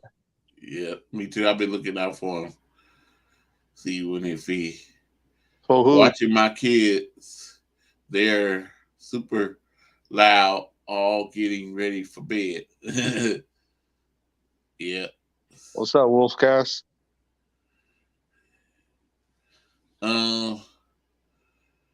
So when you might think you might get your channel started, David McNiner? Ooh, I'm not trading with the Los Angeles. I'm doing a mock draft while I'm biding time here. I'm not trading with the Rams, no. But at this point, I'm thinking really soon. Here you go. I gotta look at the StreamYard. I gotta look at the StreamYard and everything, and just get it all worked out. Yeah, man. Good luck, man. It shouldn't be too bad. Yeah. David Corona, when you gonna start your own channel? Nah, I'm good. I like coming in, you guys. I don't got time. I don't got time for that. How you make a channel anyways? I don't even know how to do it. Well, you know how you're on StreamYard right now? Yeah. You just got to link it to your YouTube. Yeah. Oh, my YouTube. How you do your, that? Your name, David Corona. You just got to link it to that. Yeah. And that's it? Yep. Oh, wow. Maybe one of these days. I was looking at the thing where you could, like have your channel with some, like me and John Jay could put our channels together. Yeah. Like I could be doing Hangout with him or No Border Sports, but I thought that was gonna cost me more money. I can't afford that. Oh yeah. If I have to pay, I can't afford it. Well, they do have free. I think it's him coming in. Let's see. Let's see. Oh, someone wrong with the connection. So what are you saying, Corey? It's free? Yeah, you do it a few free, but you can't go over 2 hours. You only can have 6 people as guests. You can't go over 6 people. Yeah. Let me see, something wrong with Rudy's connection. Rudy, something wrong with your connection. It says, go back out and come back in again. Yeah, if I don't get on your show, Corey, next time, I'm gonna be busy doing umpiring. I do umpiring for baseball. Okay. So if you guys don't see me for a while, that's what I'll be doing. Rudy, it says something about your connection. Yeah, I just got my schedule Yeah, I today. used to coach softball, baseball, freaking had Yeah, I no do. life. Had no life, dude. It was crazy. Yeah, I do the That's what umpiring. she says. It's pretty fun. I like it. It's fun. When it comes to softball, they don't have enough coaches. So, because it's a girls' sport, so they don't have Yeah, enough coaches. So right. I like doing my girls daughter softball. actually grew up playing softball, so I ended up being coach for a lot of years. Yeah, I like doing girls softball because they hustle more than the boys, Man, I So went for 3 hours already today. It was fun. It was yeah, fun. yeah. I've been doing umpire for like 8-9 years already. So yeah, Kind of tore up on who to draft with this pick. I'm like,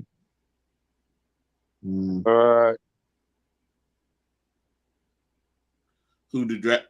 Who's you I'm drafting? I'm doing a mock draft. Oh, okay. I'm gonna pick this guard right here because he's scoring a 92 and he shouldn't be available at this point. For what school? Oh, dude, I'm on my phone, or else I'd be able to give you all his info. Give me a second. You good, man. Let me finish this, and oh man, the center I wanted is gone. Where did he go? Oh well. So what are you doing? You making like a draft? Yeah, I'm just doing a mock draft just for fun. Oh, that's cool. Hell yeah. Kind of gives you an idea of who PF. This is PFF though. Oh. See, David Corona, you wasn't on there. I don't think we did a mock draft with No Border Sports. Nah, I was not there. Yeah, you should subscribe to his channel. He does hangouts on Fridays. Oh, okay. No Border Sports. Guy Where'd just my was. safety go? Dang it. Yeah, if you guys don't see me for a while, I'm gonna be busy.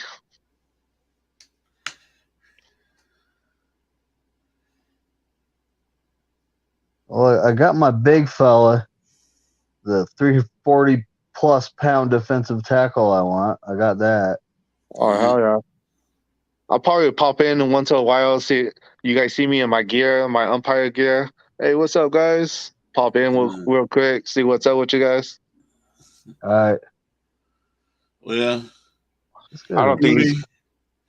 I think we're gonna just have to let you try another time. I've been on here for holler 3 back, hours. holler back at us, Rudy. You can hop on, chop it up with us. We don't care. Yeah, we have all kinds of fan bases on here. Like we had a Ravens. We even had a Ravens fan on. I hope Awesome Kid's listening. Yeah. And we got a Cowboys fan here still. Yeah. Valix. And we got three 49er fans in here still. Yep.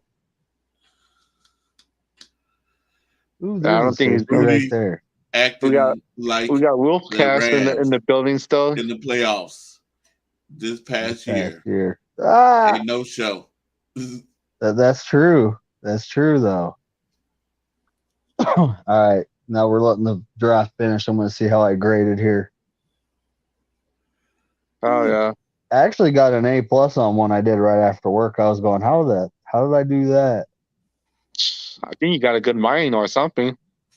Or you just do good in sports. Well, when it comes to PFF, if you draft the best player available every time, you're not going to get your needs, and they'll actually give you a D here and there. Oh.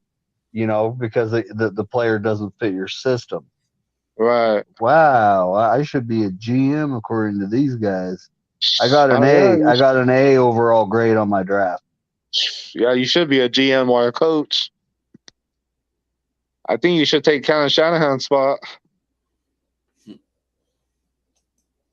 You probably could win as a Super Bowl. I drafted 3 edges. Well, one of them is actually a linebacker because they shouldn't have him listed as an edge. They should have him listed as a linebacker.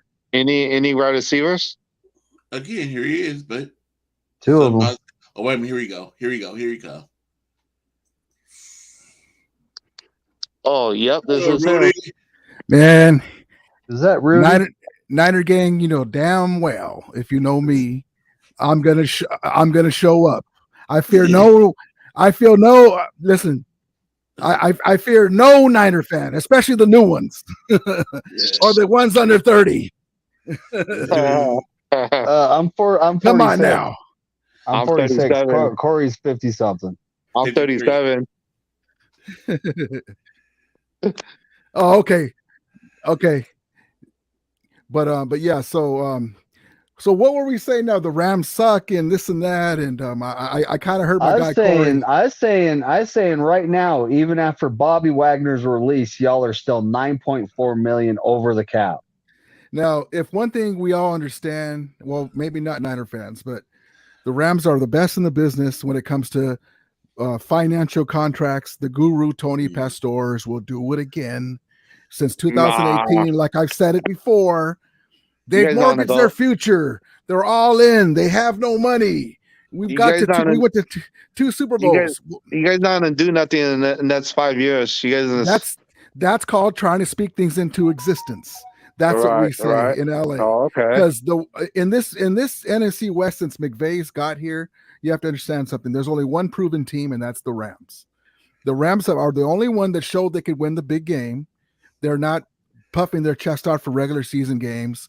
They should have won 2, but unfortunately Cooper Kupp didn't play in the Super Bowl in 2018, and Todd Gurley was hurt.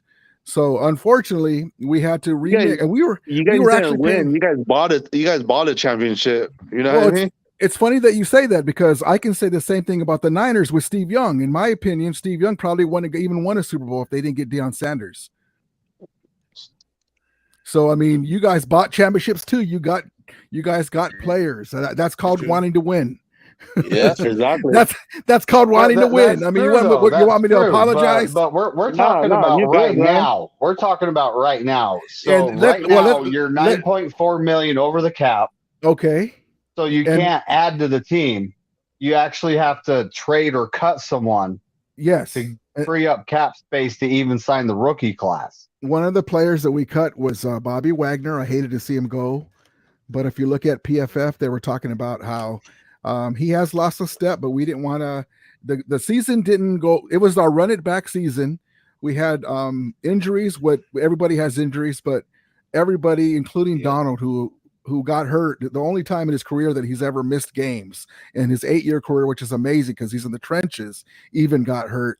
We had to turn to Baker Mayfield to so if we never would have got rid of Robert Woods, if we could have figured out how to use Allen Robinson sooner, we might have been able to sneak in like the Seahawks did, and then the refs took the Lions should have actually been in the playoffs. The refs you guys could get Robert Woods back if you guys want to get him. He's out there. That's the talk because of let's see the other thing let's rewind things. So it's number one, it's tough to repeat.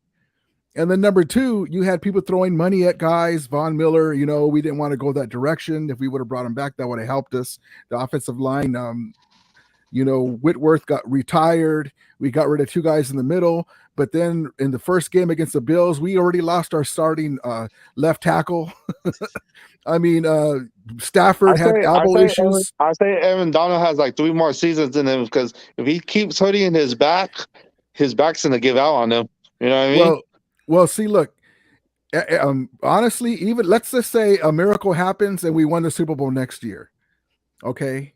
We're always going to be trying to win, as many games as we can because you're in Los Angeles and the only way to reacclimate the fans. Because a lot of people, like you guys are Niner fans, you don't care. But a lot of people don't understand when the Rams left Los Angeles, who we say the woman who shall be nameless took the team to St. Louis. She ran the team into the ground. That's why the Niners were able to beat the Rams and catch up in that series. 17 games straight. to beat a 17-game straight because she was in the middle of running the team into the ground so they can move to St. Louis, her hometown. She should have never been the owner of the team. It should have been Carol Rosenblum's team, and it should have been handed down to his sons. And so that's what happened there. So they ran the team into the ground. That's the only reason why the Rams didn't win a Super Bowl in Anaheim, because she was the owner. The owners didn't respect her. It took a long time for us to do anything. She never got anybody. The 89 championship Rams, we would always split with the Niners. You know, we had Jim Everett and Flipper Anderson and Greg Bell and all those guys. If we would have had, say, Stan Kroenke as our owner, we probably would have made some moves, you know, to help us get over the hump, but she wouldn't do that. We even traded Derek Dickerson to give you an idea. So that's that tenure. But now we're back in Los Angeles. But when they left, there's a lot of bad blood, and there's a lot of OG Ram fans that passed away from the original LA Coliseum, because when she left Los Angeles and she turned the knife in our back and said, see, I knew it was the right move to win after we won the Super Bowl in 99. You know, a lot of people in Los Angeles area didn't want nothing to do with the Rams anymore. And so fast forward 20 plus years, there's new generations that have new other teams. There's a lot of Denver Bronco fans. There's a lot of Raider fans, 49er fans that live in Southern California. So the Rams have to do a lot to acclimate themselves back to Los Angeles because of what she did. So that's going to take time, and that's the way you do it as you win. You think you guys know? You think you guys gonna go back to St. Louis, or you guys gonna stay here for good? Come on now. Listen, I'm just asking you a question. Listen, that's the thing. That's a good smack talking point, but I got to tell you something. Especially for old school Niner fans, they have to understand something. These are not the same two teams anymore. The Rams are now basically Les Snead and McVay are basically what Eddie DeBarlo was doing, anything to win. The Niners you guys staying here then? You guys not no, going back? Why would we leave? We're in the mecca of sports in the West Coast in Los Angeles. Unlike our brothers in Santa Clara, who love us so much in Los Angeles, they come to our stadium. I mean, if you look at the pecking order, look at this. The Rams franchise, despite those 5 rings, are worth more than the 49ers franchise, according to Forbes. The Rams Stadium versus Levi Stadium, it's night and day. The Rams are building a $134 million training facility in Woodlands Hills. Basically, Stan Kroenke bought the whole block. Or the Clippers. The pecking order is different now. I know OG Niner fans don't want to see it that way. We have the 5 rings. Yeah, but those were Eddie DeBarlo's rings. This is not the York's rings. These are different teams now. The pecking order, except for the regular season, I give you that. But the pecking order is different now. You know, the Rams are the class of the NFC West when it comes to top-notch, first-class everything. I mean, honestly, the Niners, the York should be embarrassed with that stadium. The Niners have the worst stadium in the NFC West. It's a newer stadium, but it's the worst one. And you can't dispute that. And they basically penny pinch that stadium. I love the and stadium. So, I mean, it's a Niner thing, but if you look at it, okay, let me show you. Well, Candlestick, yeah. That's one thing that Eddie DeBarlo dropped the ball on, too, by the way. He liked to spend money. Why didn't he spend money on the stadium? Just like Al Davis. When the Raiders won a Super Bowl in Los Angeles, guess who was too cheap to have a parade? Al Davis. So the Rams are the only team, even though there wasn't as many Laker and Dodger fans, at that parade. I was there. There was a lot of Ram fans, but like I said, you have to understand the Rams have only been back in 6 years, but the Rams are the only NFL franchise pro team that had a parade in Los Angeles. The Raiders never did. So, there's a lot of things. So, but the Niners have a lot to be proud of, but the Yorks, until recently, they saw the Rams win. That's why I was telling my guy Wolfgang that John Lynch made that move for CMC because he didn't want to see the Rams get what would you Niner fans say if the Rams would have got CMC? Forget about how it ended the season, but you guys are like, see, there they go again. Why don't we do that? That's what you guys always say. I hate to say it, Rudy. That would be another $12 million on your cap. Yeah, but we figure it out though. We're not afraid of money that way. We already won the Super Bowl. It's already on the shelf, so we have some, and that's we ended up getting CMC. We made a trade. We got the guy. like I said, the only reason why you guys got CMC is because we already had given that 5th round pick for Sony Michel the year before because Cam Akers got hurt in the beginning of the year. Daryl Henderson was beat up too. He never can stay healthy. So we needed a veteran running back. So we gave it to the Patriots. We didn't have that to use to get CMC, or else he'd be in Los Angeles. So imagine if you guys didn't have either way, CMC we got last him. year. Either way, we got him though. But my point is, right? My point is, John Lynch is making moves to just stop us from doing what we do. We don't worry about what the Niners do. We worry about what we do. So he made that move for why did you guys get Baker Mayfield if you're not worried about what the Niners do? Well, you know, it's funny that you say that. I can say this. The Rams maybe inadvertently cost you guys from not winning the Super Bowl, because wouldn't you like to have seen Baker Mayfield as a backup instead of Josh Johnson? Oh, yeah. Definitely. Josh Johnson was trash. So if the Rams didn't claim Baker Mayfield, maybe you guys had a chance at him, because nobody else was going to touch him. But we will never know. But maybe the Rams inadvertently stopped you guys from winning the Super Bowl again. So there you go. Also, by the way, Baker Mayfield off of the plane with Sean McVay looked really good, right? Why does it take so much for Kyle Shanahan to get his ass in gear and make your quarterbacks look good? The guru. The guy who freezes in big games. Brock Purdy first game. Brock Purdy, that's a miracle. This is what I say. If I would have told, yes, but look, if I would have told you guys are going to rely on a 7th round pick to save your season, what would you have said? Oh, dude, hell no, that's not going to happen. Irrelevant. The last it was a miracle. It was a miracle. No, let's get that straight. It was a miracle. You were already on borrowed time to rely on a 7th round pick to listen. Kyle Shanahan ran through Jimmy Garoppolo, first of all, Trey Lance.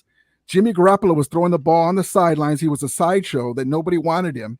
And then Kyle Shanahan didn't want to go into the season at that time, wasn't it? Who was the other backup that you guys got rid of? Studfield. He didn't want to go into the season with Studfield as a backup. So he said, hey, Jimmy, you know what, man? Come back. Nobody wants you, but we'll give you, come back. So Jimmy saved Kyle's ass again. Because remember, around that time, Kyle Shanahan in his 6th year was under 500 as a head coach.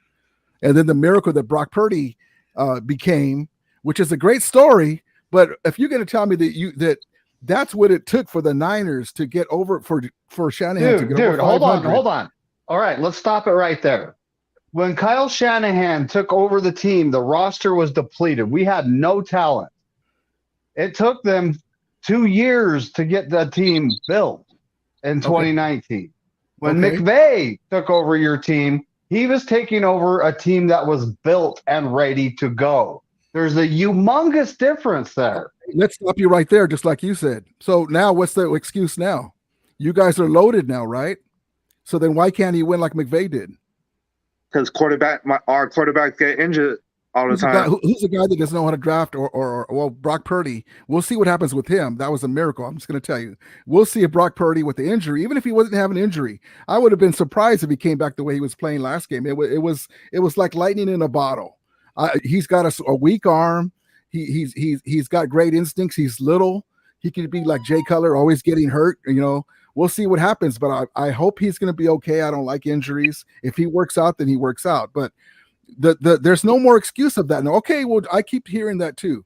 Kyle Shanahan had much more to do, yes, but for the last few years, what does it take? The Niners have to be a perfect team to win. I mean, the Rams had injuries. The Rams were paying Goff and Stafford. Kyle Shanahan was slow on the gun to get Stafford, and you guys would have already won a Super Bowl if you would have already had Stafford with those weapons. So all we need is a decent QB. That's it. That's Kyle Shanahan's with the team that we have. That's all we need. And that's Kyle Shanahan's story. The guy didn't draft Mahomes. The guy said no to Tom Brady. The guy was slow on the trigger to get Matthew Stafford. And here we are, year 7, and you guys are still iffy at the quarterback position. You don't really have as we speak, 2 healthy quarterbacks. But it's not Kyle Shanahan's fault, right? It's not Kyle Shanahan's fault. He's great. Trey Lance is actually throwing and working out now. Yeah, but honestly, man, he looked horrible. He's a young, raw kid. He looked horrible, man. And Brock Purdy, I give him credit because he looked like he could play. But you know, we'll see what happens. So But you're talking about the Bears game, which was a torrential downpour. not just the And Bears you're game, talking in about practice. it was like I think it was the first drive of the Seahawks game. Well, when it comes to Houston, he turned it on in the second half. He actually threw for 260 yards the previous season. So you're referring to his first start was against the Cardinals, and he was really raw and didn't know the offense at that point. Yeah, but you're referring to the So mighty here we Texans. are. We're about to start year 3. He's going to have OTAs. He's going to have all the training camp. He's going to have the preseason because Brock Purdy's at least out until week 1, which I think he's actually going to be out until week 4. Yeah. So now he knows the offense. Now we have a quarterbacks coach that actually wants to work with him because the quarterbacks coach before was a Jimmy G guy. Straight up. He did not want Lance. He did not want to work with Trey Lance. Who's in charge there, though? Is it Kyle Shanahan or John Lynch's team? Why would they leave a guy in there? If you as a fan can say that, why would they leave that guy in there? That's why they fired him. They wanted to bring a guy in that wanted to work with Trey Lance, and that's Brian Greasy. But what game for instance, Brock Purdy's small body of work, what game can you point to? And I know he hasn't played a lot, though. That's another red flag. What game can you point to where he looked that good? Trey Lance. Yeah. The Raiders. We're talking Brock Purdy, right? We're talking Trey Lance versus Brock Purdy. What game can you point to that he showed promise like Brock Purdy does? Nothing. I'd have to point. Nothing. I'd have to point towards the Houston game, the second half of the Houston game. I'm gonna point out a video to you that I made, and I was kind of I was making fun of Trey. It's called No Lance Trey Lance, No Chance Trey Lance. I'm laughing if he beats you guys this season. And I got the Bad News Bears music behind it, and there's practice games where he's throwing the ball well out of the receiver's arms. And I got that movie Major League, Bob Uecker, just a little outside. I cut to that. It's a beautiful video, man. Hey, you can cut to those videos. What about Trey Lance plays you guys in I was hoping. I was thinking if you guys had Trey Lance, we would probably sweep you guys, but we had all these injuries. It probably wouldn't matter. He won't sweep us. Listen, you guys, listen. Whoa. Okay, now you're talking about when we had injuries in 2020, who beat y'all? Yeah, Jimmy G. Nick Mullins. Was Nick Mullins? Who was the quarterback? Who was the quarterback? Who was the quarterback on the Rams? Goff. Who was the quarterback on the Rams? It was Jared Goff. Jared Goff. Okay. Jared Goff. Still, y'all lost he was almost like a third string. Well, the thing about the Rams can't beat the 49. You guys got lucky that one game. You guys got lucky. Why is it they beat us by 3 points in the NFC Championship game, and Jimmy G said, "Here you go," right at the end. That's another thing. 3 points. Go to the Super Bowl. When we got that interception from Jimmy G throwing the ball away, where did we get the ball? Where were we at with the ball? And you guys side. Okay, so no, we were on we were on the Niners side. We were in the Niners red zone. Yeah, exactly. So we didn't need any more points. We won by 3, but we didn't need any more points. We got the ball right there. We didn't need any more points. But I know. It doesn't matter though. That's the big one. Exactly. That's the big one, and that's the problem with the Niners is they go by what their head coach does. Their head coach is arrogant. He thinks he's all that, and he hasn't won anything in his career, a big game. And the Niners are right behind him, puffing out their chest for regular season games, and they can't win the big one. They get punched in the mouth in an NFC Championship game, and they can't do it because of what Brock Purdy doesn't play defense. If Brock Purdy will stay healthy, I think we went to the Super Bowl this year. I think you guys had a good team. Hold on, what? Brock Purdy doesn't play defense. Yeah, didn't you guys give up 31 points? Brock Purdy doesn't. Okay, so Josh Johnson had turnovers. Okay, and who signed Josh Johnson? We only allowed 269 total yards to the Philadelphia Eagles. Who signed Josh Johnson? Who brought Josh Johnson in? We already talked about that. He's trash. Okay. Well, then who's the coach of that? Who's the head coach of that team? Oh, you already know. Okay. So whose fault is that? What do you think? Okay. This is why So when you guys we're are on QB4. when we're you on guys are QB4. So say you went through Matt Stafford, Baker Mayfield. Who's your other two QBs? John Wolford and Bryce Perkins. Okay, so do you think you could have beat the Eagles with John Wolford or Bryce Perkins? Yeah, but when you started the game, you had two healthy QBs. Why did Brock Purdy get hurt? What I'm saying is Josh Johnson was QB4. What could you have beat the Eagles? Let me ask you this. With either your QB3 or QB4. Well, first I want to say, everyone's opinion, it's fine. That's your opinion, but I'm just asking you questions. So what is the Niners' bread and butter when it comes to offense? What is their scheme? What the scheme is? What is their bread and butter? Who's in the backfield? Who did we try to get that you guys got? CMC, but yeah. What is the bread and butter of the Niners? Why are they trying to throw with the Eagles? Because Kyle Shanahan freezes in big game. As long as you guys have Kyle Shanahan as head coach, you won't win a Super Bowl. And I've been saying that since they got there. And I've been right.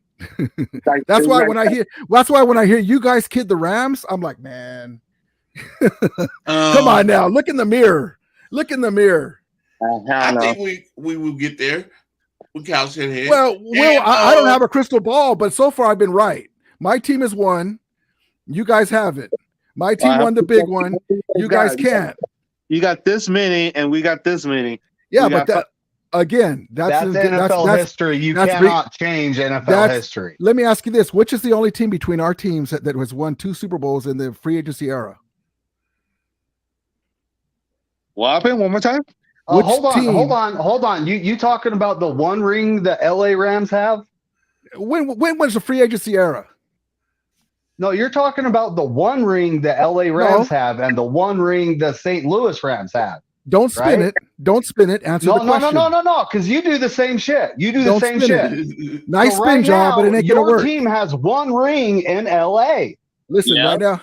Listen. One ring. Listen. One ring. Yeah.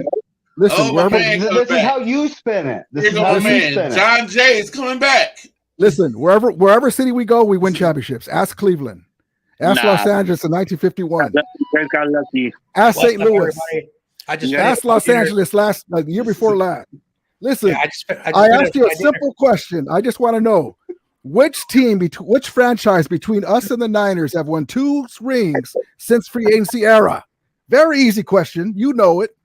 The LA Rams have won 1, and the San Francisco 49ers have won 1. Well, then why are you, as a San Francisco 49er fan, claiming 5 rings when you're in Santa Clara? Okay, all right. Don't break that up. There you go. That's what I said. When I'm on live, like I was texting, I was actually upside down.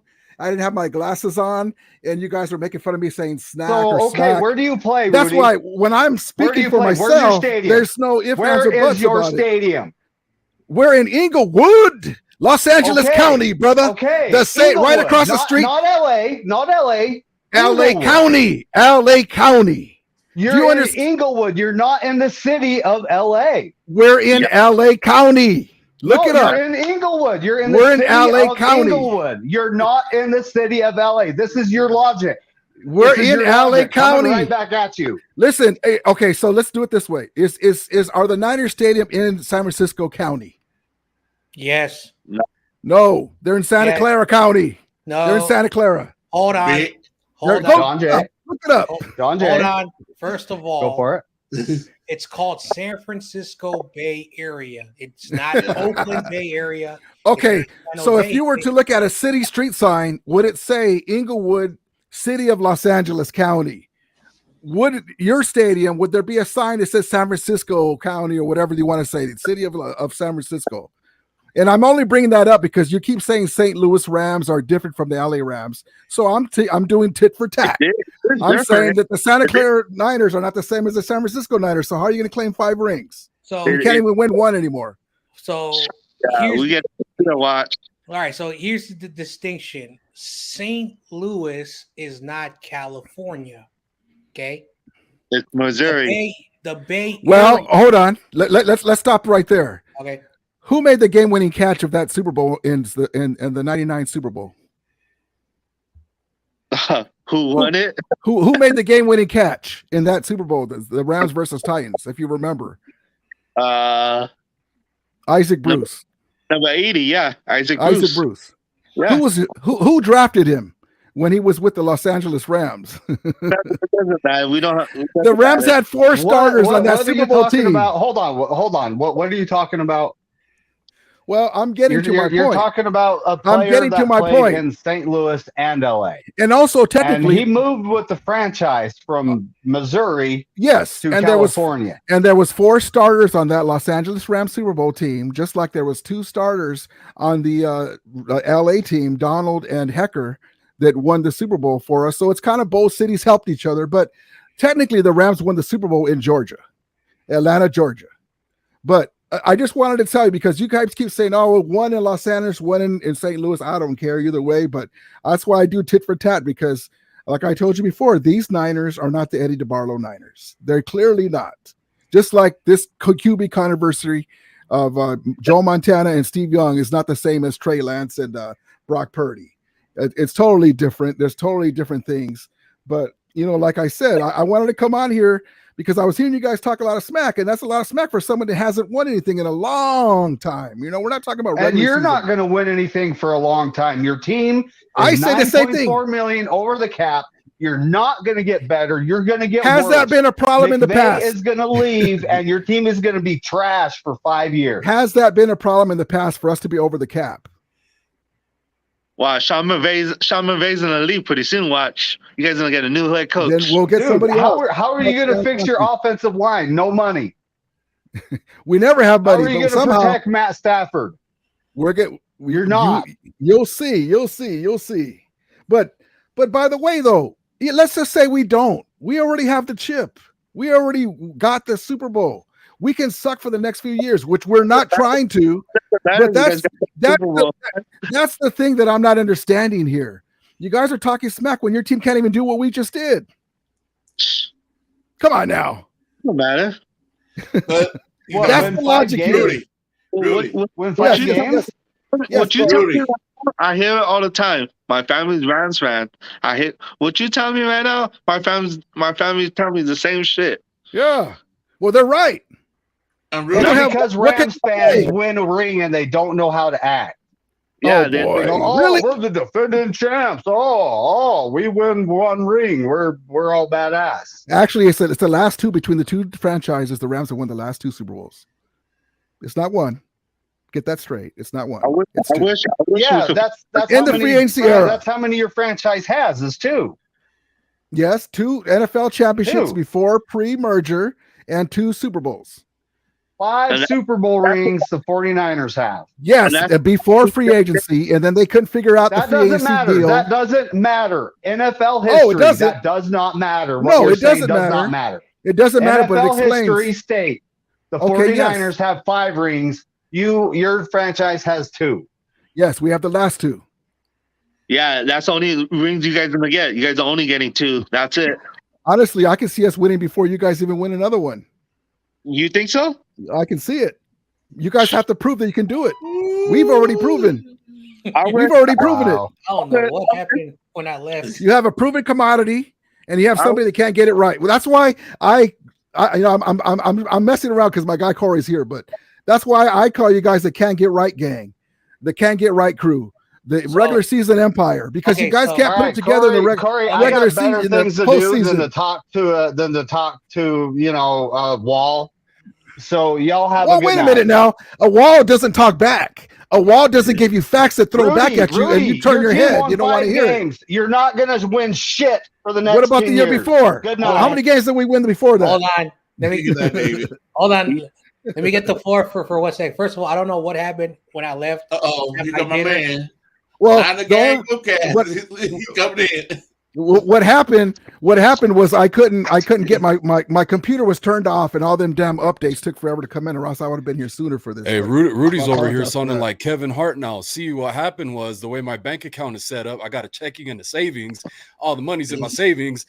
Take 3 business days to transfer it. I think you're listening to the wrong broadcast, because that's not what I said at all.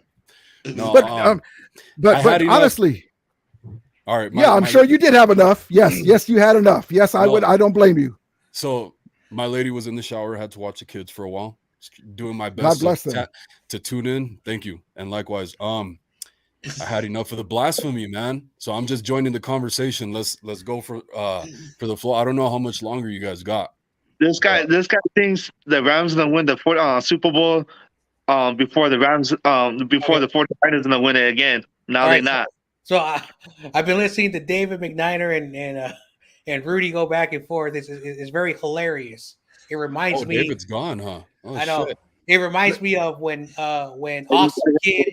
It reminds me when Awesome Kid and Michael try to argue. It's incoherent because I don't know who's winning, who's losing. Now, the thing about it here, John Jay, is look, I'm coming from a franchise that's already won the Super Bowl. We had a down, in 2018, we lost the Super Bowl against Tom Brady, and that bastard Tom Brady took, he beat us 2 rings. Otherwise, I'd be saying this. Imagine that. I'm happy about these last 2 rings. We'd have the last 4 rings if it wasn't for Tom Brady. We'd have the last 4 because Tom Brady beat us twice. But anyway, that's okay. We can say the same shit. No, but you guys did play Tom Brady in the Super Bowl, though. You guys lost. Would-has, right? We no. I'm just giving you some information because we could be really looking at 4. The greatest show on turf lost to Tom Brady before he was Tom Brady, and then we lost to Tom Brady without Cooper Kupp and a broken down Todd Gurley. Unfortunately, then he wasn't the same. But it is what it is. When you get there, you have to win. But what I'm saying is, in 2018 we lost. We were down in 2019. You guys went to the Super Bowl, right? And then it took us a year or 2 to get back. So here we are, 5-12. We're trying to figure out again, just like in 2019. So if it's not this year, it's the next year. We're going to be, maybe holding that Lombardi again. It depends on Matthew Stafford and Cooper Kupp.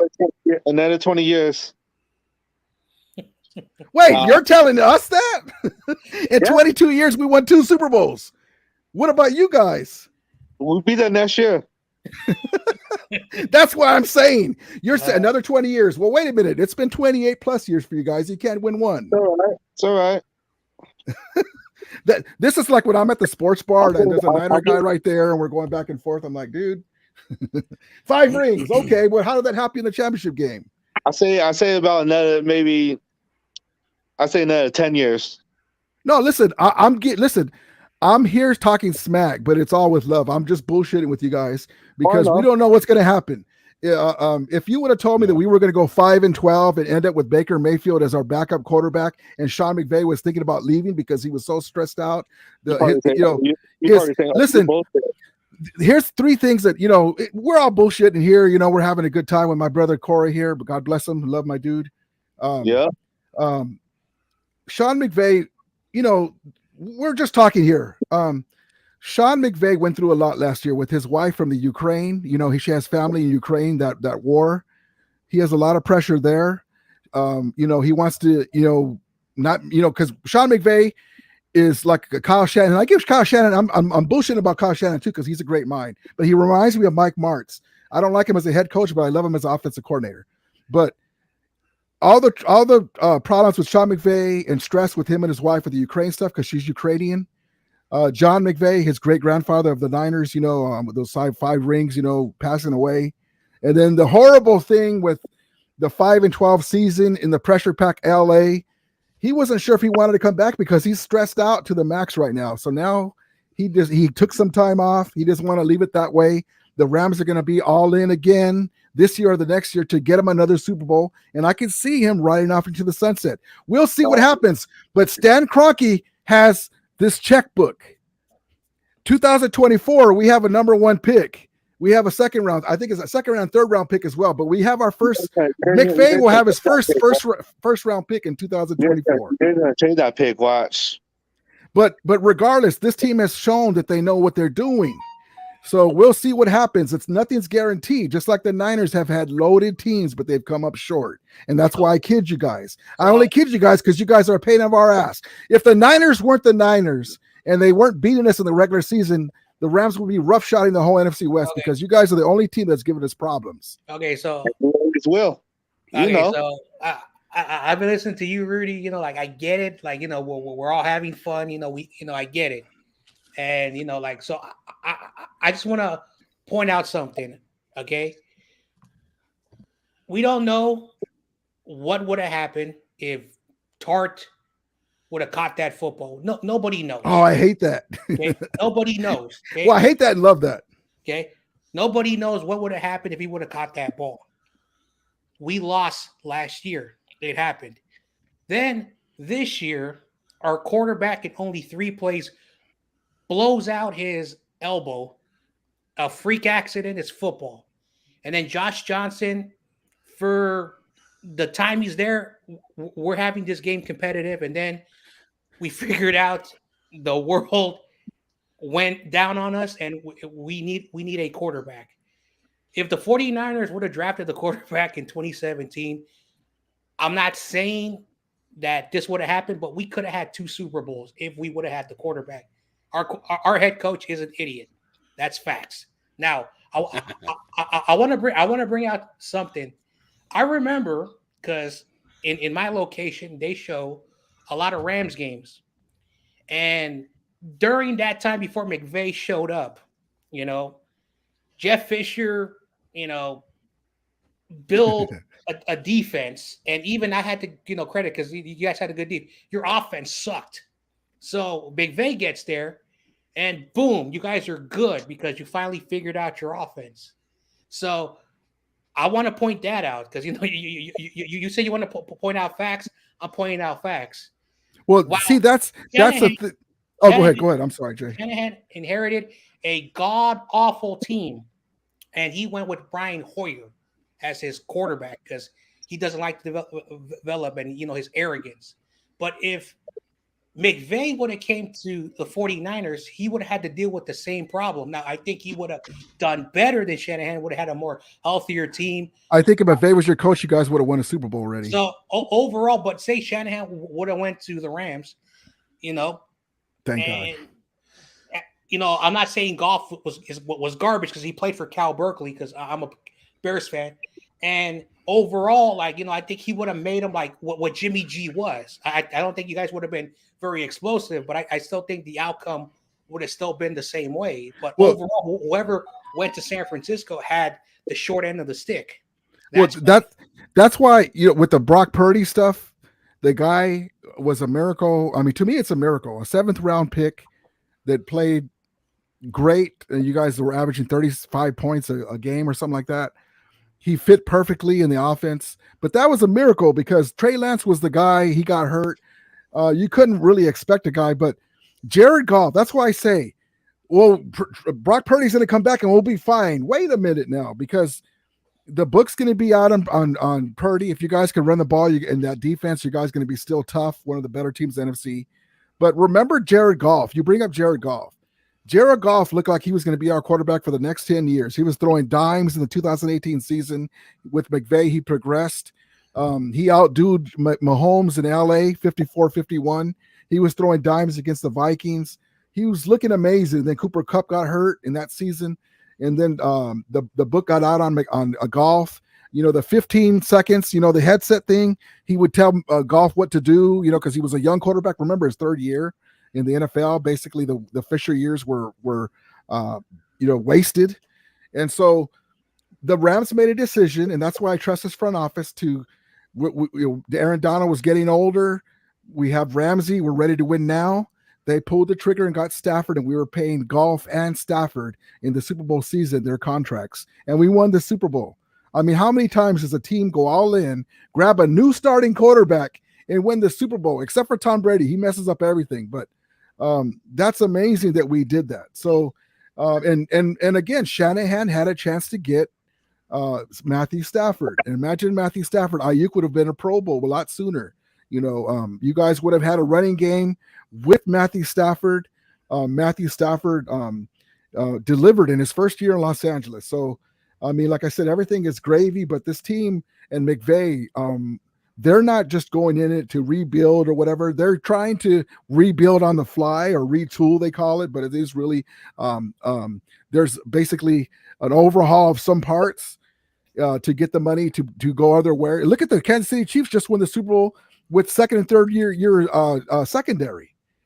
So we'll see what happens, but I expect us to rebound next year. Matt Stafford healthy because his shoulder is probably still messed up. Well, that's another thing. Matthew Stafford's older. He takes a lot of hits. He won't tell you, but it is what it is. That's who we got. You got anything on that, Corey? I was about to ask you, Niner Gang. Okay.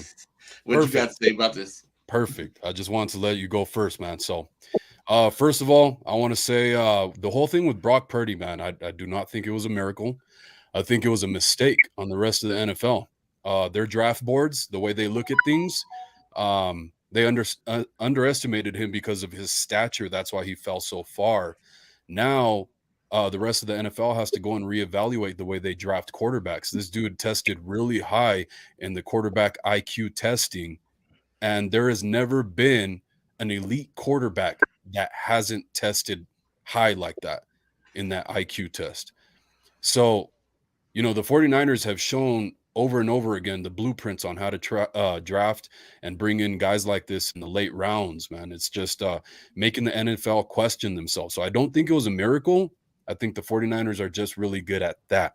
Now, your gripes with Kyle Shanahan, I feel like some of these guys were getting flustered, not realizing that these are the same gripes we have with Kyle Shanahan that we talk about on a daily basis. So you're not hurting my feelings. I understand completely what you're saying, Rudy. Like, that's the same shit we talk about is how can this dude not keep a quarterback healthy? But the thing is, I don't want to get rid of Kyle Shanahan because I don't want to have a situation like Andy Reid. All those successful years with the Eagles, he just couldn't win the big one. But now, through all that experience, he's taken it to the Chiefs and built basically a dynasty at this time. What about this, though? Okay. The Colts, remember that was at Tony Dungy's team. Yeah. He couldn't win it. They made a change. And excuse me, not the Colts. The Bucks. The Bucks were Tony Dungy's team. They couldn't win it, and then they got Gruden. Gruden, whatever he did, they won it. And then McVay takes over for Fisher, who built that defense, helped us transition from St. Louis. We drafted Jared Goff, so the pieces were there, and McVay took us over the top, changed the culture. What about whatever Shanahan built? What if this is as far as he can take you, and you guys need to find a guy that can replace him? I don't know why you guys are afraid to lose him, because, I don't know if you like losing in the championship game with this loaded team. I'm sure there's good coaches out there that can do just as good as him with this team already as it's assembled. Because that's what you get. The Niners are about winning. It's just like my Lakers. We don't care if we get to the NBA Finals. We want to win it. So, same thing with my Dodgers. We don't give it. I don't give it. Like I have Dodgers. I'm Lakers and Dodgers too. Yeah, see, so just like my Dodgers, there's a lot of Dodger fans that get happy that we won 110 games or 105 games. I don't give a damn about that. I want to win the chip. And we lose in the playoffs. So yeah, just like my Greatest Show on Turf Rams, So here's the thing about I can't believe I have to bring this up because again I hate the Cowboys, but Jerry Jones, he is who he is. Don't even say it. The Cowboys are not going to win a Super Bowl because the way Jerry Jones, he had Jason Garrett and he had 6 seasons that were 500. One season where he was 5-3 when he took over from Wayne Phillips, and only had 3 seasons of a winning record. But Cowboys fans are like, we're sick of it. That's what's going on with Kyle and our owner. Because of the Harbaugh situation, and I was here during the Harbaugh situation, Harbaugh was a great coach. He took all these players who had a lot of ego issues, and he brought them together. He made Alex Smith, who was a overrated quarterback, but he made him work. But because of the relationship, he doesn't want to do anything drastic. I see the outcome that in the next 4 more years, if we're still the same way and we're making it to the title game or we make it to Super and we lose, and that's what he wants, it really shows you ownership is just stupid. But at the end of the day, if, like you said, the Barlow, he made a dumb error in the late 90s. He would have fired Kyle Shanahan after the loss to the Rams, because he says you were at the Super Bowl the year after that. You were 6-10. Your entire team was hurt. He would have been fired after the Chiefs Super Bowl. Yeah, because at the end of the day, that's how DeBarlo was. He was a stickler. Well, what Jay? What would Eddie DeBarlo Jr. have done if he was the owner of the team and he found out that they were still partying in that Vegas party after they had already set up that party in the Chiefs Super Bowl? You guys lost, and they still went and partied at that because they had already set it up. What would he tell those guys? Would he go in there, turn everything off, and say, "Get the hell out of here! You didn't win shit"? He'd say you guys are a bunch of fucking marks, is what he'd say. Well, the Barlow, like better drive yourself home. I can tell you a million stories about the Barlow and those 80s Niners and 90s Niners, but here's the point. The Barlow would have said, all right, you want to have your party, have fun, but guess what? If you guys don't win it next year, you guys are done. Yeah. That's what he would have done. He said, you party, but if you cannot win next year, you're done. That's how he was. There was a story that, when Steve Young, when he was waiting under the wings, and he was pressuring Bill Walsh, get this kid in over Montana. That's how he was, because he wanted to see success. So with Montana look bad, put that dumb kid in, Steve Young. So that dumb kid. that's his mindset. He loved this team. One thing he was like that. We're doing good, but I expect that high level. And everyone says, who knows the Barlow? He was a good owner. He knew how to put his foot down, but he never, ever crossed the line. And that's why people loved him. But at the same time, that could have been a fault. That, to me, was a fault. I love the fire and desire, but to me, it was a fault, man. He went and fired all those coaches, and then what happened? We just fell off the deep end, man.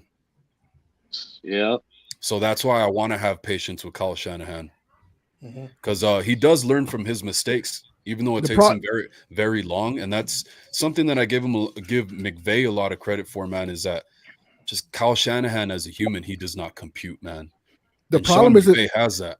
The problem is it's 7 years. Like, how long does it take? I mean, you guys have already, like, as a Ram fan, we go all in and we're top heavy. We can't get depth, and that killed us last year. But the window for NFL players is so small. Look at Kittle's a year older. You guys are going to have to pay Bosa. You're going to lose Jimmy Ward, possibly. Al-Shaair, you guys got that kid. I saw you brought him in. But you guys have a lot of draft picks because Kyle, coaches are getting you guys compensatory picks. But that window was so small, man. And when we won the Super Bowl, we lost to Von Miller. OBJ didn't even come back. It's hard to win the damn Super Bowl with the free agency era, because especially everybody wants to win now. We went all in, and you had the damn Buffalo. We couldn't even get a second year with Von Miller because they threw the bag at him. I would have loved to have had him back. But we, you got to take advantage of that window when it's there. We learned that from 2018. That's why I love my front office, because they had the balls and cojones to go and get Stafford, pay both Goff and Stafford in the same year, both of their contracts, and we win the Super Bowl. So, Tony Pastor is our financial guru. I'm sure he's going to be hard at work. He's the guy. That's why everybody was saying somebody's got to investigate the Rams. How are they getting the money to sign a Von Miller? How are they getting OBJ? Every season before last year is like Christmas for Ram fans. Who else are we going to get? Before that it was Ndamukong Suh. Before that it was Marcus Peters and Aqib Talib. I mean, it's been beautiful. I mean, this is the golden era of Rams football. These last 6-7 years with McVay. And we had one bad year this last year, but we have the chip on the shelf, and we're trying to get another one. We'll see if they could do it. That's why I say the same talking points you have are the same gripes that we have with Kyle Shanahan. You look at the first few years of Bill Walsh with the 49ers and compare them to Kyle Shanahan. I think it was the first 4 years. They're basically identical. maybe one win, one loss in the other direction, but they were basically identical. Like it's crazy how close that was in comparison. But Kyle Shanahan's a lot younger of a coach, and I'm just trying to have understanding of that before I get to trigger happy, I think I should say, man, because Bill Walsh had a lot more experience under his belt in all reality. And you make a great point about how I feel as well. Is Kyle Shanahan is still kind of in that coordinator mentality, man. Like check this out. Let me interrupt you because I'm an old guy, Niner gang. I'll forget. So I got to just tell you. So listen, Kyle Shanahan is an offensive genius, right? He's a guru. I don't like genius. He's a guru. Allegedly. But he knows that running game, and you guys have the perfect personnel. We can't run the same plays because we don't have that personnel. We don't have Trent Williams. So, and it's different personnel. But what I'm saying is this: you guys had a healthy Trey Lance, right, in the NFC Championship game against us. Why not have a few plays? And the stadium was packed with Niner fans because in Southern California, big game. Niners travel well regardless, but there's a lot of them that were homegrown here for years. The Rams were gone for 20 plus years.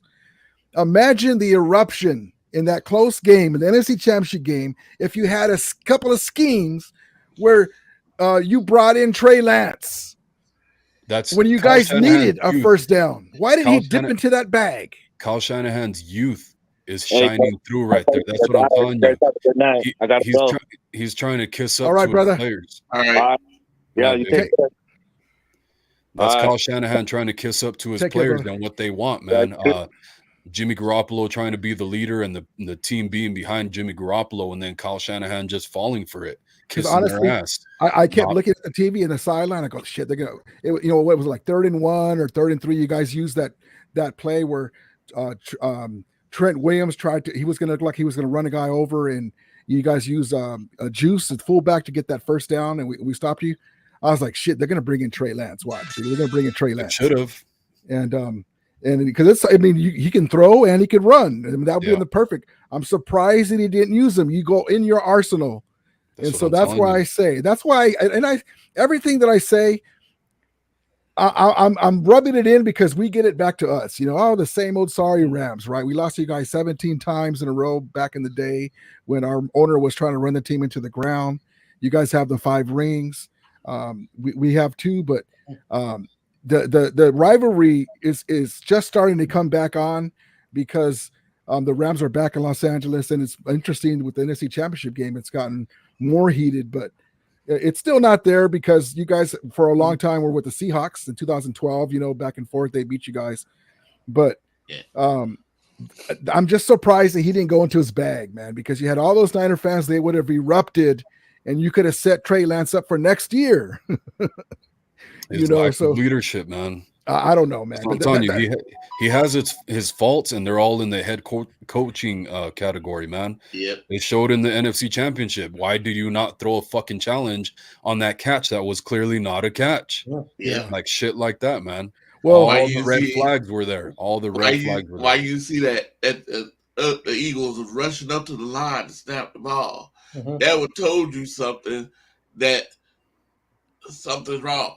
I know. And that's where I was saying about you guys and the Eagles. Why did they try? I mean, yes, Brock Purdy can throw. He's got those. He's really accurate.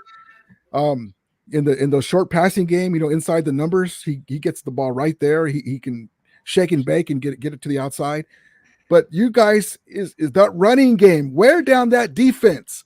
Go at those pass rushers. Wear them down. He already knows this, and he does. It's kind of like Oscar De La Hoya. He's one of my favorite boxers. He has a great jab, one of the best jabs, right? And he loses Chavez. Yeah, but De La Hoya had a great jab, and he'd lose by points or not be able to finish because I didn't realize I wasn't using some dumb crap. It's like getting too cute. I was surprised. You guys have CMC and Debo, and you didn't try to run. Like, wear that defense down. I know, and see, and one thing that I don't get, in that championship game, Jimmy Garoppolo was at the sideline. Trey Lance was at the sideline. You said Trey Lance was done for the year. Why was he at the game?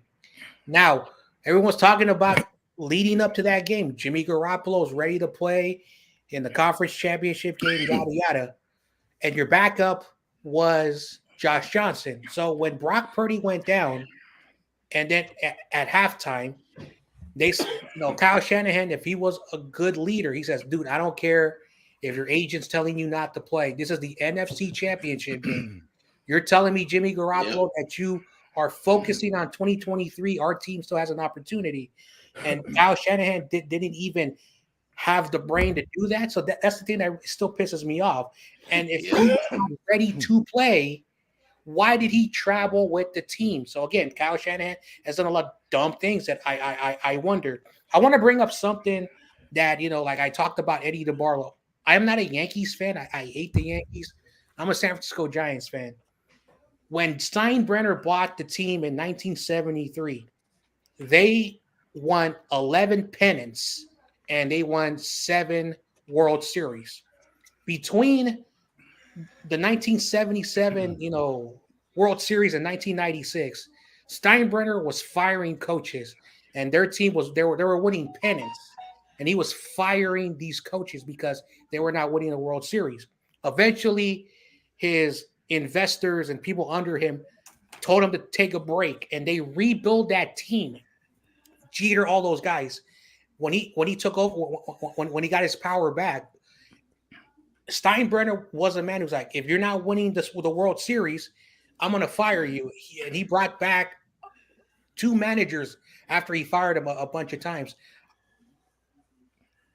I am okay with an owner like that because then you are putting a high standard. And I mock the Cardinals fans for this. Dude, you guys have been in existence for 126 years, technically, overall. You guys have not won a Super Bowl. And, so I make fun of them because their owner, their owners during their history. So the Niners, we're not been around for 126 years like the Cardinals. So I joke around with that, and Cardinals fans get really angry. So I'm glad to have the history that we have versus the Cardinals. So I feel bad for Cardinals fans. I feel bad for Jets fans, and there's those guys. YTC, they have a list of poverty. Well, what's worse, Jay, is we went to St. Louis and won a Super Bowl and came back to LA and won another one. And they were originally in St. Louis. Yeah, so overall, and they couldn't win it in Arizona either. So overall, it's just like that debate. The Browns right now and the Ravens right now. They argue back and forth. The Ravens are the Browns. This Browns team is not what the Ravens are. So all these little conversations. But I'm sorry that they get off the topic. But overall, as a baseball fan, my Giants, when we won those dynasties in that 5 years, that owner that we had was not the owner of that chain supermarket company, that has money. He was an investor who had the team, and then he left, and the San Francisco Giants have been how they were. But if we would have kept that man, we could have probably won a couple more World Series. It shows you that, some organizations like my Giants are stupid. Now the Warriors, I'm glad that owner bought the team, and as long as we have that owner, we're going to win a lot more titles. So some owners are good, and some owners. That's why ownership is important. General manager, you do need executives, but the Yorks are like, we own the team, but we're That's not at the stage. A perfect example, Jay. Yeah. So overall, Kyle technically is the operations of the football team. John Lynch is technically his lack boy. So it's sad that that's how the Niners are set up. But I cannot stand Jed York. We're going to be like the Cowboys. As long as we have our ownerships, both those teams are not going to win Super Bowls. And that's coming from a diehard 49er fan who at least remembered some glory days before all this bullshit madness that I've been dealing with. Well, Jerry Jones wants a puppet. That's the problem with them over there. He wants a puppet. Yep. He wants to run everything. But Alex, you have anything to say? Oh, Valix is still here. I didn't notice. Yeah, He's listening. He fell asleep. I think it's like almost 2:30 a.m. in Georgia. Hey, John Jay, I wish we could have wrestled Bruce Bochy away from you guys, and we would have traded you John Manley for Bruce Bochy, manager. That's exactly what you were saying. The reason why we didn't win during Kershaw's better years is because of our manager, and they'd always like to have young managers, even Dave Roberts, and I don't understand, So, and we got one World Series, but we left more on the table.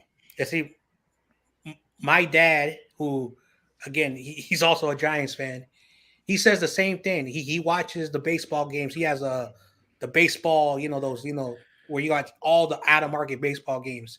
And one thing that he says, the Dodgers, I don't like them. I hate this team. It's just their manager is a bozo. It is, man. I'm a Dodger fan, and I'll be the first. I like him as a guy, cool dude, a gamer when he played. But if we would have had a Bruce Bochy, a Tommy Lasorda, real managers, we would have won at least a couple more. But with that, there's no excuse that we had all the money behind us. There's no excuse, So at least we won one.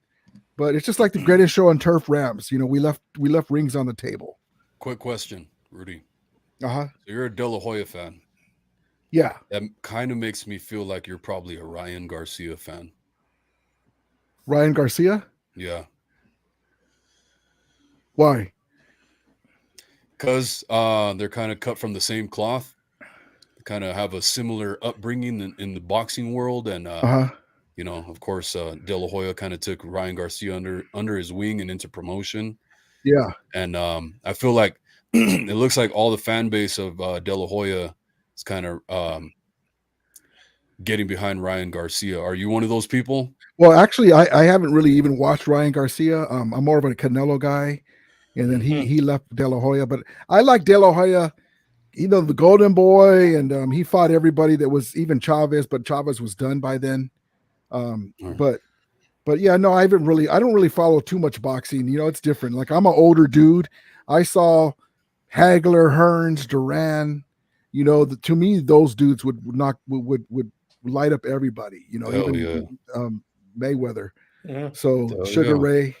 So, but I like Canelo. Really don't follow boxing too much anymore at all. But I guess you're not that bad then. You're a Rams fan, but you're not a Ryan Garcia fan, so that's good at least. But yeah, so I kid you guys, the Niner fans, because I can't stand the Niners. John Jay knows that. He can't stand the Rams. But I tell people that's what he's supposed to do. Like, are we going to say nice things about the Rams? Also, I'll tell you the honest truth. Like, for me, it's always been out of sight, out of mind. The Rams, it's not that so much I hate the Rams. I hate the shit talking I heard after that. That shit pissed me off because it was out of sight, out of mind. I didn't care. It's just either the 49ers win or they don't. And that team will piss me off because they beat us, but it's not like I'm just going to hate them for life.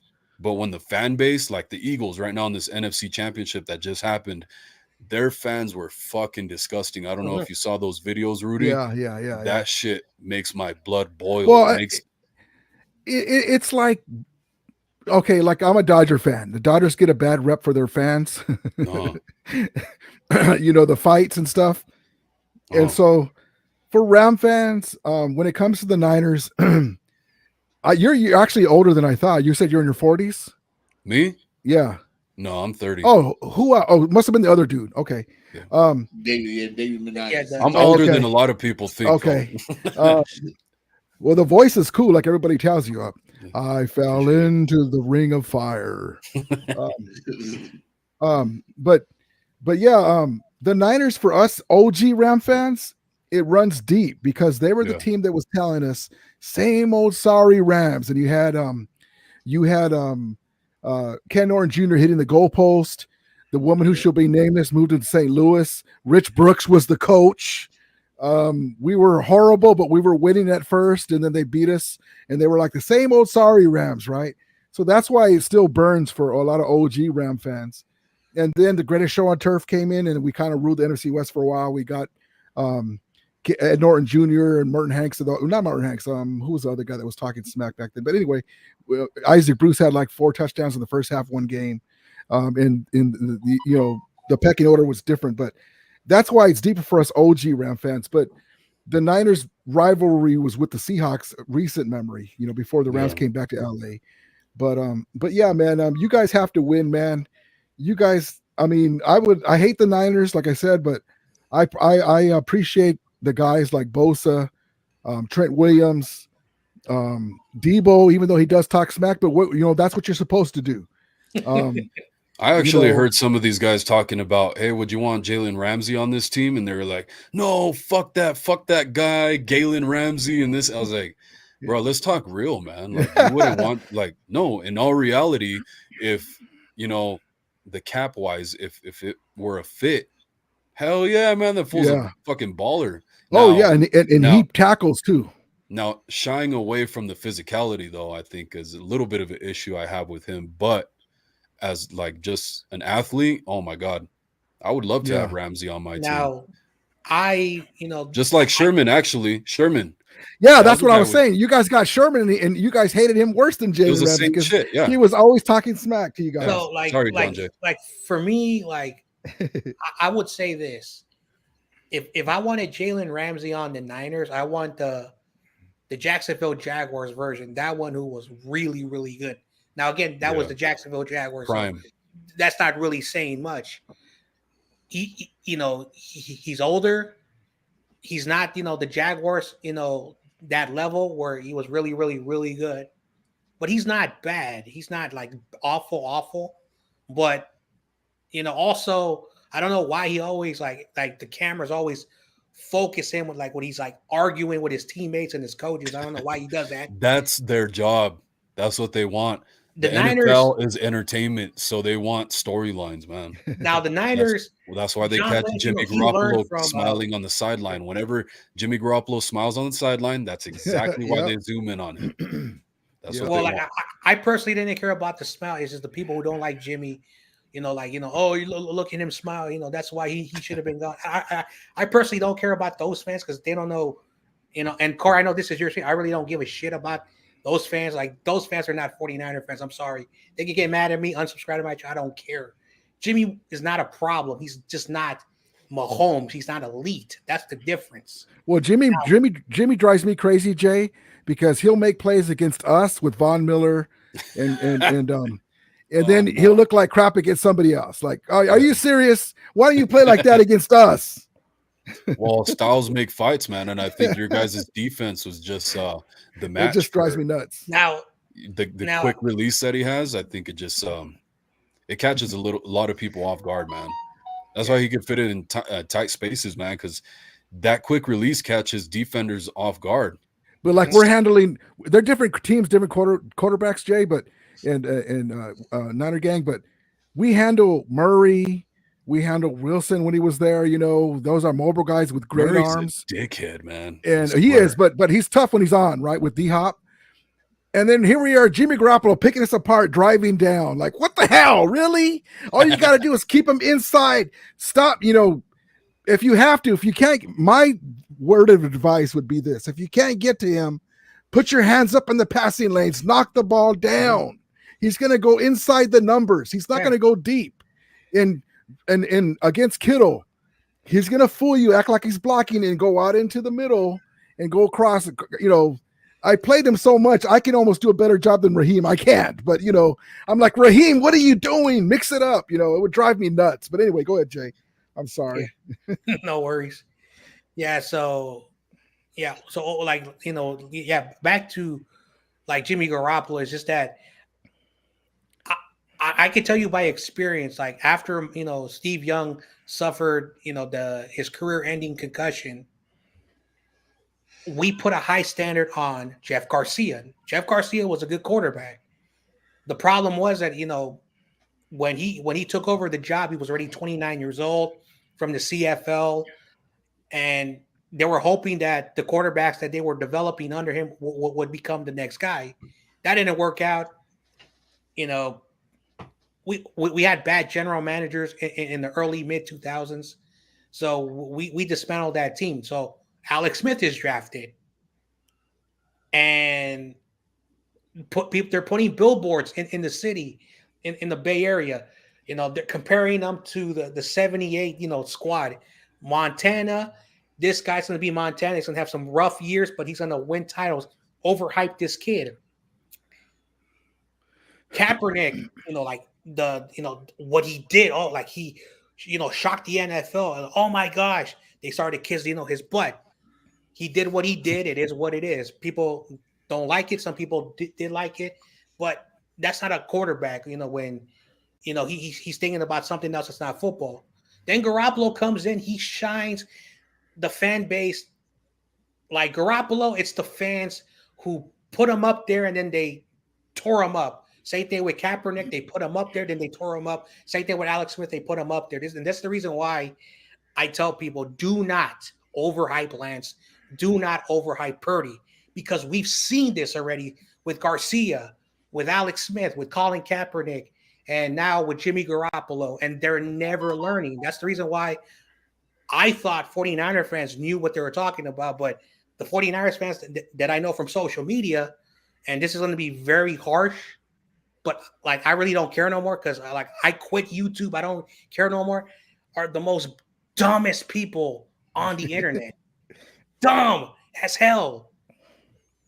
And Grant Cohen, again, I don't like bringing up his name, but Grant doesn't know shit. But because he knows how to communicate, like a good communicator, it makes him sound intelligent.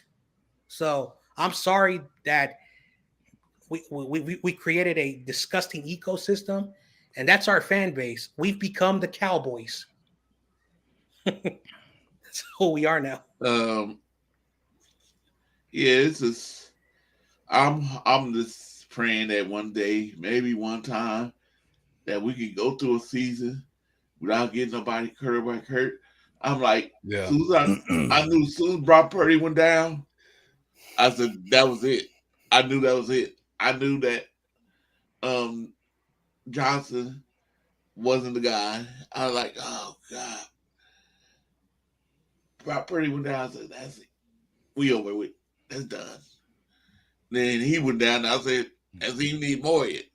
Because no team, if you cannot pass the ball, all the defense going to do is say, okay, we can line up 12, 11 people on the line now. They can't throw the ball.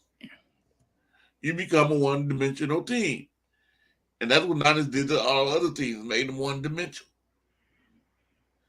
And so that's what the Eagles did to us, made us one-dimensional. Mm-hmm. It's just so hard to get your team to the Super Bowl in one piece. Yeah. Because in 2018, we had already lost Cup and then halfway through the season. And Gurley's knee was not the same in the Super Bowl. We had to get C.J. Anderson off the scrap heap to run against the Cowboys. And then we had that call, against the Saints, which I hate because there was a couple of calls earlier in the game. They didn't call either on us, and it would have made a difference in that last call, whether it was called or not, but whatever. That's how NFL does it. They wait till crunch time to start making that bullshit. Yeah, because they did a face mask against golf, and instead of a field goal, we might have got a touchdown. And so that wouldn't have meant so much, but I hate that stuff. And then even in the Super Bowl, the Bengals, they grabbed Ramsey's face mask, turned his head around, and they let them have the touchdown. Like, what are you doing? We could have lost that Super Bowl because of that call. Aren't they looking? They review every scoring play, right, in the Super Bowl? Yeah. And so I guess because of that rule, even the regular season. I hate that, but yeah, man. There's the people with the tinfoil hats talking about the NFL's rigged and stuff, and they want Mahomes to be the face of the league because Brady's maybe retiring every year. That call against Kittle when he pushed off when Michael Irvin did that for a living. Yep. They called that. I still say that was a bullshit call. They shouldn't have did that. Stuff like that. In the Greatest Show on Turf, Rams. When we lost to the Patriots, they were holding Marshall Faulk and Isaac Bruce inside the red zone, so we couldn't score touchdowns. We'd have to kick field goals, and they weren't calling it. stuff like that. It just sucks, man. Yeah, just like we say, for the Kansas City in the Super Bowl, for the 49ers, both and Duke Ford Buckner was getting held all the time. You know what? You know who we get that against is when we play the Packers. I mean, you're not going to get every call. I understand that. Our guys, we think that we're not getting calls, but Aaron Donald's getting held almost every scoring drive that Rodgers is having, and there's no call. And AD is one of the best players to ever play in the NFL, and he's not even getting the call. It's just amazing. That's just the way it is, and we don't get any love against the Packers. And guess what? For the second or third straight year in a row, we get to go to Lambeau next year again. They never come to LA. We got to go to Lambeau again, and we have problems with them. I know, after the 2019 Super Bowl, there are like these marketing firms with billions of dollars, and this guy, I don't know why he said it, and but he said it. He says, "All right, let me tell you something about people who say the NFL is rigged. Economically, money-wise, if you have Patrick Mahomes, this young face who the previous year had a breakout year, they see the potential. Andy Reid, successful with the Eagles. Kyle Shanahan, a young coach, blew a Super Bowl. Well, technically it was the Falcons, but not him. And Jimmy Garoppolo, who's like, not, so economically, it made sense for the Kansas City to win. Then there was a former official, but he never refereed in the NFL. He did a lot of those like semi-leagues, those Canadian leagues, those indoor football leagues, which I don't know why they do that. It's kind of dumb, and he said, when it comes to officiating, referees get it wrong every call. And when he said every call, when you see something and you see an infraction and you throw a flag, you're basically telling yourself you saw something. You saw something and you need to call it. The same thing when he was in college. He saw a lot of things that he didn't call that he said, oh, I should have called that, but I didn't. And then the game played on and an outcome happened. Or he would throw a flag. So what he's saying is that why fans feel this way is that a marketing firm says, the money wise, it made the NFL much richer for Patrick Mahomes, Andy Reid to hold that trophy, not the Niners. And even though Niners had a better history, legacy, it is what it is. But then basically when you're officiating, and I used to umpire baseball like high school, I can tell you right now, 50% of the time I would guess, because it's not easy being behind, a catcher catching the ball. Let me find out. Yeah, so it's not an easy science. The same thing when you're on a base pass. The same thing when you're officiating basketball. Basketball's worse because there's a lot of things happening, and sometimes there are basketball players that take 3 steps and they let that go. So overall, officiating, and that's why in basketball, what's going on, like they review everything, like after a play, they review everything now. Everything is reviewed, this and that, because again, they want to have everything perfect. And I won't be surprised if one day the NFL's like, we need to change how we officiate, and now. Oh, they definitely need to, because it's just stupid how and again, football, and again, sports in general. There are billions of dollars that are being waged, and one little mistake. So that's the reason why the NFL is not rigged.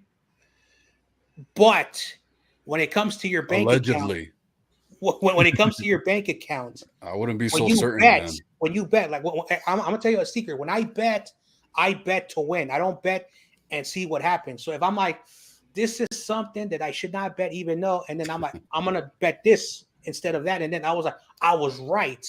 But I made sure I didn't put the money. So that's the reason why when people ask me, yo, how do you bet, John Jay? I tell them the secrets. Fortunately, I can't tell you the secrets because everyone will start to win. Same thing. So in Think sports, conservatively for one. in sports, Let me ask you all this question. Mhm. What y'all think about this new thing they doing now that the Eagles did?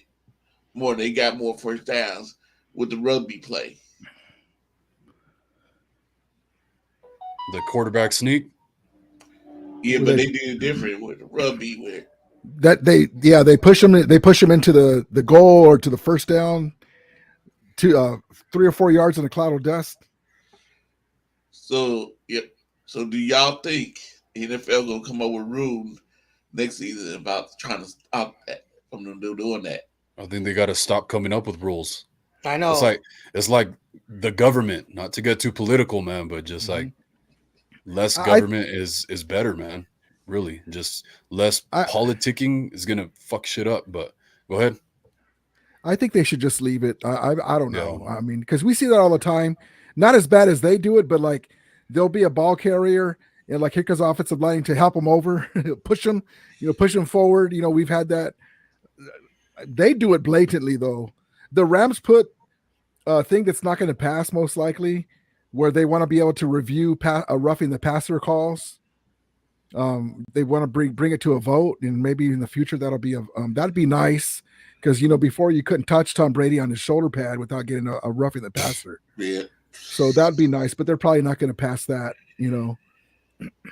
One thing I will say, I want to know what you guys think real quick, man. Is for me, I think anything that's in question, like I don't think there should be challenge flags anymore because there's a limit to that, and I think there shouldn't be a limit to how many plays should be called correctly.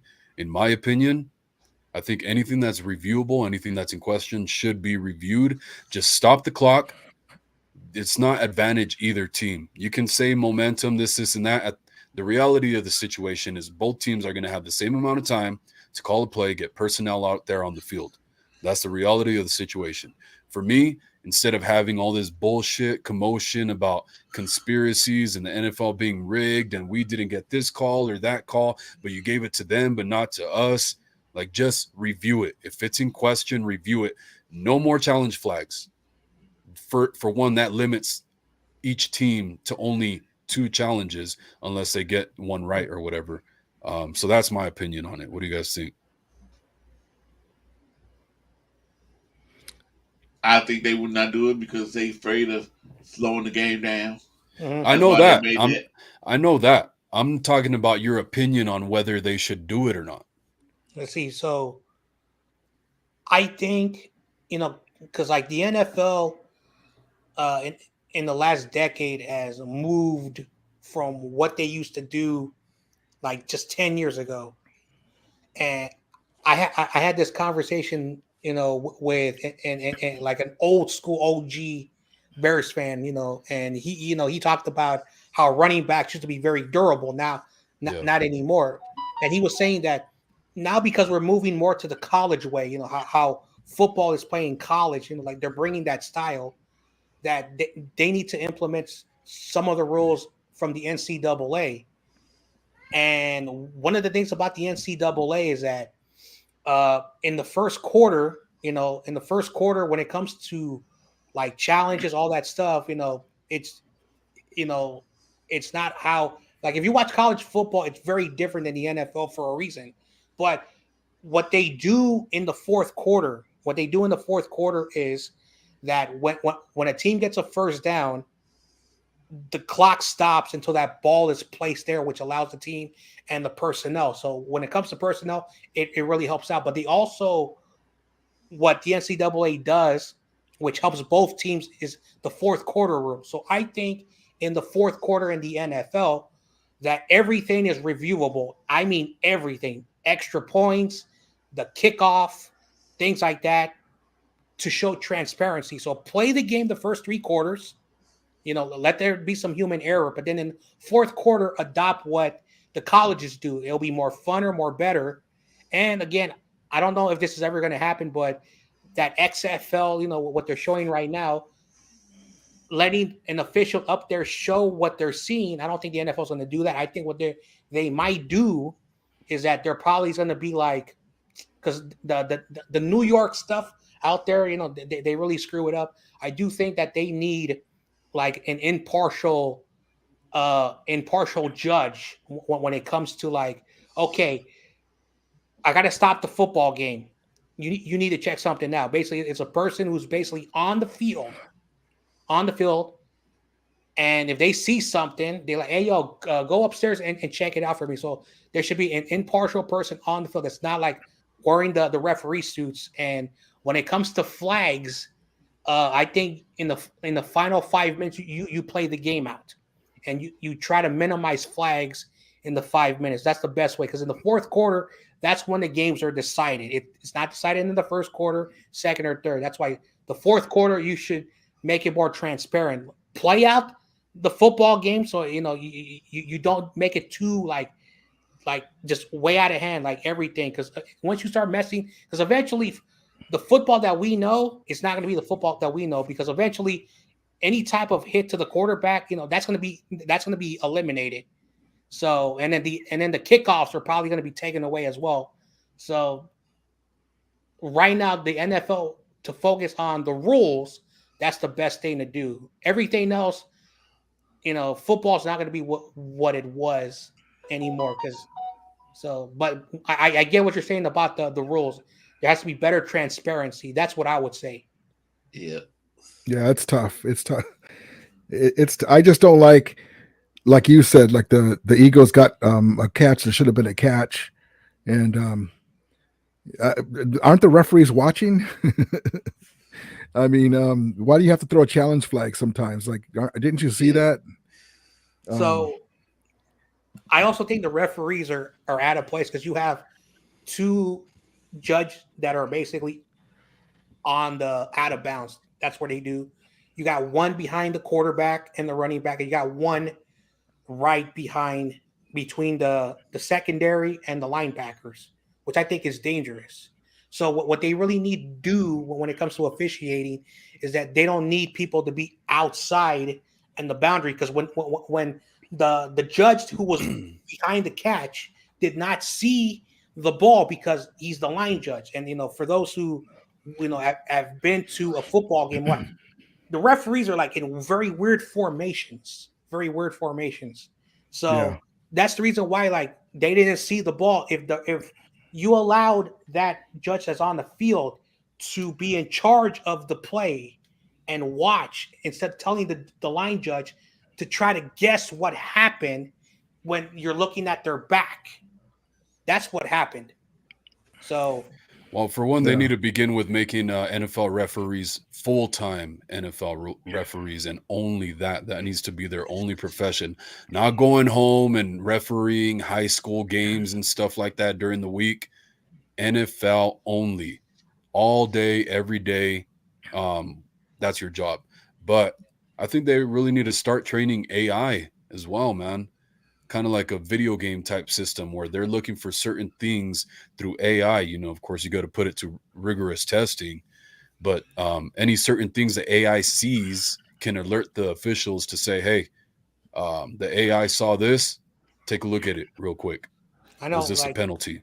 I know, like in in FIFA World Cup, like the World Cup, the soccer, like a lot of people like who love that sport. I'm not a big soccer fan, but there are people who love soccer and they hated it. We're opposed to replay. We're opposed. So 4 years ago, they implemented the replay system, and basically after a goal or something happened, there's a person up there that tells the referee down there that you need to look at the screen, and then if you want to keep the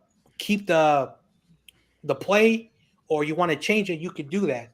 It's worked really well. And I saw the World Cup in December, and those referees were really good. When they did a review, they ran quickly. They saw it in less than 30 seconds. They had a play. They did not interrupt the game. So I think that there are better ways. And I think, I know American football fans are not going to like it. They need the World Cup technology where you have a scanner that tells you if they cross the ball or not. And then they could also tell if the ball was intercepted, if the ball was caught. They have those types of technologies. That's what we need if you want AI. That's what I want. I want the better team to win. It has to be the better team. No cheating, no ifs, ands, or buts, like just any plays in question, any penalties in question. Like the better team won and they did it cleanly. And if they didn't, you set the ball back 15 yards or whatever it is, right? Especially if I'm a betting man, like we just talked about. If I feel like there's something, I legit, like if I really got money on the line like that, I'm suing the NFL. Like, hey, this was not a fairly called game. So I'm going to sue you guys for costing me money. Well, like in the Rams game against the New Orleans Saints, imagine if you had big money on the game and they didn't call that. I would sue their asses for that. And I've never heard anybody talk about that. I wonder how they would probably get settled out of court. I know, like Goodell would probably settle out of court. Like this is why, like a little while ago, I said, well, financially, like there are billions of dollars in these games that are bet, and if you screw somebody up,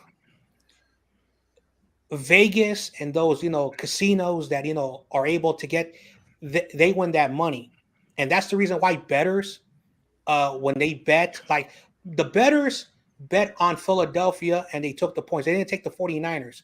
You want to know why? Because they knew something was in the water. So a bettor knew, I'm not going to bet on the 49ers, even though the Niners had the better team, whatnot. How did they know that? How did they know Brock Purdy was going to mess up his elbow? How did they know that the Eagles were going to score 30 plus points? Because there's money on the line. So the NFL should be like, crap, no, we cannot have this money influencing the game because they want the game to go smoothly. But it's a sporting event. And I've been around, a long time, old enough to know this. When someone is screwed with money, there's two outcomes. You're either screwed or someone's going to be mad at you. So that's the reason why when it comes to betting, the same thing when it came to the Super Bowl, people went with the Chiefs, not the Eagles. And that's the reason why people win, good money. The same thing, those who play those fantasy football with money, those what do you call that website, the DraftKings? Mm-hmm. A lot of those people are mathematicians that win the $1 million. They know analytics. They know all that stuff. And most people are like, why are you picking that lineup? And then the following week, they got like a $200,000 check. So that's the reason why like betting has really hurt sports. And that's why games and outcomes happen the way they do. And that's why that term, it's rigged. Financially, as long as there's money on the table, there's always going to be weird things that are happening to any sporting event. Any sporting event. It's just reality. Too, I want to go back to like what Nanagay saying, just like the referees. Not only Kyle should have noticed that the Eagles are rushing up to snap that ball, the referees should saw it too. Say, hey, wait a minute. Wait a minute. Why y'all rushing up to snap that ball? Why is this? Yeah. Hold on. Upstairs, we need to look at this. Stop it. Thank you. They should have too called a timeout or someone said something. But they were like, let him rush. Mm-hmm. Even the Eagles knew that, and that's why they ran up. And again, I think last month, I was on your show that Jimmy Ward told Kyle to call a timeout. But Kyle, one thing about Kyle that I don't get, and he's admitted to this, when the Niners offense, is on offense, he's on the defensive area. Basically, he's back there looking at how the defense is forming. Yep. So the Niners defense was there, and usually Kyle is following his defense. But this time he did something very different. He was behind the play. So when Jimmy Ward tried to call Kyle was way down the field, and Kyle was just looking at his iPad or whatever he was doing. So he wasn't really focusing on the catch. So again, I'm not blaming anything, but why was Kyle, at the wrong place at the wrong time? Again, it sounds kind of odd and very little bit, a little bit, odd. That was a big play. They should just call timeout. I mean, just the chance that because that was a heck of a catch. Just call timeout. You're on the road. They're not going to show it on the big board. Ward is telling you to do a challenge. That's a big play. You got to pull all the stops. Both safeties was saying it. Even Funga. Funga. He was saying like this, incomplete. And also, like, I don't want to take credit from this, but YTC is the Giants fan. Referees do not like to make anything that will piss off the people in Philadelphia, because Niner fans, now know. And I've always hated Philadelphia, but those fans, oh my gosh, no disrespect, like they will be disrespectful to a referee if you try to help out the other team, even though the other team had it correct.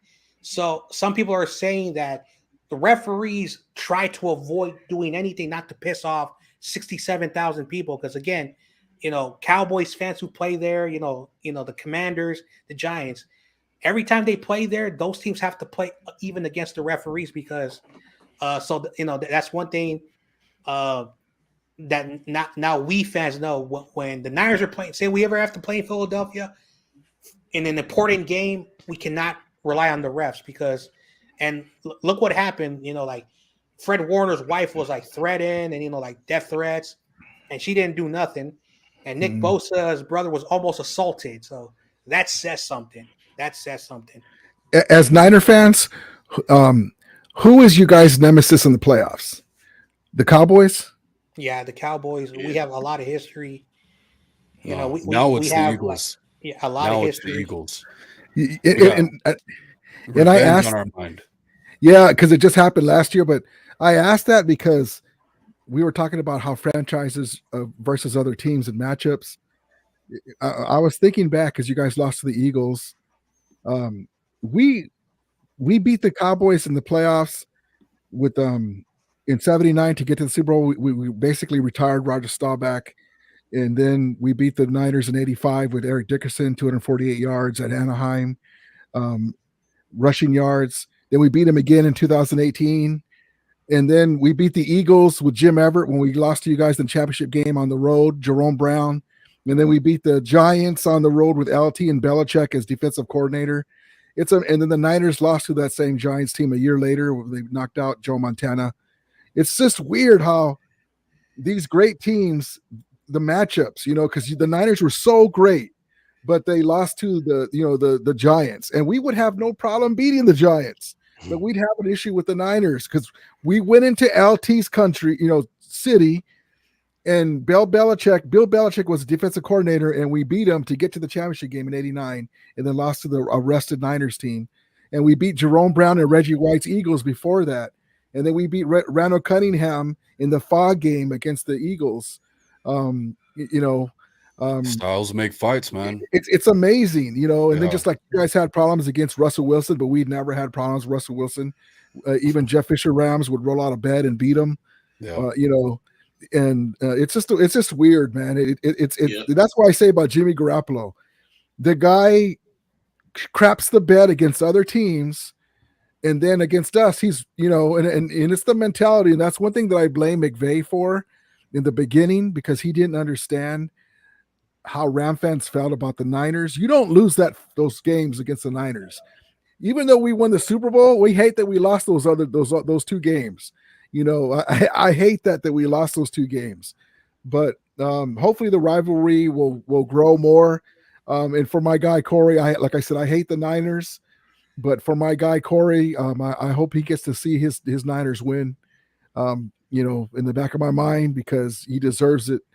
And But yeah, it's all love, man. We have our teams, and I like to talk a lot of smack because I get a lot of smack on my channel. They're laughing at us 5-12, and I'm like, yeah, but we won the Super Bowl last year, a year before last. I mean, okay, but that's what it's about, man. Rivalry teams. My guy John Jay likes the Giants, and I can't stand the Giants, but John Jay, I met John Jay through YouTube and stuff, and we used to go on Rombo's show, and I go on there to give him heck too. But and I go on Grant Cohn's show. But it's just teams, man. We have our teams, and we like to smack talk. And when you're up, that's when you have a chance to puff your chest out. And when you're down, that's the other guy's job to put you down, because that's just the way it is. My Lakers have won 17 championships, but the Warrior fans are laughing at us right now. I just got a target on the back of the Eagles right now. Yeah, man. I don't blame you. That's all. The one thing I could say for the Eagles is they had that Super Bowl. If Jalen Hurts didn't fumble that ball, yeah, they had that. And I know you guys are glad, but at least it wasn't. At least it wasn't a thing where they beat you guys because of those two injuries, and then get blown out, right? So at least you're like, man, see, they should have even made it. At least they had a chance. But yeah, man, we and hopefully, like I said, Brock Purdy, hopefully he'll be okay. If the Niners lose, fine, but I don't want it to be because of an injury. Like when we play you guys, I want everybody playing, right? I want everybody playing. I don't want that Trent Williams is hobbling. I want no excuses. I want everybody playing, and same thing with us. I want to play the best, because there was a lot of Ram fans, honestly, because you guys have our number in the regular season, and weird stuff happens. We had a 17-3 lead, and we lost, that game before. Week 18. Yeah, McVay's in the end zone high-fiving OBJ, but even at that point, I wanted to play you guys because I wanted redemption, just like you guys want to play the Eagles. I wanted you guys in the championship game. I didn't care that we don't want them because they know how to play us. No, I want them. That's how I am. I want to play the best, and I really think that the reason why we were able to come back against the Ravens in the regular season, we were able to come back against the Niners and then against the Bengals to win the Super Bowl, because you guys punched us in the mouth that we had to get physical and we had to get dirty when we needed to. And Cooper Kupp is that guy, but you guys helped us win, because without those wars against you guys, we might not have had what it took to win against the Bengals. Because, we couldn't run the game. We don't have you guys personnel. We couldn't run the game that good. So it was basically Matthew Stafford and Cooper Kupp show. And so, the secondary had been our liability for a long time too, man. Yeah, and we've invested into it a little bit. Yeah, but you guys should have won that Super Bowl. Like, I like to talk back with you guys, but you guys should have won that Super Bowl. That was a bullshit call with Kittle. They should not have called that. You don't call that in the Super Bowl. I know. You don't call that call. That Michael Irvin made a living on that call, on that push off.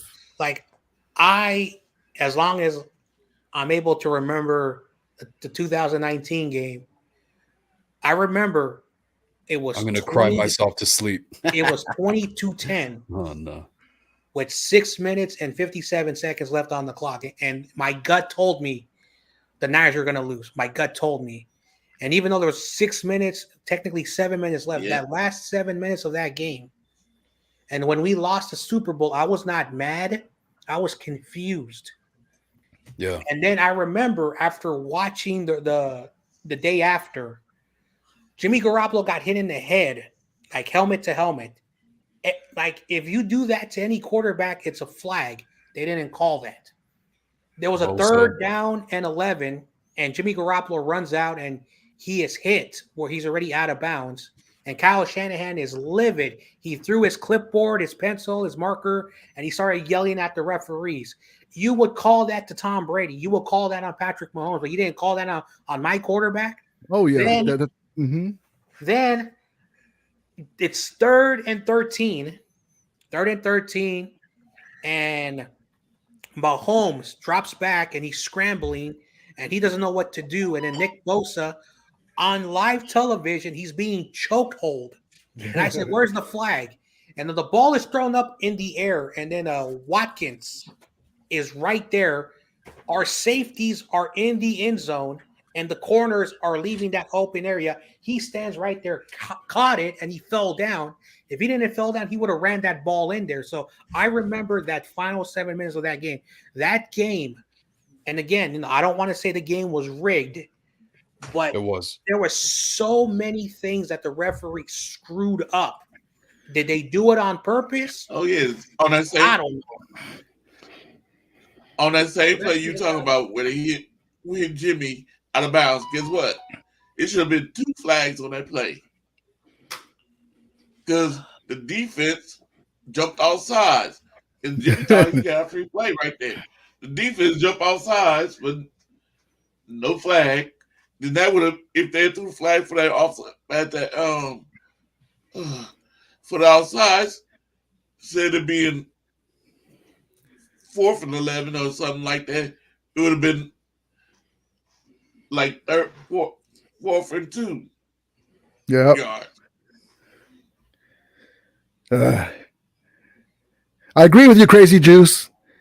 Is Matthew Stafford going to be 100% this year? He should be. Yeah. He's had almost a half a year off in the regular season. That's the key. Matthew Stafford has been in Detroit, coming from Detroit. He's never going to be 100%. He's banged up from those years being in Detroit. But if we can keep him upright and healthy, we have to get a good backup. John Wolford, I don't understand. I talk about Kyle Shanahan. I don't understand yes, he knows the offense, but he can't run it. He's not a good backup. We've been lucky that Matthew Stafford, the oldest quarterback in the NFC West when he won the Super Bowl, was able to stay upright the whole time, but he was banged up. That's the key. If we got him for the Super Bowl. We won the Super Bowl. We took it on the chin last year. I gotta believe he still has some more in the tank, but we have to maybe get a couple of veteran O-linemen. Hopefully No Boom will be able to play because he got hurt the first game against the Bills. But Cam Akers looks like his head's on right, and we got Kyren Williams running back. But the key is with Allen Robinson. We now know how to use him, and we'll see what happens, man. I think the Rams have something up their sleeve with this Ramsey rumors and letting go of Bobby Wagner because we felt that we didn't want to, even though Bobby Wagner was great and I hate to lose him. I hate losing that guy. PFF did a report that teams were, because he's an older Bobby Wagner, even though he's great at the running game and leadership. Teams were throwing underneath us at a 77% completion clip with Bobby Wagner at middle linebacker. So we didn't want to spend that money there. We won a Super Bowl with Troy Reeder at linebacker and Ernest Jones in his second year. So 1 year with Ernest Jones under the tutelage of Bobby Wagner, it's up to him to step up now. And we'll see what happens. But I really think that Les Snead and the McVay have something up their sleeve because he came back for a reason. He didn't come back just to lollygag and go out there and not be contending. So whether people think that we're going to do anything, whether it's this year or the following year when we have a number 1 pick, we'll see what happens. But he's back for the next 3 or 4 years because he wants to at least get. If he wants another Super Bowl, if that's a big if, the way things look right now, we have a bunch of holes we have to fix. But he's gone. Probably he'll probably announce his retirement, but he doesn't want to go out with a 5-12 season. That's the main reason why he came back. Yeah. All right, Corey, we'll see what happens. I gotta get up in the morning because I gotta go to work. Yeah, guys, I gotta go too. God bless you, Corey, too. God bless all you guys. How long have we been? Have we been here for 5 hours? I think so. We have. That's only 5 minutes and 7 seconds. No. God damn. Sorry, Corey. This is your channel. Down I'm the sorry. rabbit Excuse hole. me. Gosh darn. Man, but those are some good shrooms. But God bless you, Corey, and my guy, Niner Gang Wolfcast. God bless you, brother. And hey, likewise. We'll see what happens, man. It's all about when I go in there and I talk on Grant Cohn's thing. I say it because number one, I hate the Niners. Everybody knows that, but I respect them because they're the only team in the NFC West that have punched us in the mouth. We always run. I mean, we were like, well, that's why you hate guys them. have a. You guys think you have a streak against us? We were like before this last year, before the Super Bowl year, we finally lost to the Cardinals. We were like 9-0 when McVay against the Cardinals. and then somehow they would split with the Niners. And then even when Russell Wilson was there, we'd always beat the Seahawks. The Niners are the only team that would step to us and beat us. And because in McVay's era, he's been there for 6 years, we have 3 NFC West division championships. And so, that's why we run the NFC West. Yeah, we sucked last year, but we're the only team in this since Eric McVay got there to win 3 divisions.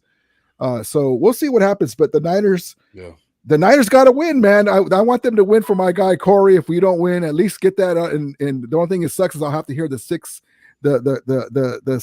times champions. But no. Well, I mean, yeah, you probably will on your channel. As far as I go, I'm just like the type of guy is like, don't start none, won't be none. Well, I don't mind, because like Jim Everett comes on my channel. Or he's funny. You have to. I saw that they were saying that was my burner account. I go, I don't do that. There's even a guy that I don't know how YouTube allows this. My guy Tommy Huxley, he's a buddy of mine. And fellow USC fan, he was telling me somebody's using my handle and my avatar. So if you ever see somebody going way off, like there's a lot of people doing the that. Rams are winning the next 3 Super Bowls or something, that's not me. But there's somebody using my handle and my avatar. Because I'll go into a chat, I'm like, I don't remember posting that. I'm right here. So I didn't even know how YouTube allows that. There's at least one weirdo that's been making burner accounts of everybody. It's really weird. I'm surprised. It's even on my channel though. He's on there. He's not saying bad stuff on my channel, but I'm like, hey, Ramelia, how you doing? I'm saying hi to me. Like, he has it worded the same way as me. How does YouTube allow that to even be? I don't understand. So. That shit's just weird as a person just wanting to do something like that. If you guys ever see something that's going way off, that's not me. I just so you know. If it's fishy, I usually report them. Yeah, because I'll usually say stuff about the Niners or Kyle Shanahan, but I won't say the Rams are going to be world champions this year. No, I won't say stuff like that. Then it's not me. Because we'll see, but I'm not going to say that. I expect us to be contending for a playoff spot, and then you get this core guys. Because I remember I saw Matthew Stafford. If we can keep him upright and Cooper Kupp be a one-man show and win the Super Bowl. So if we can get into the playoffs and maybe get some, some steam going, and when it takes luck too, get over the hump, and then we're good. I like Higbee. I like hopefully Tutu Atwell will take the next step. He's a fast dude. Ben Schroenick with Baker Mayfield played great in that Raider game. He was the guy that jumped over the Raider guy, caught it in that last drive. Lance McCutcheon, 6'3" guy, big target. We'll see what happens, man. I'm stoked for the season because we already took it on the chin. The Niners are going to be there. So we'll see what happens, man. But it's all love, man. It's about the teams. We go back and forth. Nothing personal. I don't like to take personal shots at nobody, so that's not what I'm about. So if you ever see somebody in my name taking personal shots, that's not me. Well, if Kyle Shanahan don't win next season, I no excuse. I don't care. I want him fired. Corey, on that note, let me ask you this. Forget if coulda, woulda, shouldas, right? But pretend Brock Purdy came in. Remember, he was the last pick in the draft and struggled, and the Niners didn't make the playoffs, or they just backed in and they lost the first game. Would you want Kyle Shanahan fired? I mean, you did going this year? Yeah, because he wasn't going to bring Jimmy Garoppolo in, but then he did. And then he has Josh Johnson as the backup, as a third guy, which I don't even know why he's still playing in the NFL, really, Josh Johnson. But let's say Trey Lance got hurt, Jimmy Garoppolo's there, he got hurt, and you guys didn't make the playoffs, or you guys fizzled out in the first game. Would you not want Kyle Shanahan back? Because that was, to me, I say a miracle run, because who knew that Brock Purdy was going to be basically Kurt Warner II for those 7 games or 8 games? Yeah. I don't know. I still want to try to I gotta say, I won't give him this one more season. Because I would have did. Season. If he come in, treat Trey Lance like a running back again, just running him, and doing that like that to him, I want Kyle Shanahan gone. He's got to go. I would have brought Tyrod Taylor in with Trey Lance. Yep. And that's what I said. Have him teach Trey Lance the rope, let him start, and then bring Trey Lance in certain situations, and there you go. I don't know about all that. Well, just because you have a guy that has a similar game, yeah, and the pressure won't be on him. But whether you bring him as a backup, yeah, you could put him as a backup too, because you want Trey's reps. But yeah, bring them both in at different times. But that's I don't know, why was Sudfeld even there? Why did you bring Brian Greasy in? Bring in a Randall Cunningham, for heaven's sakes. Show Trey Lance, how to be a mobile quarterback. Bring in some Steve Young. Steve Young is chomping at the bit to get a position with the Niners. Well, that's the thing. He can't say enough about the Niners when he's on the broadcast. Yeah. But that's the thing about Trey Lance. He has all that athleticism there when it comes to being a mobile quarterback. Like, that's just natural to him. Yeah. We've seen it. Like, one perfect example is against the Seahawks. The play kind of breaks down. He converts a 4th and 12 with his legs, all on his own. Yep. That's where you want to see his athleticism, not the designed quarterback. Yeah, not the designed quarterback powers where he's risking himself to huge hits. Get him in space where he can protect himself. Now, Trey Lance is super underestimated. Part of the reason he was drafted by the 49ers and why the fans wanted him was not only was he good athletically, this dude was smart as F, man. He was hella smart. He scored right up there with Patrick Mahomes, with Brock Purdy, all these guys in the elite category of the IQ quarterback test. So this dude is really smart. He's a really good true quarterback. Kyle Shanahan just hasn't let the reins off. I don't know if he's being biased because he's a black quarterback or what, but it needs to fucking stop. And he needs to give him the full playbook. Oh yeah, that's what I'm saying too. I've been saying this too. I want them to use Trey Lance like the 49ers did with Steve Young. Steve Young, he wasn't used as a running back. He was used as a quarterback. He was back there.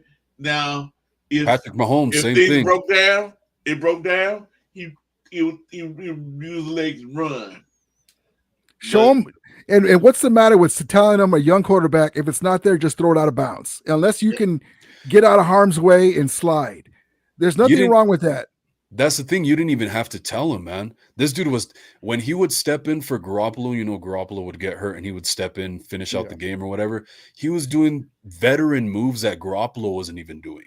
Yeah. Like throwing the ball away when it needed to be thrown away. And so Garoppolo was catching a lot of flack for that. And he all of a sudden threw the ball. As soon as he came back, he threw the ball away one time. And then we never saw it again. So that's the Garoppolo that I remember was that 5 games when he got that big contract. He was doing everything. He was playing off the cuff. He didn't have Kyle didn't make him go to the playbook. He was kind of doing off the cuff plays. He didn't have an injury back then. He was a dangerous quarterback. I can see why they were hoping, but after he got that contract, everything went downhill. Yeah, exactly. No, that's part of it, man. We saw that play out this season. How you said 2017 was a contract season, right? So was this past year. Those were 2 of his best performances, both of his contract years, which is something I don't like seeing from my quarterback, is that he's going to lose that will to win just because it's not a contract year. I see the same thing with Geno. I see the same thing with Geno with the Seahawks. In my opinion, I think they overachieved. We should have beat them that last game. If the referee didn't call, they pushed our guy into the kicker. And so that's why the Lions didn't get into the playoffs, because we would have beat them and knocked them out, and the Lions would have made the playoffs. But they called that flag on us and we lost to them. But I think the Seahawks overachieved. Geno's going to come back to reality next year. And so I think it's a Jimmy Garoppolo situation, but I'm sorry, man. Go ahead. Possibly, man. I forgot what I was going to say. Garoppolo. I'm sorry. Oh, yeah. No, you're good. No, so that was a thing. I know myself as a fan. I know Grant Cohn was another one, man. I was like, dude, the run game ain't working this year, man. We can't lean on it like we've done in years past, right? We don't have those physical running backs or the super speedster like Raheem Mostert or whatever, right? Jimmy Garoppolo was playing pretty damn good, man. The best probably he's ever played. That's what I was seeing. And he was converting a lot of third downs. The 49ers were putting him in a lot of positions where he would have to convert a lot of third and longs, 3rd and 8, 3rd and 10, 3rd and 11, and he was doing it consistently. I was like, why aren't we just passing on first down? Put the hand in Garoppolo's hands a lot more and give him more freedom, because that's where the offense is leaning. And I have the confidence in Garoppolo he can get it done on first down, second down, so we have 3rd and shorts instead of 3rd and longs. Sure enough, Kyle Shanahan started to pick up on that after we had already clearly fucking seen that shit. And it started working, and Garoppolo was having his best year. He got hurt, and it still wasn't, he still wasn't shining the shoes of Brock Purdy for whatever reason, but he was having his best season, and it was a contract year.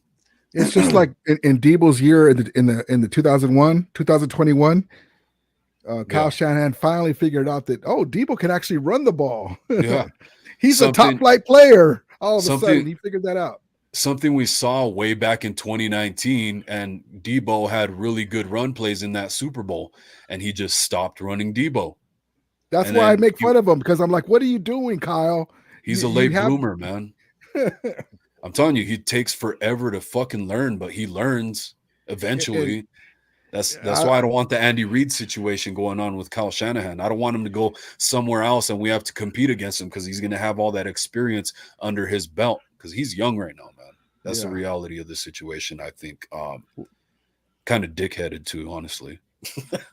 Yeah. But what was I going to say? Shit. Oh yeah, that's why I'm really curious to see how Garoppolo actually performs on another team where maybe he gets more freedom, like the Raiders. Yeah, I'm curious. Yep. Put him in the shotgun. Hey, Corey, why don't you guys trade Trey Lance to, say, the Jets or somebody? Nah, and let him fizzle out in a year or two, and then let McVay get him. No. Hell no. Let McVay get him after a couple years under his belt. And this is definitely his prove it year, man. We don't have Brock Purdy. We have to have Trey Lance. It sucks for Trey Lance, because he just, he's just had bad luck. He hasn't been able to get the reps, and he got freak injury, and it sucks. I don't like injuries, man. If you're not going to make it, then don't make it. But if you get hurt, that sucks. Yeah, straight up. Yeah, if you fall on your face, that's one thing, but to not even have a shot. Which this is his prove it year, man. This is a blessing for him. It's unfortunate that it's at the expense of, Brock Purdy's health, but Trey Lance, he's getting another shot, man. And this is do or die. Yep. This is a contract year for him. So Kyle Shanahan, if you hear me, listen to me. Use him as a quarterback. Do not use Trey Lance come out there running the ball up the middle, running the ball all the time. Do not use him as a running back. Use him as a quarterback. Yep. You know, Corey, when you guys traded those for 2 first-round picks for Trey, I knew it was going to take some time because he's a young quarterback. But at that time, we still had golf, and there was rumors that you guys might get Stafford. And I was like, man, watch him sign Stafford, and then get Kyle Pitts at number 12. Trade, even though I love him, trade Kittle and get a high second round pick or something. Use those other draft picks to get whoever, Mac Jones or whoever, and play underneath Stafford. And you guys would have Stafford, Kyle Pitts, and maybe Mac Jones. And you're ready for the future and the present. I was worried about that, man. And then when you guys signed him and we got Stafford, oh man, I was so happy, man. I didn't know we were gonna have this season, but I was worried that you guys were going to have Stafford, maybe pick up a Kyle Pitts, even get a Mac Jones for the future behind Stafford. Maybe that's probably the way it should have played out. Let me be truthful. I didn't, at the time doing the free agency, I didn't want I was talking bad. You go all through the other people's 96ness, Jay the Bay. Yeah, yeah. When you go watch the passing video and CG Ruthless, I was always saying, I don't want Matthew Stafford. Woo! But I was like, I don't want him because I was thinking of his Detroit era and Yeah. how he didn't, couldn't win at Detroit. I'm like, no, Yeah. I don't want him. Yeah, But yeah. now I wish. Well, I could tell you, Matthew Stafford is a gunslinger. He trusts his arms, but 34-year-old Matthew Stafford isn't 25-year-old Matthew Stafford. So when he's feeling it, as you saw in the Super Bowl with the no-look pass, to Cooper Kupp, I mean, the guy's bad. The guy's amazing. But he's a gunslinger. He will, like a Brett Favre, he will Aggressive. turn it over. But if the Rams or whoever team he's playing for is in contention in the fourth quarter, man, he's something else, man. So I would have sleepless nights and be pissed off every day if you guys would have got Matthew Stafford, man, because we would have had Jared Goff still, and you guys probably would have had all those draft picks in that defense. But yeah, as a Ram fan, I love Matthew Stafford, but sometimes he does do the head scratching plays like a lot of players do. But the guy is amazing too at the same time, man. The rapport that him and Cooper Kupp have, it's amazing. Yeah, you owed Sean McVay a good tomahawk steak after that one.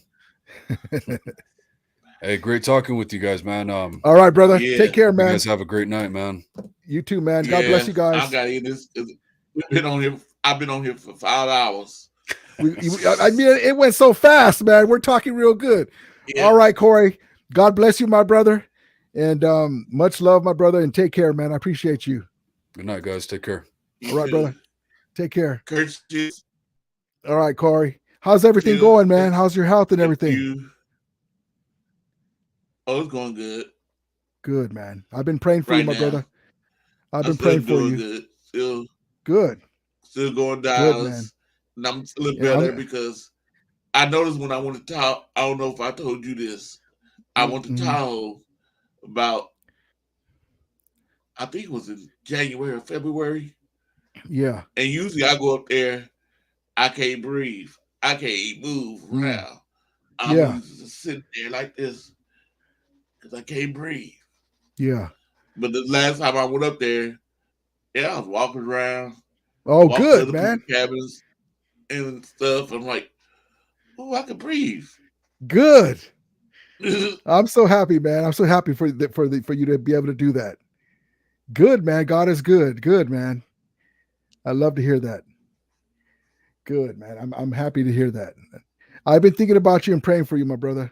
I hate your Niners, but I love you, man. You're my dude. Yeah, I love you too. And I appreciate you, man. So, but like I said, it's all good. We talk about our teams and that's all it's about. But like I said, if there was a burning building and I knew Corey was in there, I'd go save you. But all right, my brother, take care, man. Get some rest, and I'm happy to hear it, man. We'll do this again. 5 hours and 26 minutes went by so fast. Oh yeah. I'm like, all right, brother. Man, I've been here that long. I looked at it. I go, that has to be wrong. I wonder if StreamYard you send me a message. You're going over your hours. Oh no, that's right. Okay, I'll let you get off, man. Take care, my brother. I appreciate you. All right. Okay. Good night. Good night. I want to thank everybody that came on. I don't have time to go through all of this. Everybody that came tonight, I hope y'all hit that like button. Hope you enjoyed the show. Yes, it's the first time I ever did 5 hours. Usually I'm off 2 hours, as most of the time I usually do. But I was like, I had Rudy going to come in, and I said, let me do more. Because I hate to end it in, we had talk all that mess, and now let Rudy come in. So thank you, everybody, for coming in. I'm going to go and put my my theme that John Jay made me. I will end it this way.